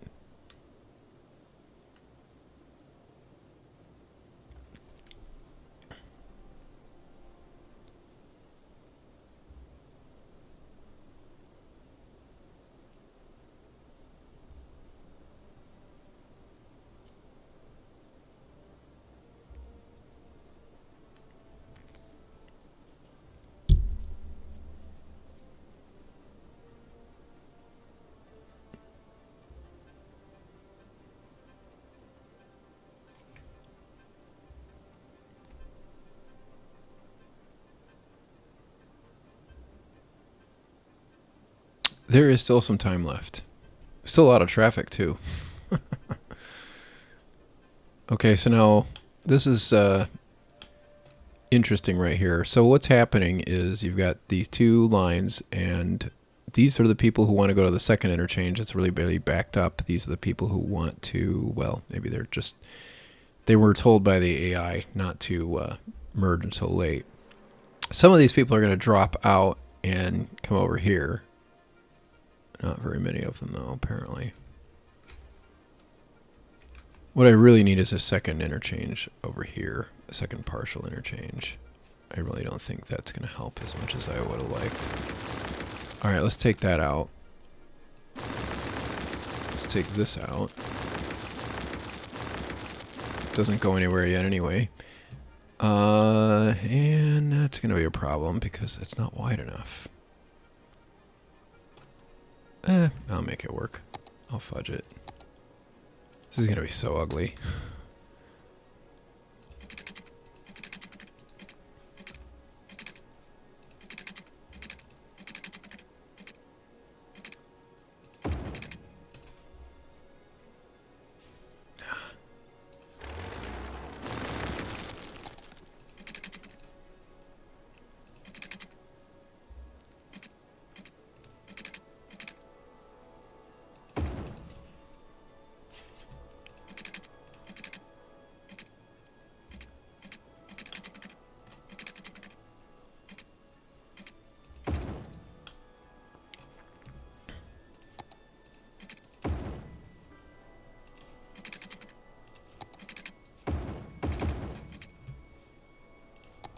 How much you want to bet that fixes a lot of this problem? Let's see.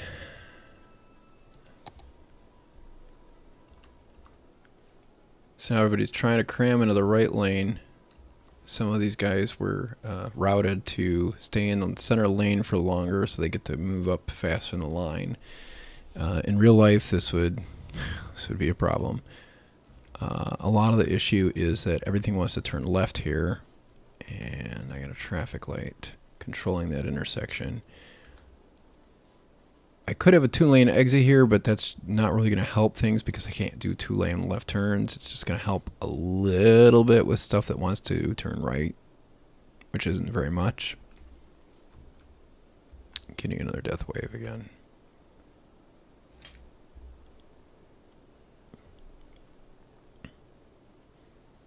Yeah, that is going to help. So now you're going to start seeing some of this relieve, I think.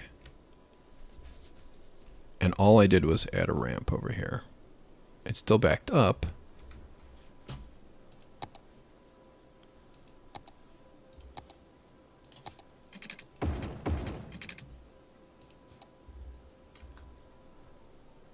And a lot of the problem is that everything wants to go over here to the industrial area. So another thing I could do to improve traffic flow is to build a flyover, which would definitely make a 2-lane ramp pay off.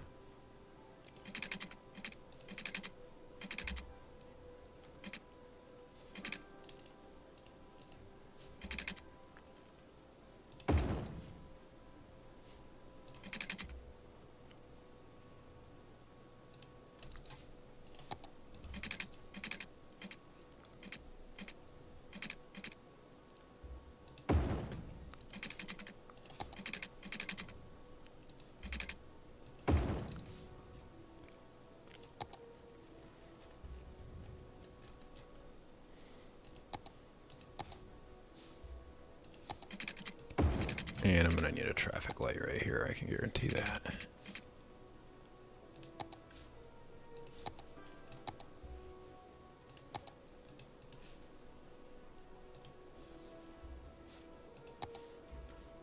Now the question is, did I connect that appropriately? Alright, that should make everybody... Yeah, there we go.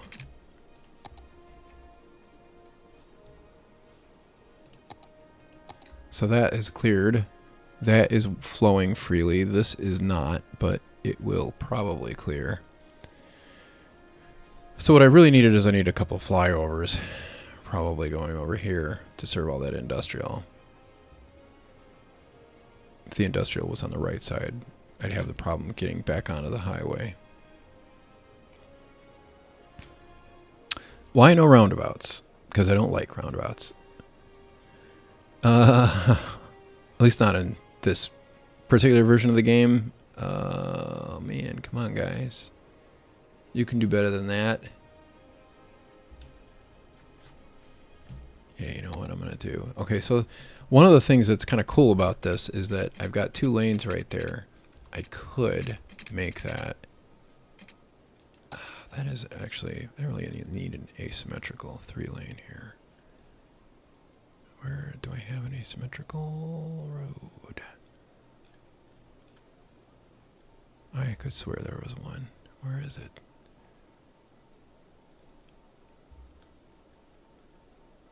I see one there. Where's the other one?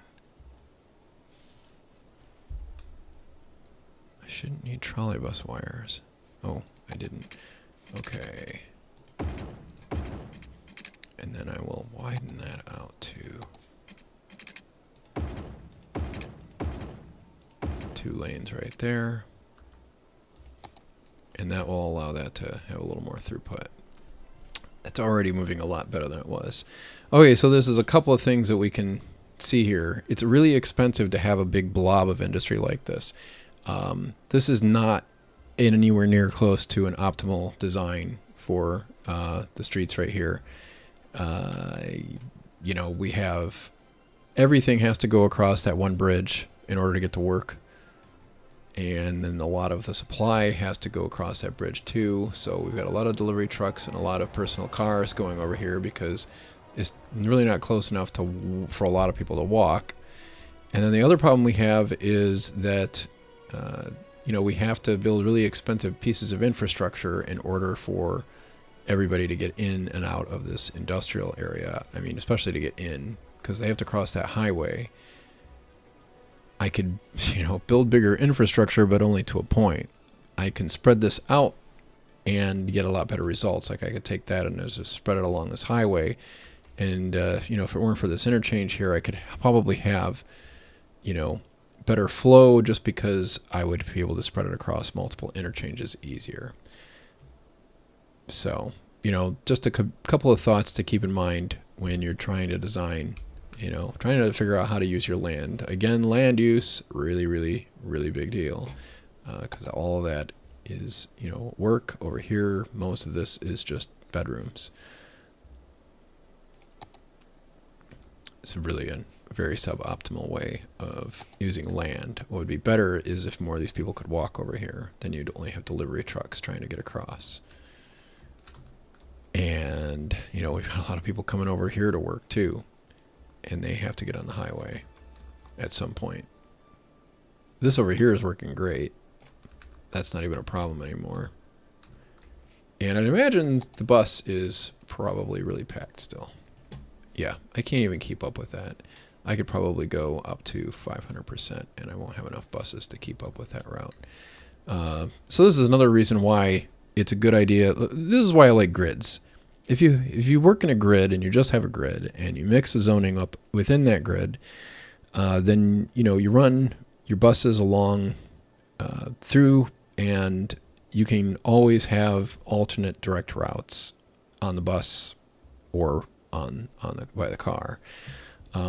Using a kind of car-centric road layout and a car-centric zoning pattern is really detrimental to your city because you make it really impossible or really difficult to build very efficient transit routes.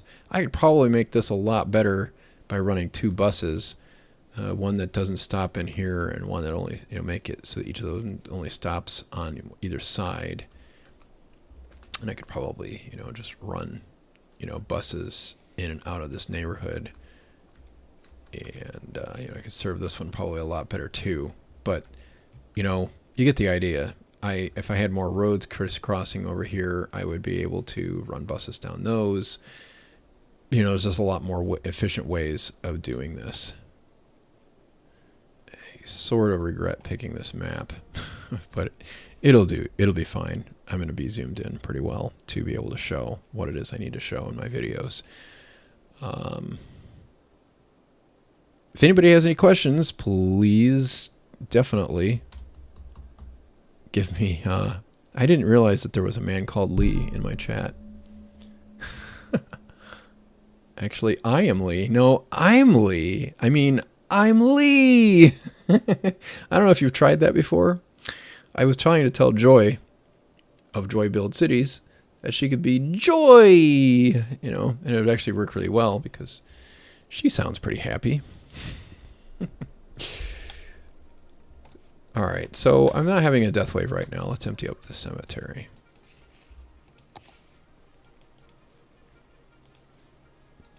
In fact, let's empty all of them because they're all probably really loaded. I wonder if this mechanic is going to be in City Skylines too, because I don't find that to be very realistic. Having a ginormous cemetery, that's kind of normal where I am, and pretty much anywhere else I've been here in the US. Oh wow, look at all those buses. Well, that's a problem. Another reason why buses are sometimes inadequate to the task. Okay, so let me show you how to build a metro line. I give up. All right, so the idea with metro is you really want to run it through the heart of everything. And you can use buses to serve people to that. But you don't have to. Like that right there should probably serve that entire neighborhood pretty adequately.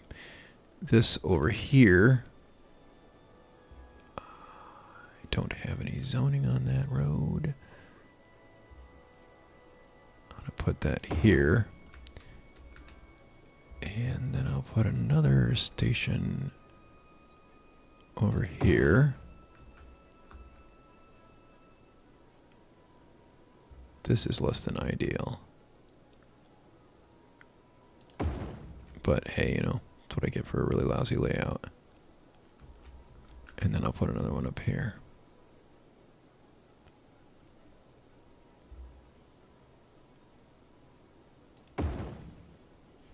Okay, so what I've done here is, where is my track? Okay.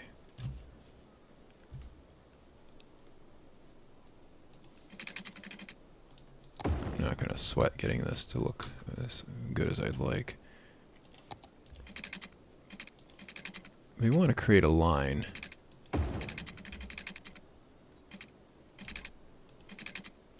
That hits all the spots. We don't really need two of them.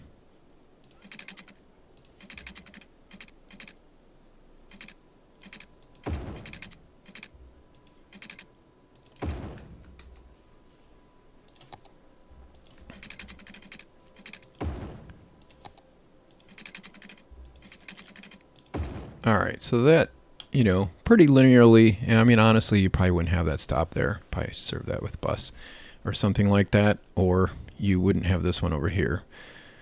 Probably you wouldn't have that one over there. But I'm taking the easy way out. So you want to set it up as linear as possible, so that you can soak up as much as you can in the middle of everything. I could probably put one over here. I don't know if that's worth it. There might not be enough jobs over there to really warrant that. And I could probably put something over here, but I'm not going to do that. I'm just going to build it over here. This would never be built underground, by the way, not in this type of, not this far apart. It'd probably be more likely to be above ground or elevated because it's really expensive to tunnel. Okay, so now I need to set up my stops, and the stops are very, very simple. One, and that one is one direction.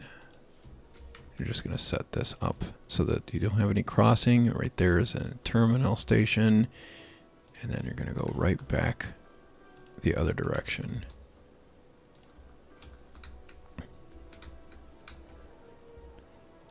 And there you go. Okay, so now let's fix these bus lines.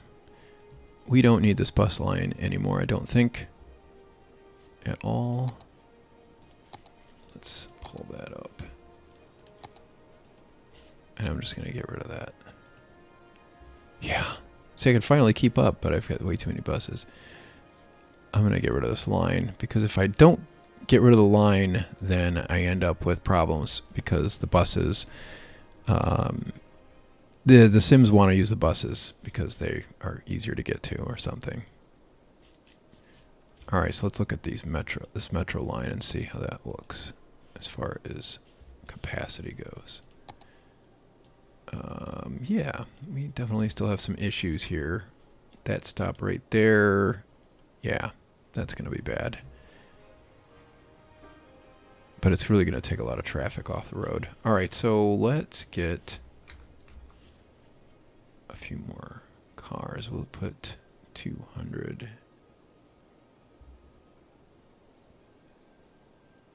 Actually, let's see if we can get up to 6 vehicles on the line. There we go. All right, so we'll have 6 vehicles on the line, and we'll see how that shakes out here. That should hopefully be able to keep up with the demand. Let's see what's going on the other side of town here. Ugh, traffic jam, of course.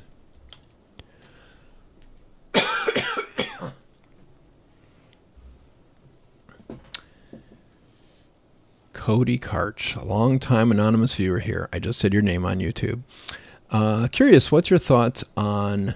Jumped into my account when I saw you were live. Curious, what's your thoughts on streetcars? Speaking from near Pittsburgh, wish they never died in the USA. Oh, man. I love streetcars. We had tons of them here in Cleveland, too. By the way, go Browns. Even though they suck. Or at least our owner does. It's a... You know, the Steelers are a love-hate relationship. We love to hate the Steelers. We Baltimore is a hate relationship. I'm pretty sure we all have in common between Cleveland and Pittsburgh. Football, American football, for those of you uninitiated. Anyway, and it hasn't been much of a rivalry. I know. I'm going to hear about that. Anyway, what happens is streetcars. Streetcars are fantastic. Cleveland had tons of them. In fact, every American city had them. And they probably had these things called interurban streetcars, which I'd love to see in the game because they were just fascinating. I mean, they actually had one. This is probably 100 years ago, roughly. They had one where early in the era of flight, they raced an airplane and one of the interurbans. Now, those interurbans, they really moved. Some of them had dedicated tracks and spots, but a lot of them went right down Main Street, really. And that was one of the beautiful things about streetcars in general, is whether they were interurban streetcars or not, they went right down Main Street. So you could just walk out to the main street, wherever you are, if you had you're near a main commercial corridor, and you could just jump on and ride that thing right into the center of town or across town. They had all sorts of different routes that went down all sorts of different streets in a lot of the major cities, and even some of the more minor metros had streetcars. The little town I grew up in actually had one of these interurban streetcars, went all the way up to Lorraine and Elyria, I think, and then you could connect to another streetcar that would take you straight up into Cleveland. It was actually owned by a company that did that. There were usually several companies. Streetcars were a wonderful thing. What really killed the streetcars, though, was that the automakers were like, oh, well, you should buy our buses instead. And then on top of all that, because buses are cheaper, you don't want to deal with streetcars. And streetcars were kind of, in some ways not great. Buses, they must have poured some more into those. And as a result, the buses did kind of take over, but that was only because the streetcars stopped running altogether. In some places you did have heavy rail or light rail even. Streetcars are kind of more light rail when you really get down to it. But basically, streetcars were awesome because you had rail transit just about everywhere. If the cars hadn't gotten in the way of streetcars, we probably would still have them. Or we would at least not have as much trouble as we have. We also, had a lot of policies that allowed for bulldozing to be more profitable because, then you could charge for parking or even have free parking and just not pay property tax for your empty lot, like you would if you had a building that was rented too cheap or just empty and waiting for somebody to use it. It's sort of limited productive use a whole lot. So anyway, one place that's a great place to see streetcars in action is San Francisco. Good city for that. They have them in New Orleans too, but they're not as good as San Francisco. They basically only help tourists in New Orleans, and it's a real shame because New Orleans is a beautiful city. I just finally got there a few months ago, and I loved it. But I really stinks that the locals can't use their own streetcar system much because it doesn't really help them get into the middle of town. Let's see here. So, that's right. I forgot I can actually use better trains for that. Cody says, I recently took a trip to DC and rode their remaining streetcar system. It was so cool and efficient and just makes me feel they could come back to many U.S. cities. The Burg will never go back, sadly. Yeah, Pittsburgh is such a beautiful city. I would love to see them in Pittsburgh, too. I'd really love to see them just about everywhere. They're really a great, great way to travel, I would think. Anywhere I've ever used them, they were fantastic, and I don't understand why they stopped running them, except for the, cars. Lots of metro capacity available now in the vanilla game. Yes, you are right, and I probably could have used better bus capacity and, made that bus line work a little better. Well, there's hardly any traffic over here at all now. Let's see how that metro line is doing. Whew, that is a good metro line.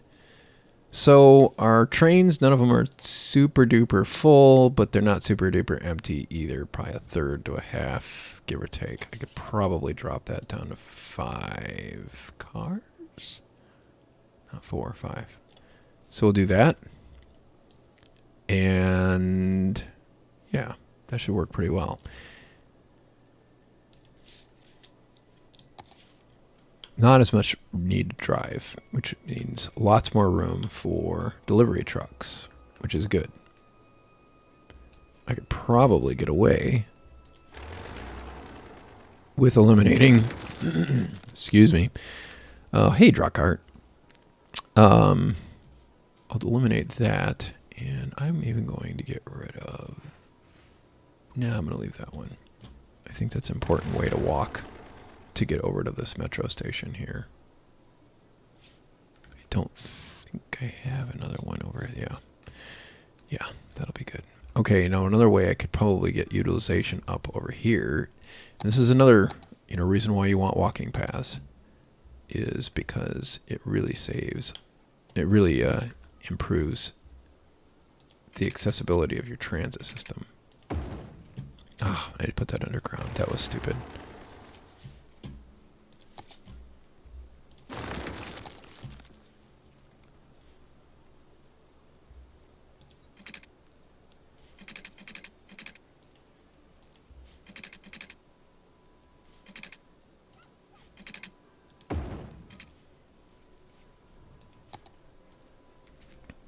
Yeah, another thing I hope they fix in City Skylines too is, right here, if you lived in this house here, you have to go all the way down to the crosswalk and come back to get over to that walkway. If you're over here, you have to go down this street and cross, or you have to go down here and cross.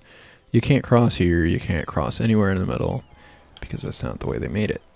You have to have a crosswalk, and you can only get a crosswalk if you have a mod, or you have...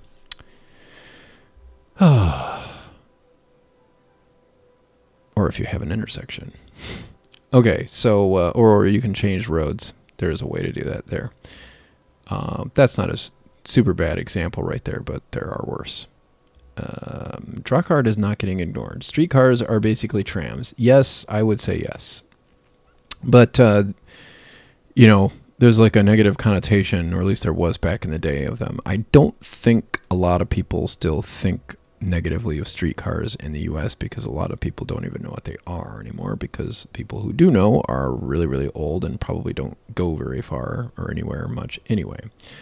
So I want to make jaywalking legal. Yes, I actually do, Chris. It's funny because the United States is like the only place that really cares about jaywalking. The rest of the world is pretty cool with it, as long as you don't do it near where there's already a crosswalk. And by near, I mean really close to the end of the block, walking through cars. Yeah, I kind of get that. But otherwise, you're in the middle of a block, go ahead and cross. What's the big deal? It would really help in City Skylines to be able to do that. Yes. Yeah, that's true. You can use pathways that way. Yeah, I really like that you can put crosswalks wherever you want in the new City Skylines too. Yeah, right. The two small 2A roads. Like, if I wanted to, I could get one to happen here. Let me see if there's any place I would actually really want them. Where did I put that other metro station? There it is. Yeah, I'm in pretty good shape there. I could put... Yeah, I don't really want to have a crosswalk here, though. That's the thing. I am going to put a walkway there, though. It'll help.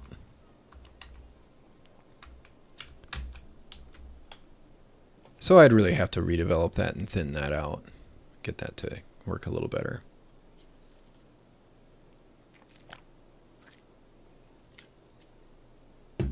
Okay. Well, guys, I really appreciate it. Before you go, I want to give everybody who didn't get a chance to have an opportunity to see... Uh-oh. That's not what I want. I want to give everybody an opportunity to see the latest... See the preview of More Money, Less Traffic Part 8. Let's find that here. that something you guys want to see? Oh, hey, they changed the law in California to legalize most jaywalking. Interesting to see how it might go in the future. That's good. That's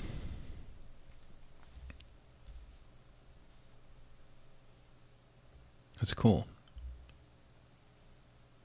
Yeah, I can show that. I just haven't. I don't have any spots where I really need it.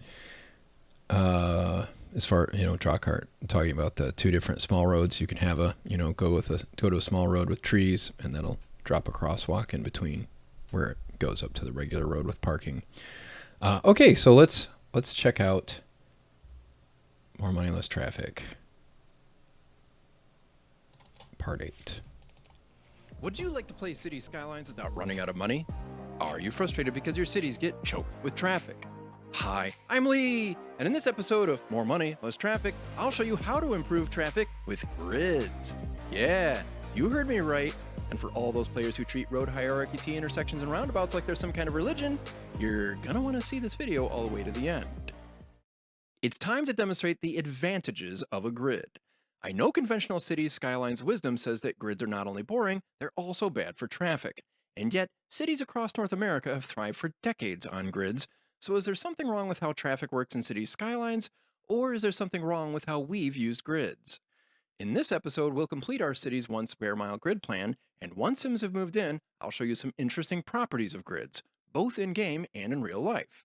Afterward, we'll see how to apply the traffic concepts we learned to ease congestion in our cities, whether they use a grid or not. By the way...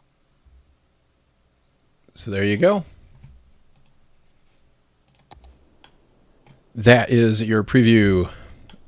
A minute at least. It takes a long time to edit these things because I keep adding, cinematics and stuff so that hopefully people will watch all the way through. This one I've got a lot of build. It's very build heavy.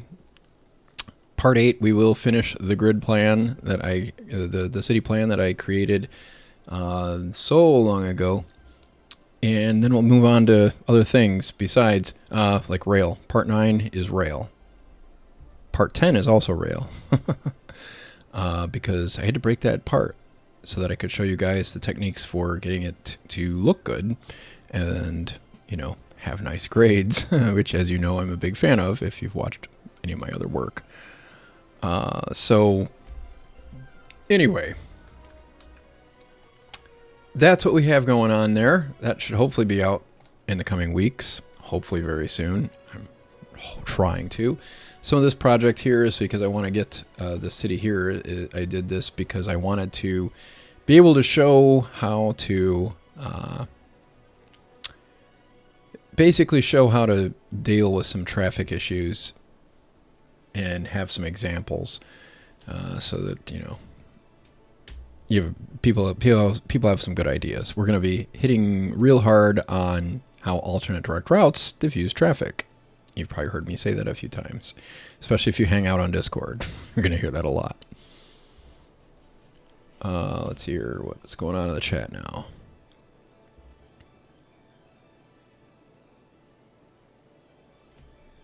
Yes, Jockart, conventional city skylines wisdom, a nice way of saying myth circling around the community.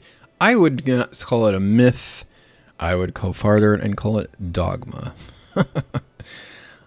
Because there's a lot of things, and I can't necessarily blame everybody for all of this. I'm going to, give you a little idea of why I think that some of that dogma exists, and I just don't want it to carry into city skylines too, because it really shouldn't matter there.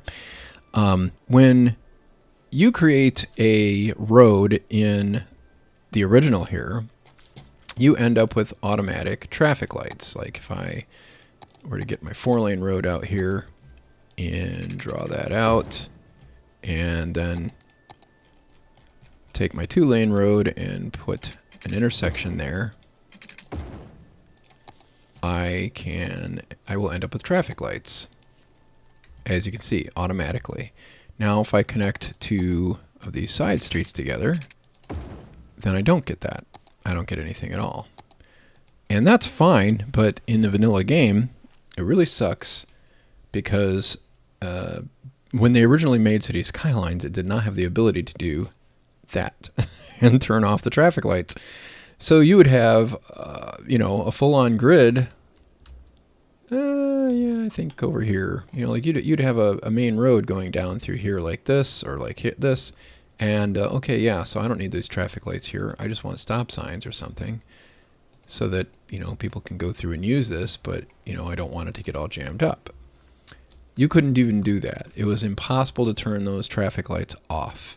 So as a result, you had to employ road hierarchy or suffer the consequences. That has changed, however. We now have the ability, since I believe mass transit was released, to be able to turn off and on traffic lights anywhere we want. I can even put them on a highway if I want to, which is okay. That's pretty cool. Whoops. I don't want the underground view. Okay.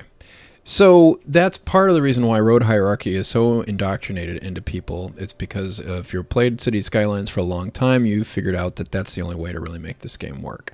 Thankfully, somebody invented a, traffic light turner offer mod. I forget what the original mod was called, but I know I got that one. It was one of the first ones I got. And eventually that was integrated into TMPE. And eventually it was integrated into the game. So thanks to our modders, thank you very, very much, actually, we have a really great game, and a lot of that, has turned into really great features in the vanilla game. So the idea that everything has to be vanilla, well, I don't think so. I mean, I'd love to have node controller, probably, depending on how they made the new game work. It kind of looks like we're going to want node controller. I'm going to definitely want some features of TMPE, like the lane connector and time traffic lights, definitely time traffic lights. Because that's really going to help me get more out of the game. But I don't know if it's necessarily important to have that in there for noobs. I think it's going to be risky enough having left turn and right turn restrictions in the game to begin with. Because I think some people are going to say, oh, well, they said turn off left turns, because that's a really great trick on a grid to, prevent busy roads from getting locked up, is make people go around the block. Well, that can cause other traffic problems down the line, but it can also make a lot of things go away. So you have to be careful when you use that, and I figure people are going to use that too much, and it's going to get confusing, and they're not going to realize that that's what they did, and wonder, why is traffic doing this? Why? And it's because you have a left turn restriction, or a right turn restriction where you don't need it. So I think it's really good that they're going to add that into the game. I'm not really sure that the whole road hierarchy thing is going to die real easy, though. I'm trying to kill it. I'm not trying to kill it. I'm just trying to put it in its place. I feel like people treat it like it's as critical as it used to be, and it's not. You can build a grid, and you can build a grid that has all 2-lane roads, and it still works. And you can have almost the same actually you can have more than this population that we have in the city right here. You can build a very compact city, and as long as you zone it right, you don't need bigger roads. You only need one, and that's even with only one highway connection. So you can make it work. I know, because you're going to see it in part 8 of More Money, Less Traffic, part 2. So it's not always necessarily everybody's fault, but I don't think some people have gotten the memo that we don't have to build cities that way in order to make them functional. So, so that's a big part of why we have that dogma about road hierarchy. It's not as important as it used to be, not since mass transit came out, which has been a few years now. And even before that, you still didn't need to worry about it for if you use 2-lane roads everywhere, because you didn't get the traffic lights to begin with. But as you can imagine, if you had a road with even a small amount of congestion, like this one right here would probably lock up pretty bad if I put a traffic light at every intersection. A lot of these roads probably would. So it's a really, really important thing. It was kind of gospel back then, if you wanted to be able to have a functional city with wide roads in it. It's not important now. Not as important. Obviously, it's bad if you decide to make 2-lane roads and then randomly have wide roads. Or it's also bad if you have lots of wide roads and you don't really need them. So anyway, that's what's up with that, with the dogma there. Grids are underrated to me, Gaming Age. It says, I live in rural America and it is a mess of disjointed curb roads and cul-de-sacs. It's hard to navigate at times. Where you live is not rural. It is suburban.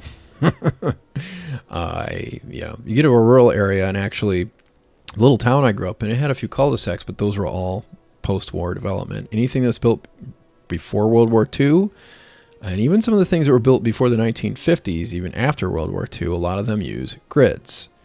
There's a reason for that. There's a reason why it changed. And the grids are just, it's an efficient way to use land. I mean, look at this. I've got all this empty space here. What am I supposed to do with that? Well, the game doesn't help that everything has to be square anyway, but it really is a more efficient use of space. And in fact, if you look at old cities in the United States, like Des Moines, Iowa, or even Cleveland is kind of interesting.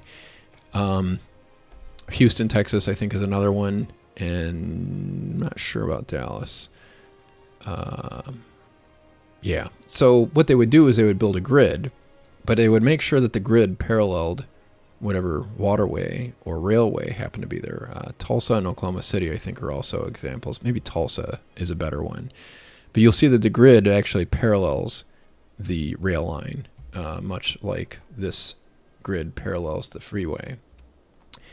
And that's because then you didn't have to build any weird-shaped, buildings and weird-shaped furniture to go into the rooms in those buildings. You could just use standard furniture and standard buildings to, have your city efficiently use that land that's highly valuable next to that rail line or the river or the lake or the harbor or whatever that thing might be. In the 1950s, the federal, what was it? It's, Fannie Mae, Freddie Mac, the Federal Housing Administration, that's what it was, FHA. They came down, I think it was them. They were a federal agency that, they oversaw a lot of things, but one of the big things that they oversee is a lot of regulations around home loans. And so what they did is they sent out a memo, hey, don't build grids, instead build something that looks a little more like, these windy roads. It wasn't even that bad, but it turned into what we have today, which is cul-de-sac-y suburbia everywhere you look. And it seems like America has forgotten altogether how to build traditional developments unless it's a lifestyle development with a ton of parking around it, not off of a freeway exit usually. I don't know. Every city seems to have one. There's a couple of them in Cleveland, actually, at least two, maybe three. And sometimes they build that in a grid, and, it's a lot easier to navigate, especially on foot. But, that's just, those are just some of the things about grids. They are really useful for a reason. And no, Americans didn't invent them. It was the British who sicked them on the Americans. And the French. The French used them too, because the French Quarter in New Orleans was not settled by Americans. It was settled by French people who became Americans, or their descendants did. And the Spanish loved them too. So if you're from Spain, thank you for your grids. Go to Santa Fe, New Mexico. Go to Los Angeles. The Spanish grids weren't always as perfect as the English grids, but they were grids nonetheless. San Antonio. Trying to think of some other examples. Las Vegas, New Mexico, not Nevada. St. Augustine, Florida, another example. And then, basically it's what happens when you head a new city. They had invented surveying by the time the New World was settled. So there was a lot more of it. It wasn't just like, oh, hey, there's this weird district in Barcelona that happens to have grids. A lot of that was all built after somebody discovered, and employed a lot of surveyors. And that, just lined things up nicely with the sun, stars, and stuff like that, so that everything was nice and straight.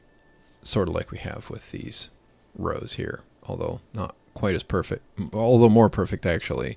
You see a 1 mile by 1 mile checkerboard out in rural America, at least in the Midwest, and some other parts of the country in the south and the west as well. But the Northeast and the mid-Atlantic states tend to be dominated for the most part by the meets and bounds system, which looks a lot more like Europe than you would believe.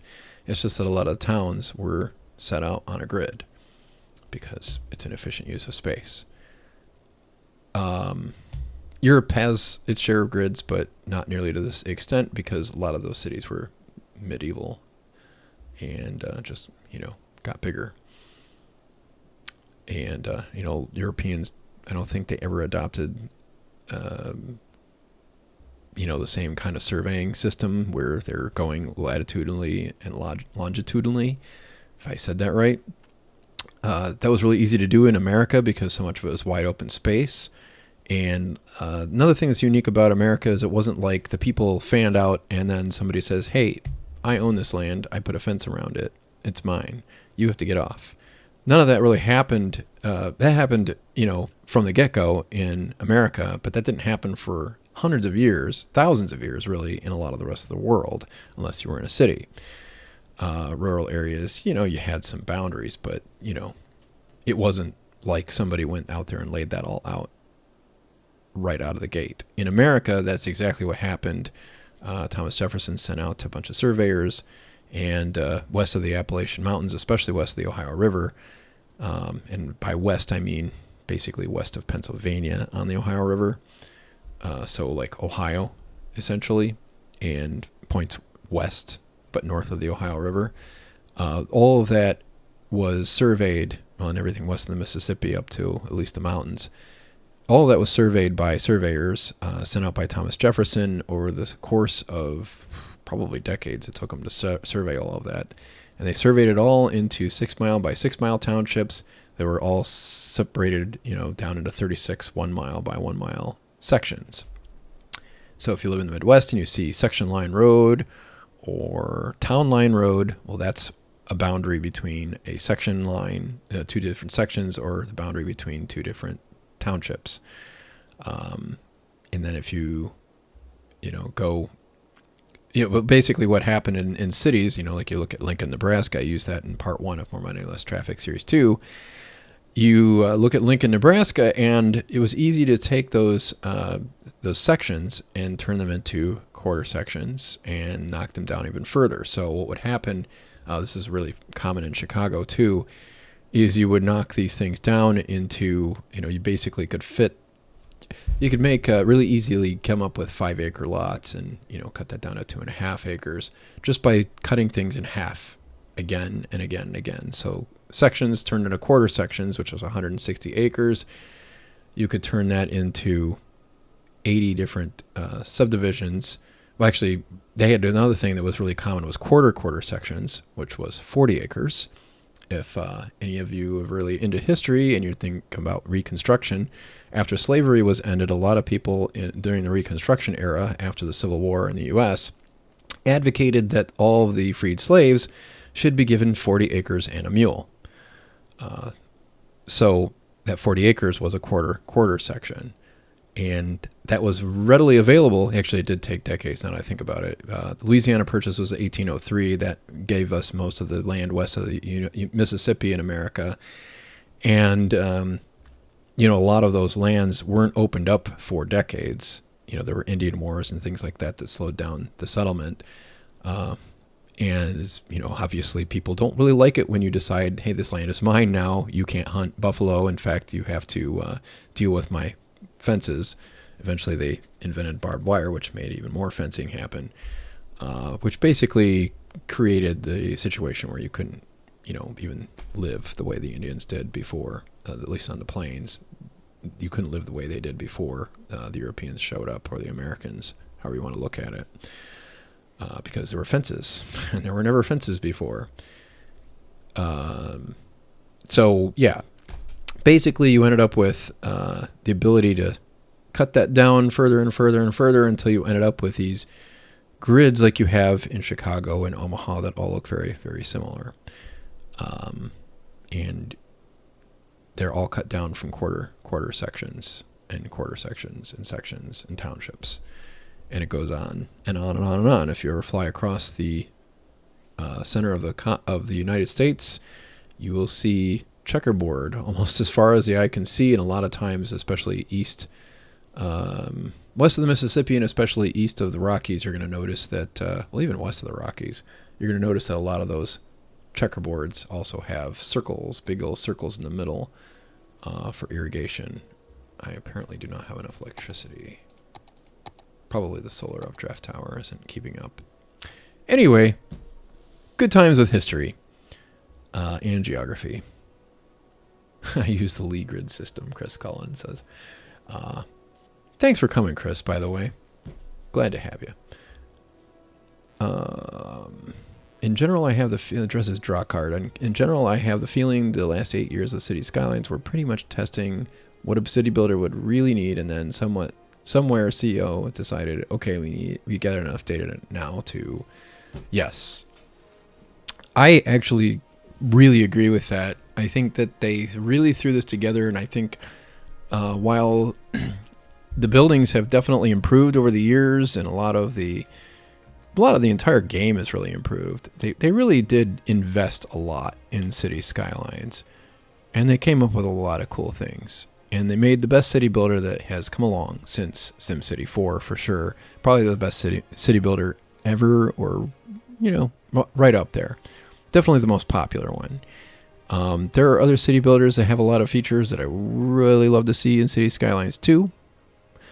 But, I'm going to be pretty happy with it in either way. And it looks like they've really done a lot to improve things.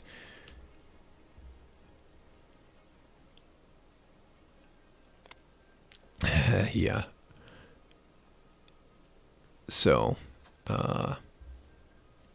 yeah, I would agree with that draw card. I think that they rushed to make sure that their investment in building a city builder game paid off, and then they did some improvements. Some of them were kind of incremental, some of them were revolutionary, and really improved the game a lot and made a great game, which is why it's so popular and why I'm almost embarrassed to show you guys this, but 4,157 hours. I played this a lot. So that's why I make videos, is because I learned a lot about how this works, and I'm hoping that I can share this stuff with you guys and make your lives a little easier so that you can get more out of the game yourself. Let's see, anything else in the chat?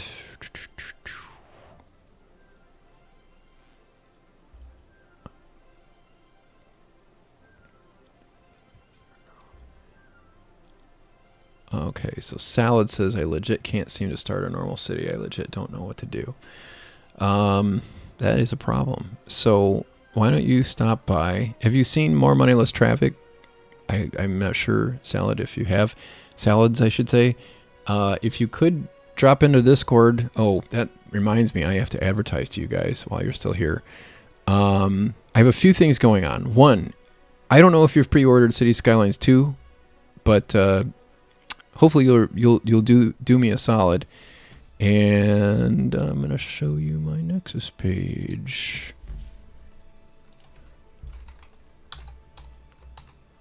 It's linked in the description.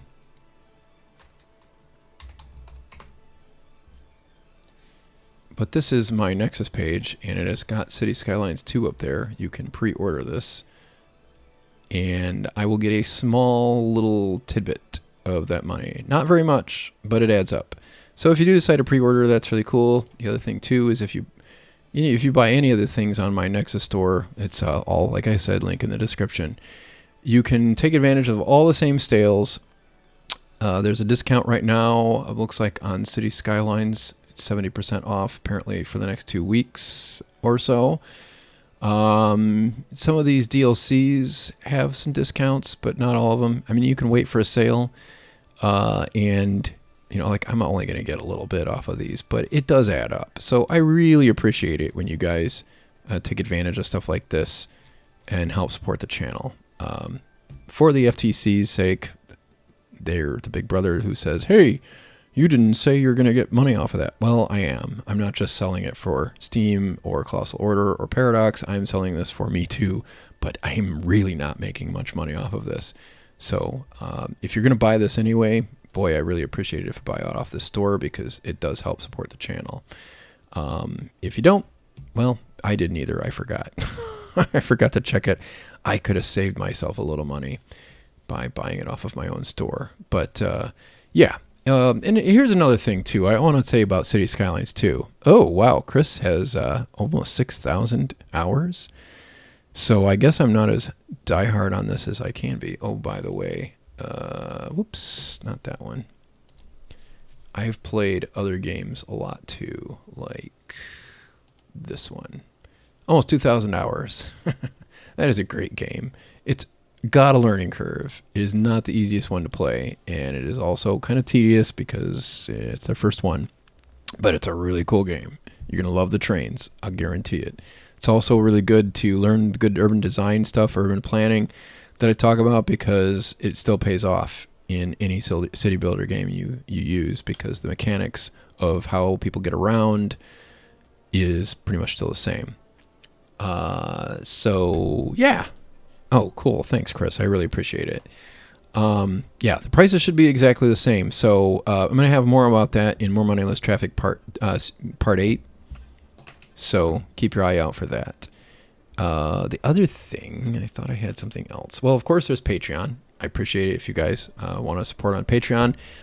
Do not feel bad if you only want to jump on for a month for $1 and watch some of my stuff without ads. You are more than welcome to.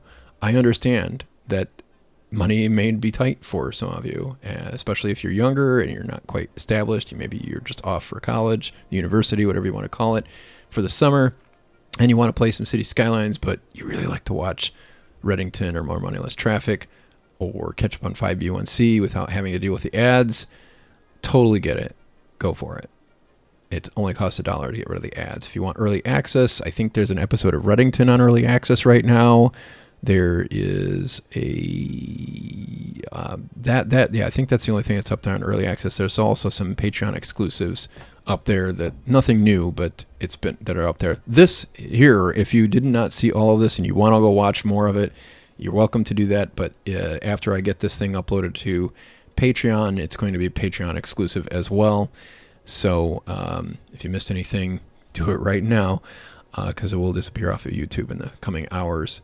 And then you will only be able to get it on Patreon. This is really just a project so I could, live stream and give you guys something to check out, answer some questions, share my thoughts about City Skylines 2, that kind of thing. And I thought I would do it live so that you guys could enjoy it too. Otherwise, I probably would have spent a lot more time building this to get these interchanges to look perfect instead of just okay.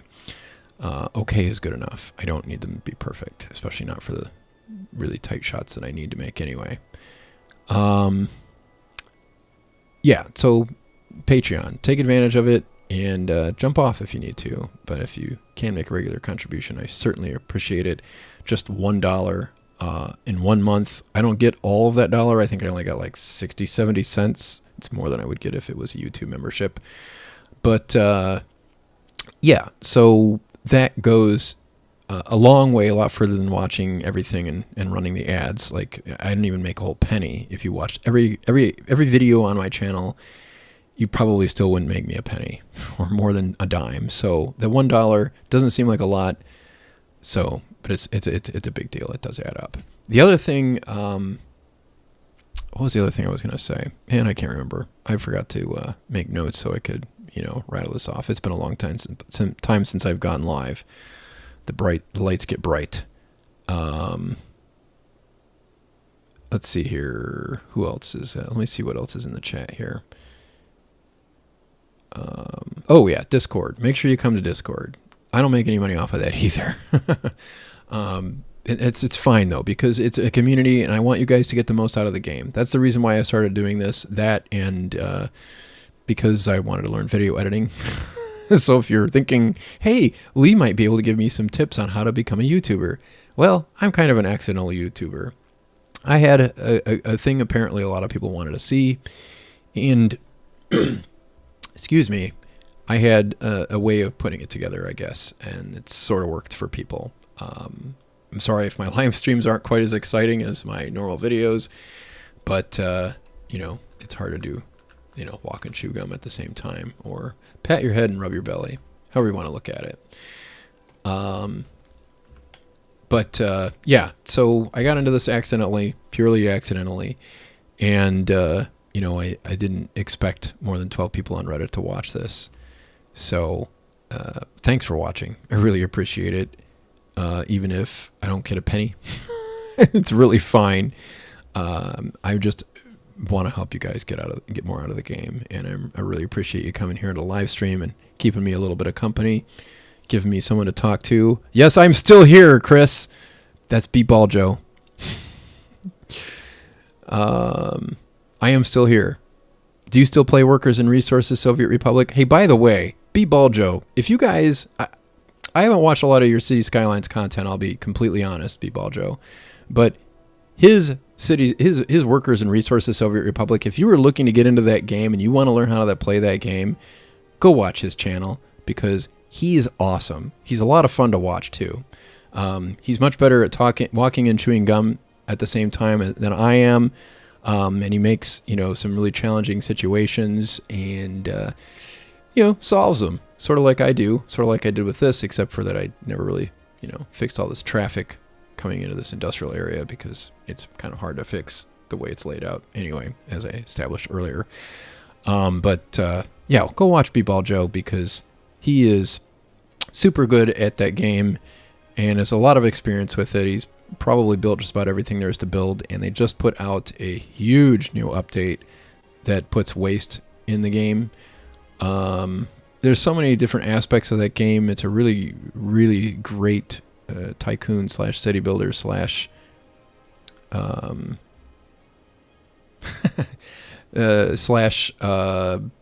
tycoon type game. I forget what I was going to say there, but it's a really cool game. Go check it out. And it's made by, I think it's a Slovakian developer. And so some place that actually lived under in the it wasn't part of the Soviet Union, but it was one of the countries that was communist back in the day. I know communism was a bad word back when I was a kid, and probably still is to a lot of people. But even if you disagree with that, I mean, it's really pretty cool game, because it's just got so many interesting mechanics to it. And the transportation infrastructure is really thorough. I mean, they have cable cars in there. They've got buses. They've got metros. They've got trolley buses, trams. I want to say there's some other things in there. But the trains and, ships. I forgot about ships. So many things that 3 Division, the developer, has put into this game, that it is a really fantastic, really cool thing. I don't get a penny for saying that. It's just a really cool game. Go check it out. It's in public beta right now, but it's also in, super duper test public beta if you want to see the latest and greatest with some of the things that B-Ball Joe puts on his channel. I love that game. You've probably seen me play it on Discord if you've been in my Discord at some point in the last couple of years. It's worth it. Go check it out. Let's see who else is in the chat here that is surprising me.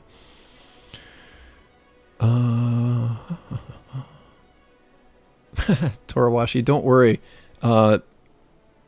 You've got so many resources to help you, be better at the game faster than I ever was, or any of the rest of us were that started playing this 6,000, 4,000, 3,000 hours ago. Especially if you just watch even Money, Less Traffic, you're going to be really far ahead. I don't honestly think I expected to see so much impact, but I also, once it started catching on, I'm kind of surprised more people haven't watched it, except for that I'm probably not the most exciting guy in the original series. Series 2 is better, so watch that.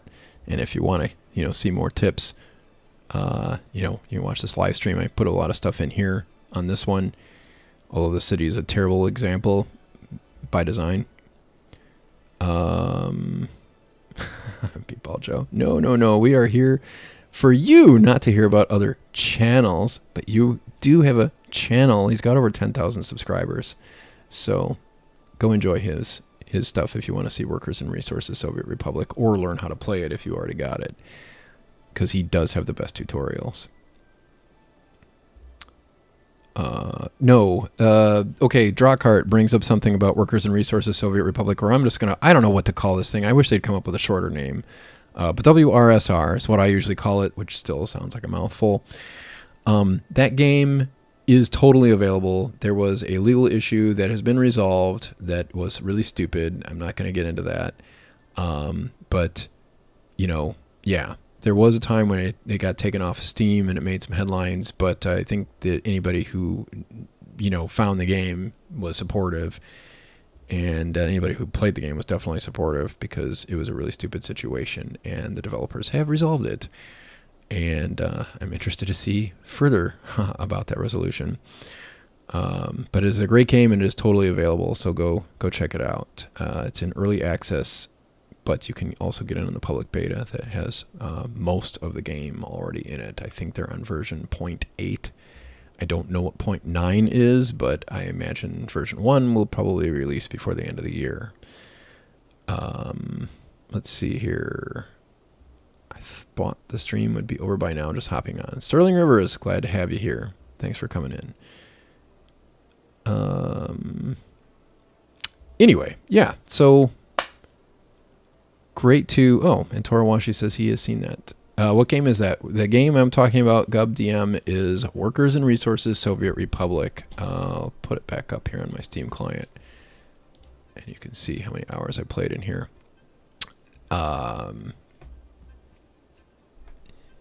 Yeah, it's got all sorts of things. Everything is hand-placed, which is kind of overwhelming a little bit. It's not like you can just zone it and people move in.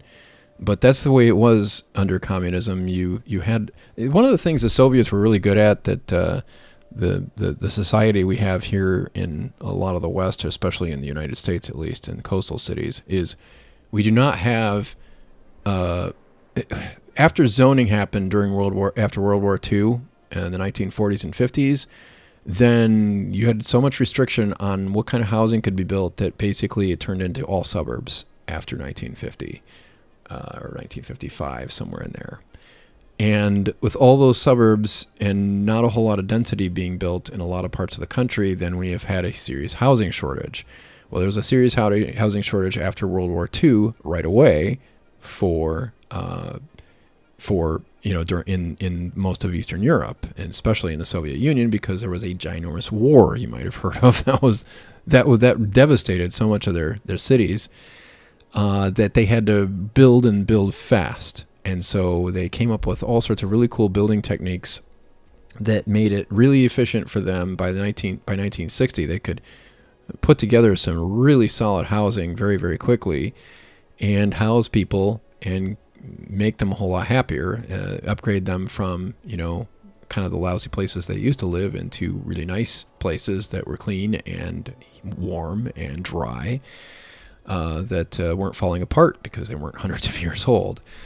And a lot of those buildings still stand today. So it was really good, solid construction and really well put together. And it's just something that is really well put to, really shown well in the game. And, it gives you an opportunity to do a lot more logistics planning. If you played any games like, StarCraft is one I always used to play. Civilization, you kind of need some logistics. There's not a lot of logistics in City Skylines. Maybe when you have the industrial areas and you have the specializations and you're trying to get enough animal products and flour into your bakery to make sure that you can make finished goods. That kind of thing is about the limit of the logistics in City Skylines. But in Workers and Resources Soviet Republic, you have to get the food trucks to the grocery stores. You got to get the electronics out there. You got to build the radio stations, and then you got to put something on the radio, and you can propagandize your citizens to make them more loyal, make them happier, make them more educated. Not the propaganda, but just use the radio stations, or the TV stations for that matter, for that. And it really helps. It's got a lot of dynamics to it. It's got a lot more strategy to it than City Skylines. It's a very challenging game. It's also got a steep learning curve. So that's why I'm recommending People Joe's channel. Go watch his channel. He'll teach you how to play it. He'll also let you see it before you buy it. I don't know how much that thing goes for right now. There's one DLC that has some Ukrainian buildings in it. But, yeah, I'm not really sure what the base cost of the base game. Okay, they've got a little discount on it right now. It's $26.24 if you're in the U.S. And that promotion goes through about the middle of July. And then the Ukrainian asset pack has a few buildings. They're like, more common in Ukraine. That's $10 more. And that's worth getting. There's a lot of good buildings in there. I've used them. It is has very positive reviews. It should. Another game I'll recommend too, if you're looking for city builders, to sort of. I've played this a little bit. I haven't played this a lot. This is really, really far from finished. How much is this one running? This is Ostriv. I'm not sure if I'm saying it right, or Ostriv. I have no idea. I've heard a lot of different opinions on how to pronounce that. So if anybody speaks, I think this is a Ukrainian developer who makes this. If anybody speaks Ukrainian and knows how to say that, especially in the Latin script, I would be appreciative. I'd like to know how that's actually supposed to say, how that's actually supposed to be said. That one is $22.49 right now through the middle of the month. And it looks like there is a small DLC, but I think that's basically just to support the developers. I don't think you get anything else with that. They keep adding some patches to this game. This is a cool game. Basically, this is an 18th century city builder game where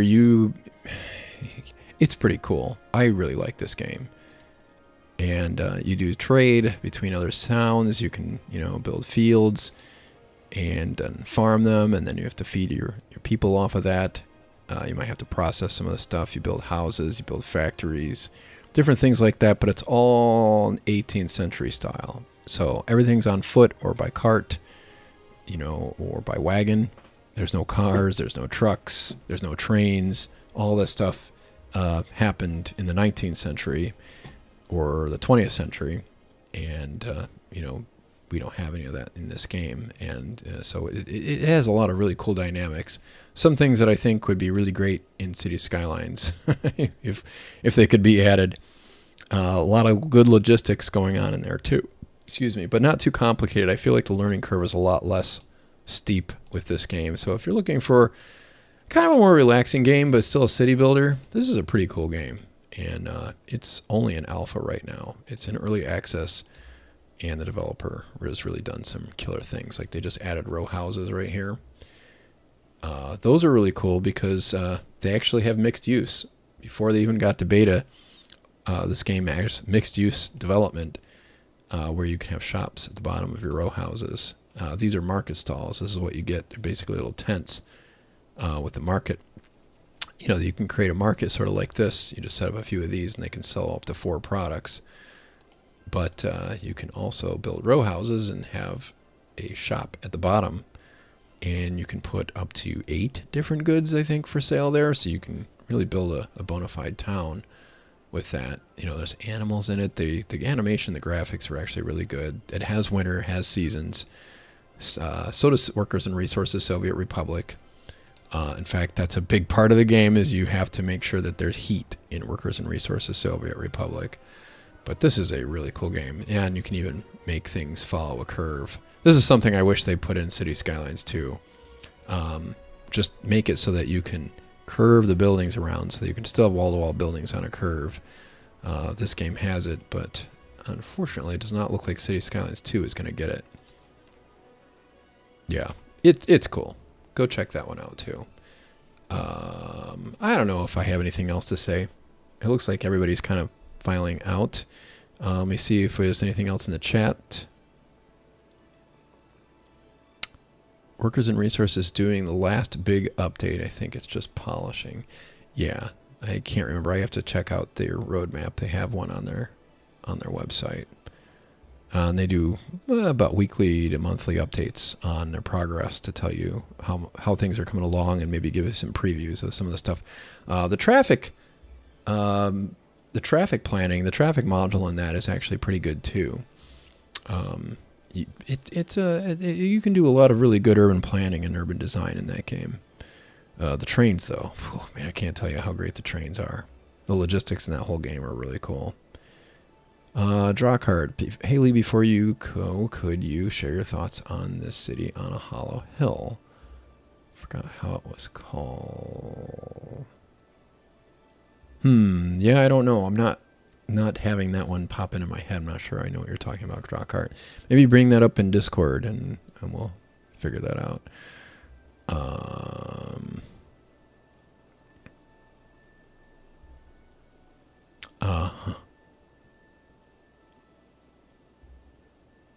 A train. Interesting. I've never heard of that one.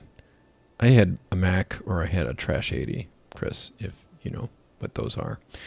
I had some DOS games, but not until mid or late 90s. I focused on your train infrastructure and roads were basically automatically built by the town in a train station. You didn't really need to worry about that part. Yeah, that's cool. Oh, yeah, you know another game too. You're seeing all my games here. I don't have a lot of them. I don't have that big of a library.